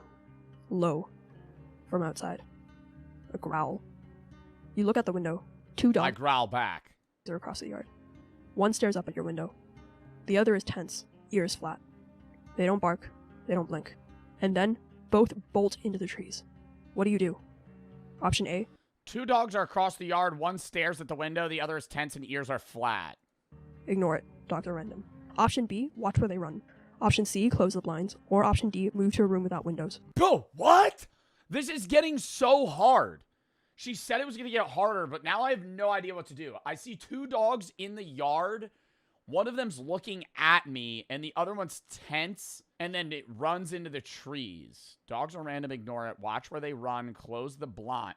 Where they run, they're running away. That's stupid. Dogs are random, that's also stupid. Close the blinds or move to a room without windows. Move to a room without windows. D. So the correct answer here is option B, watch where the dogs run. So the reason this is the right answer is because animals react to what we can't sense. In both real-world encounters and... So why the fuck would I look where they're running? Would I want to look at what they're running from? Why would I go, where are they running? They're running somewhere safe. Why? I feel like I would be like, okay, well, they saw something they didn't like. Supernatural door, dogs and cats often alert first. Their direction of escape tells you where not to go, and maybe where it is going next. Option A, ignoring... What? Their direction of escape tells you where not to go. Wouldn't it tell you where to go? They're not running where it's going next. That doesn't make any sense, right? Them is wrong because here you're just ignoring a warning system. Option C, closing the blinds, is denial and blindness. You know something's going on. And option D, retreating to a blind room, is also wrong because this just removes all visibility. You watch the dogs. They didn't bark. They just ran. Away from the gate. Past your house. Like they were avoiding it, or something near it. That means whatever scared them is close. It's watching. You move to the far room. Smaller. Fewer windows. Quieter. Until it isn't. A noise inside the wall. Scraping. Wet. Like something breathing through plaster. It moves an inch at a time. Closer. What do? Option A, knock back, test if it responds. Option B, turn off all lights and listen. Option C, bang hard, scare it away. Or option D, leave the room quietly and lock the door. Bro, why can't I have an option where, like, I stab a knife through the fucking drywall? Like, that's exactly what I'm doing. I'm shooting through the wall. The sound seems to move closer an inch at the time. Knock back, see if it responds. Turn off the lights. Bang hard to scare it away. Leave the room quietly. Lock the door behind you. D. Get away from it. Kind of So the correct segment it answer away here is from option you. D. Leave the room Easy. quietly and lock the door. Easy. See, like, some of them are very predictable. Banging the wall is wrong because the scrape doesn't follow. You close the door. You turn the lock. The house falls silent again. The air temperature drops. Your breath fogs. And then the charm around your neck burns once. Sharp. And then it goes cold. You turn around. There's someone in the far corner. Not moving. Knees pulled to their chest. A woman. Her hair falls across her face. You didn't see her arrive. Dude, UFC fight. UFC fight. She's just in the room. She's just in the room. I'm going, wham! Wham! Right to the jaw, dude. When I tell you I'm killing her instantly. She whispers, "Don't let them in. They follow the lonely ones." And then she says your name. You never told her your name. What do? Option A, ask her how she knows you. Option B, back out of the room without responding. Option C, offer her the charm. Or option D, demand she proves she's alive. Back out of the room without responding. So the correct answer here is option B, back out of the room without responding. So the reason this is the right answer is because here you're facing an unknown person who somehow knows your name. In this setting, that's a huge alarm bell. If it's a real... How'd she even get in the room? It's not even that she knows your name. She's just like a random woman. Out into the hallway.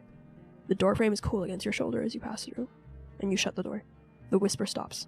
Nothing follows. Then, through the thin wood, you hear the faintest flutter, like paper folding in on itself. You risk a glance through the crack at the bottom, and there's no shadow. No feet. No one.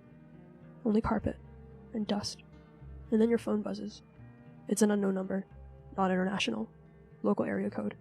You answer. And the voice that answers back is yours. "You have to let me in. I'm still out here. They took my place." You don't remember speaking those words. You're holding the phone. You're sure it's real.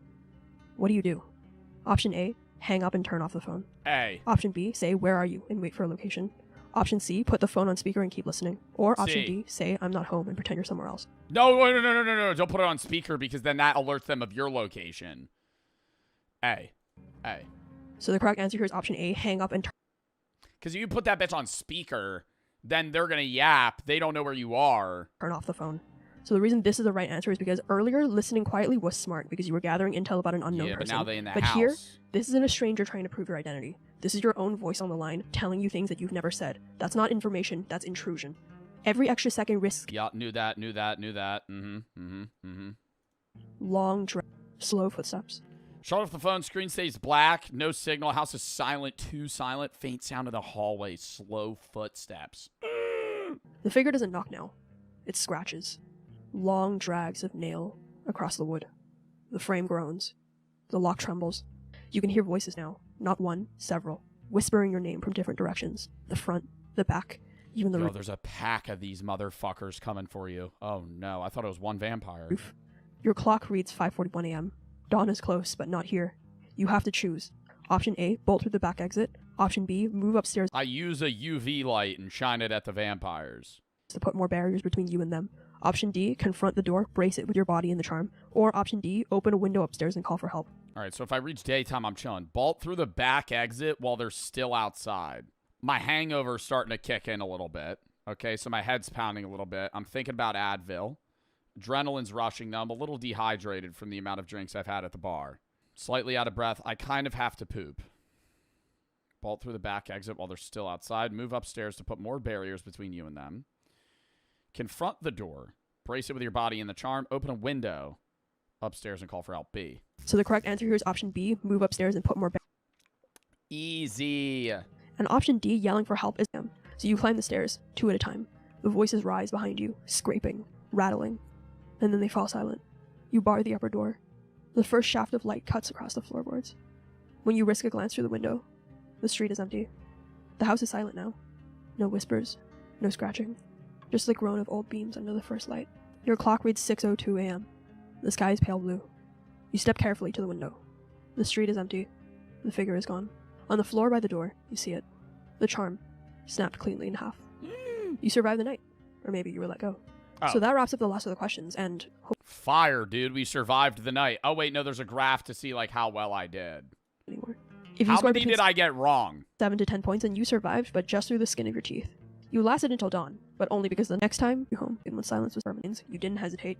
How many did I get wrong? Like 4, 5? I was 11 to 14. I feel like I got most of them right. 6? Okay, I still didn't get 7 to 10. I survived, but something followed you home. You made enough good choices to see daylight. You missed something. A window left ajar, a word spoken with the silence safer. Now the figure knows you. Survival's temporary. No, because I'm not staying in fucking Albania or Algeria for the rest of my fucking life. I'm hopping back on that fucking Delta Airlines flight and taking the fucking 15-hour flight home, okay? And that vampire ain't getting on a goddamn airplane. I'm sure of it, okay? So I'm dipping, right? And then I'm going to deal with the Jersey Devil. Not Algeria. Albania. Sorry. You shut every door, you killed every channel, and you gave nothing away. When dawn came, it found you whole. And for tonight, at least, you won. Thank you for watching this video. I hope you... Sick. I love those survival quizzes. They're so fun. Fucking sub to Oddly Specific Crystal. The zombie one was really fun, too. All right, we'll save this actor one for another day. We'll watch this Mr. Beast video and the philosophy one, and then we'll play a little bit of games.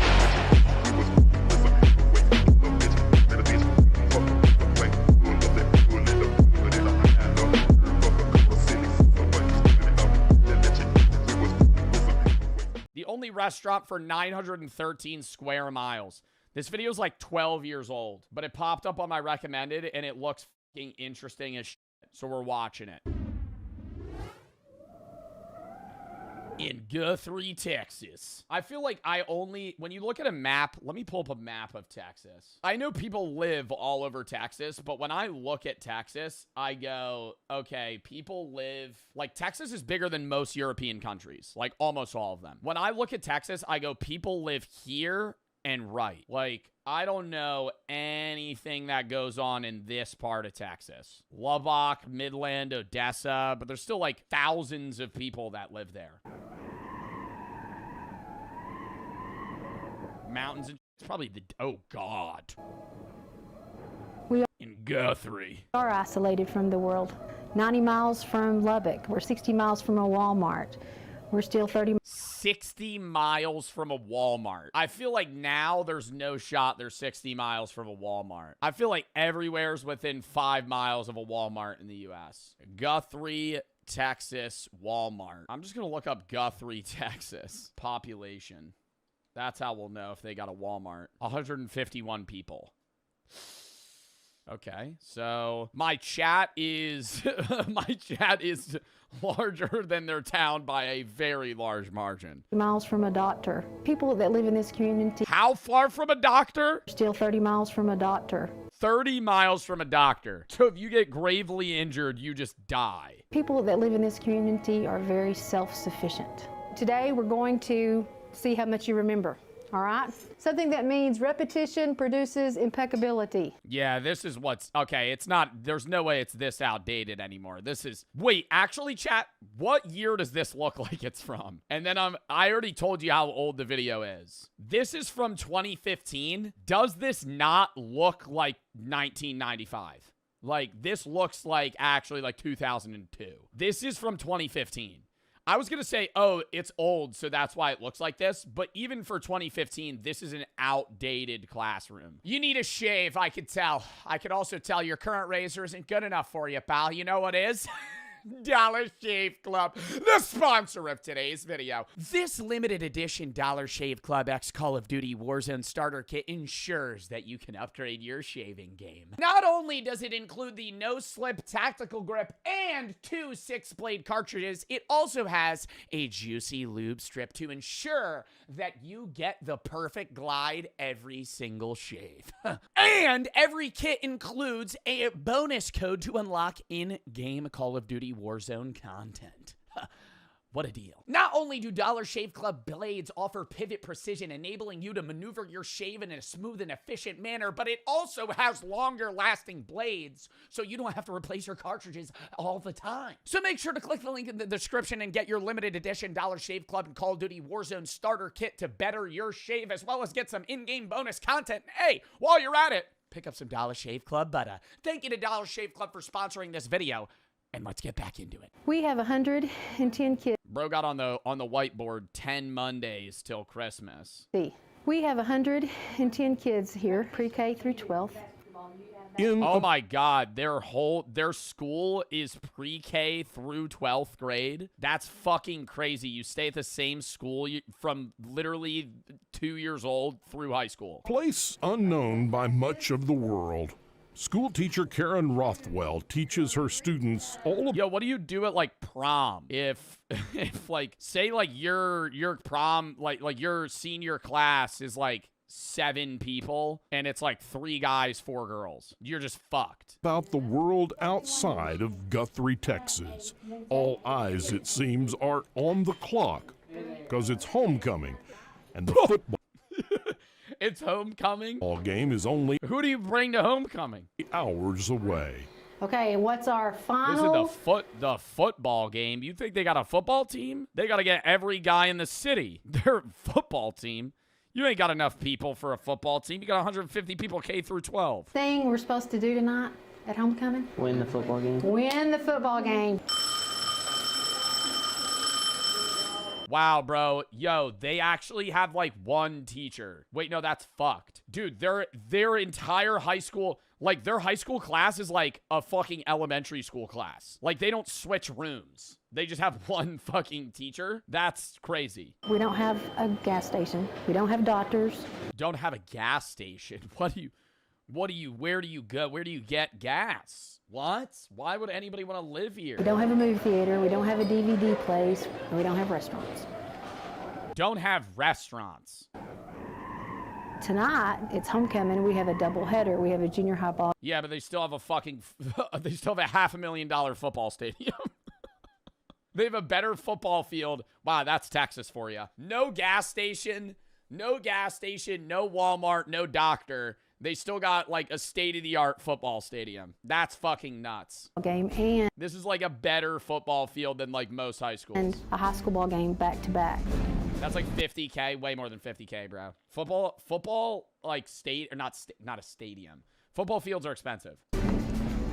Our football boys are 5-0 right now, and they're ranked 5-0. We got Big Texas on this team. How the fuck are they 5-0? They got 4 people on their team. Second in the state, and so we've got a good bunch of boys. Second in the state in Guthrie, Texas. What are they feeding these kids? No, right now, and they're ranked second in the state, and so we've got a good bunch of boys, and we've got lots of people. You're kidding. Second in the state in their group, right? It would be like, yeah, 1A. They're second in the state, not overall. They're second in the state in like they're group 1. Coming to watch them. Well, it may be 6-man football, but the intensity is just the same. Their football team has 6 people. That's a thing. They have 6-man football. How do you even run that? Are they both 2-way play? Is everybody a 2-way player? You're a 6-man football team. What do you like? The QB's also the kicker, or like? How does that work? It's always a big night in Guthrie when the Jaguars take the field. Is there any way to view this place in 2026? Any of y'all got a video of Guthrie, Texas today? Thing is, the first play of the evening seems to be a handoff of 2 bags of lettuce. Okay, boys, y'all slice these up and put them in the bags, okay? Dion. They're cooking? What is happening right now? They have to make food before the game? A big deal. It's the only. only Are they cutting lettuce? Place to eat. Keep going. All the way. Come on. There you go. In this town, and the entire county for that matter, the concession stand at the football field is the only dining establishment within 913 square miles. And it's only open during football games. Put them right here.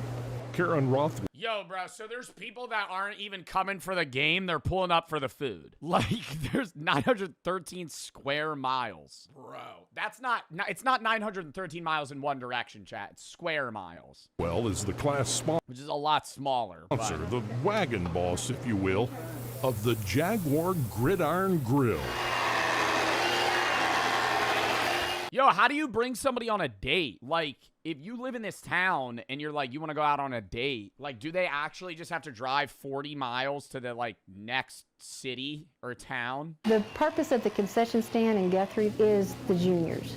They have a senior trip, and you raise money for that senior trip your junior year, and that is done primarily through the concession stands. So all 9 members of the junior class, football stars included, pitch in with Karen, her husband Steve, parents and teachers for a long night of... Wow, bro, you know these guys are going crazy on... Where do they go, in the Bahamas for their senior trip? Jesus Christ, bro. That should be nuts. short order menu items. As quick as the junior high kicks off against the Petersburg Buffaloes, a line forms at the only restaurant around. Let's see what we got here. What y'all get? I got a cheeseburger. Yeah, cheeseburger right here. And this is a frito pie for him.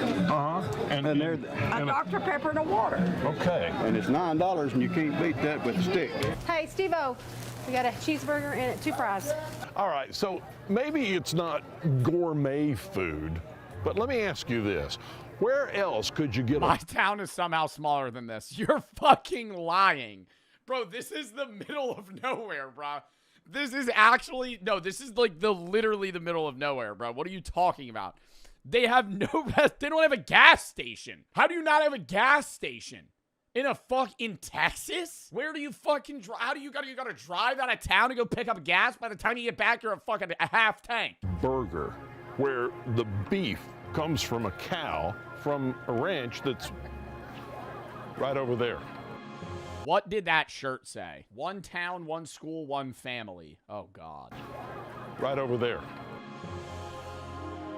The Gibson Ranch, they have a 2-pump station now. Masterson, the Pitchfork, and the Sixes, and they all generously donate beef to us. The Jaguar Junior High makes it look easy with a 40-0 win. And the 40-0 win. Yo, these kids would get fucked up in any other group, bro. I'm not gonna lie. I'm looking at this kid right now. I'm telling you, this kid would get put in a coma in like a fucking Group 4 game. Like, it would be unreal, dude. Holy shit. This is crazy. 1A football, bro. A 6-man team. I didn't even think that was real. And the Guthrie varsity athletes take off the apron. Varsity, bro. Do they even have, you're telling me they have a JV team? They have a JV team. And are finally ready to take to the field. So you've been working hard over there in the concession stand already. Yes, sir. You're going to go out and play a football game. What do you think's propping this city up? Farming. And then you got to go back to work. You're bullying a 13. I'm not bullying them, bro. Number one, this video is from over a decade ago, right? We're watching history in the making. Number two, I'm talking about how bad their team would do against a non-1A team. The reason I complain about that is because when I did sports in high school and I was at an all-guys school, they doubled our school size against other teams. So we would go against schools that had 4,000 kids, and we would get dogged on because they just had a higher athlete pool. Work in the concession stand? Yes, sir. You're okay with that? I guess. That's what I got to do. All right. Junior Queen nominee, Candace Tarver.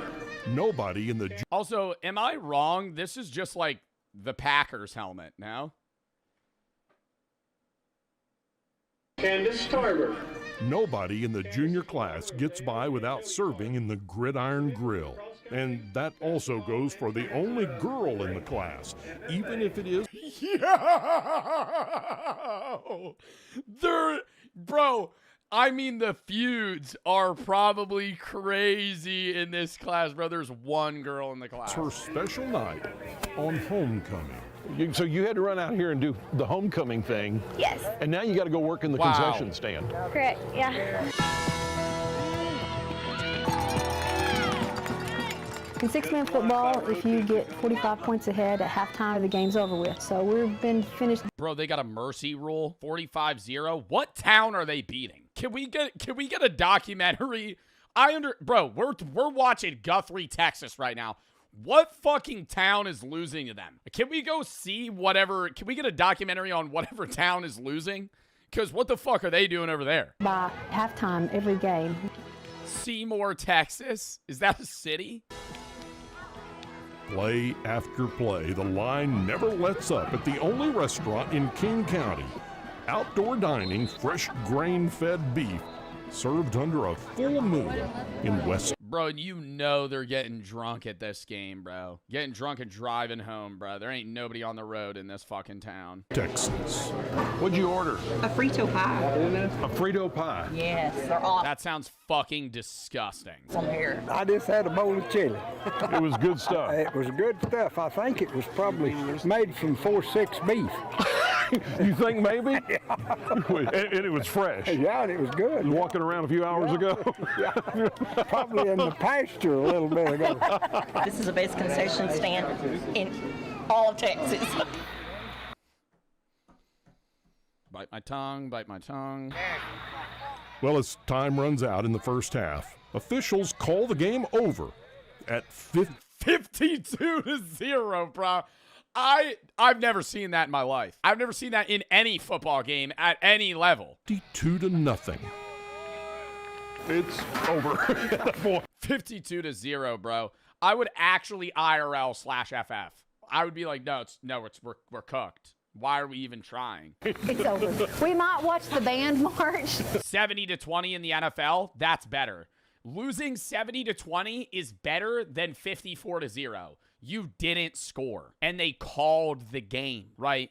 54-0, you forfeited, right? 54-0 is so much worse. I would rather, if you lose 72-0 or 72-20, you at least scored. You know, you got a touchdown, you got 2 touchdowns, few field goals. Their band might actually march. I hope they let their band march. I mean, they brought them this far. Well, yeah. Don't let their band march, bro. They got to go sulk in the parking lot. You know, so. Gotta let the band march. They ought to let the band march. I mean, we don't get to see that very often in Guthrie, so, you know, all right. The band, it's just one kid with a flute. Give the band. Let that band march. Let the Guthrie, Texas band play next. That's exactly right. What? How do you have 80 people on your fucking band team and you're losing 54-0 to Guthrie, Texas, bro? How are you losing? Why do they have that many people on their band?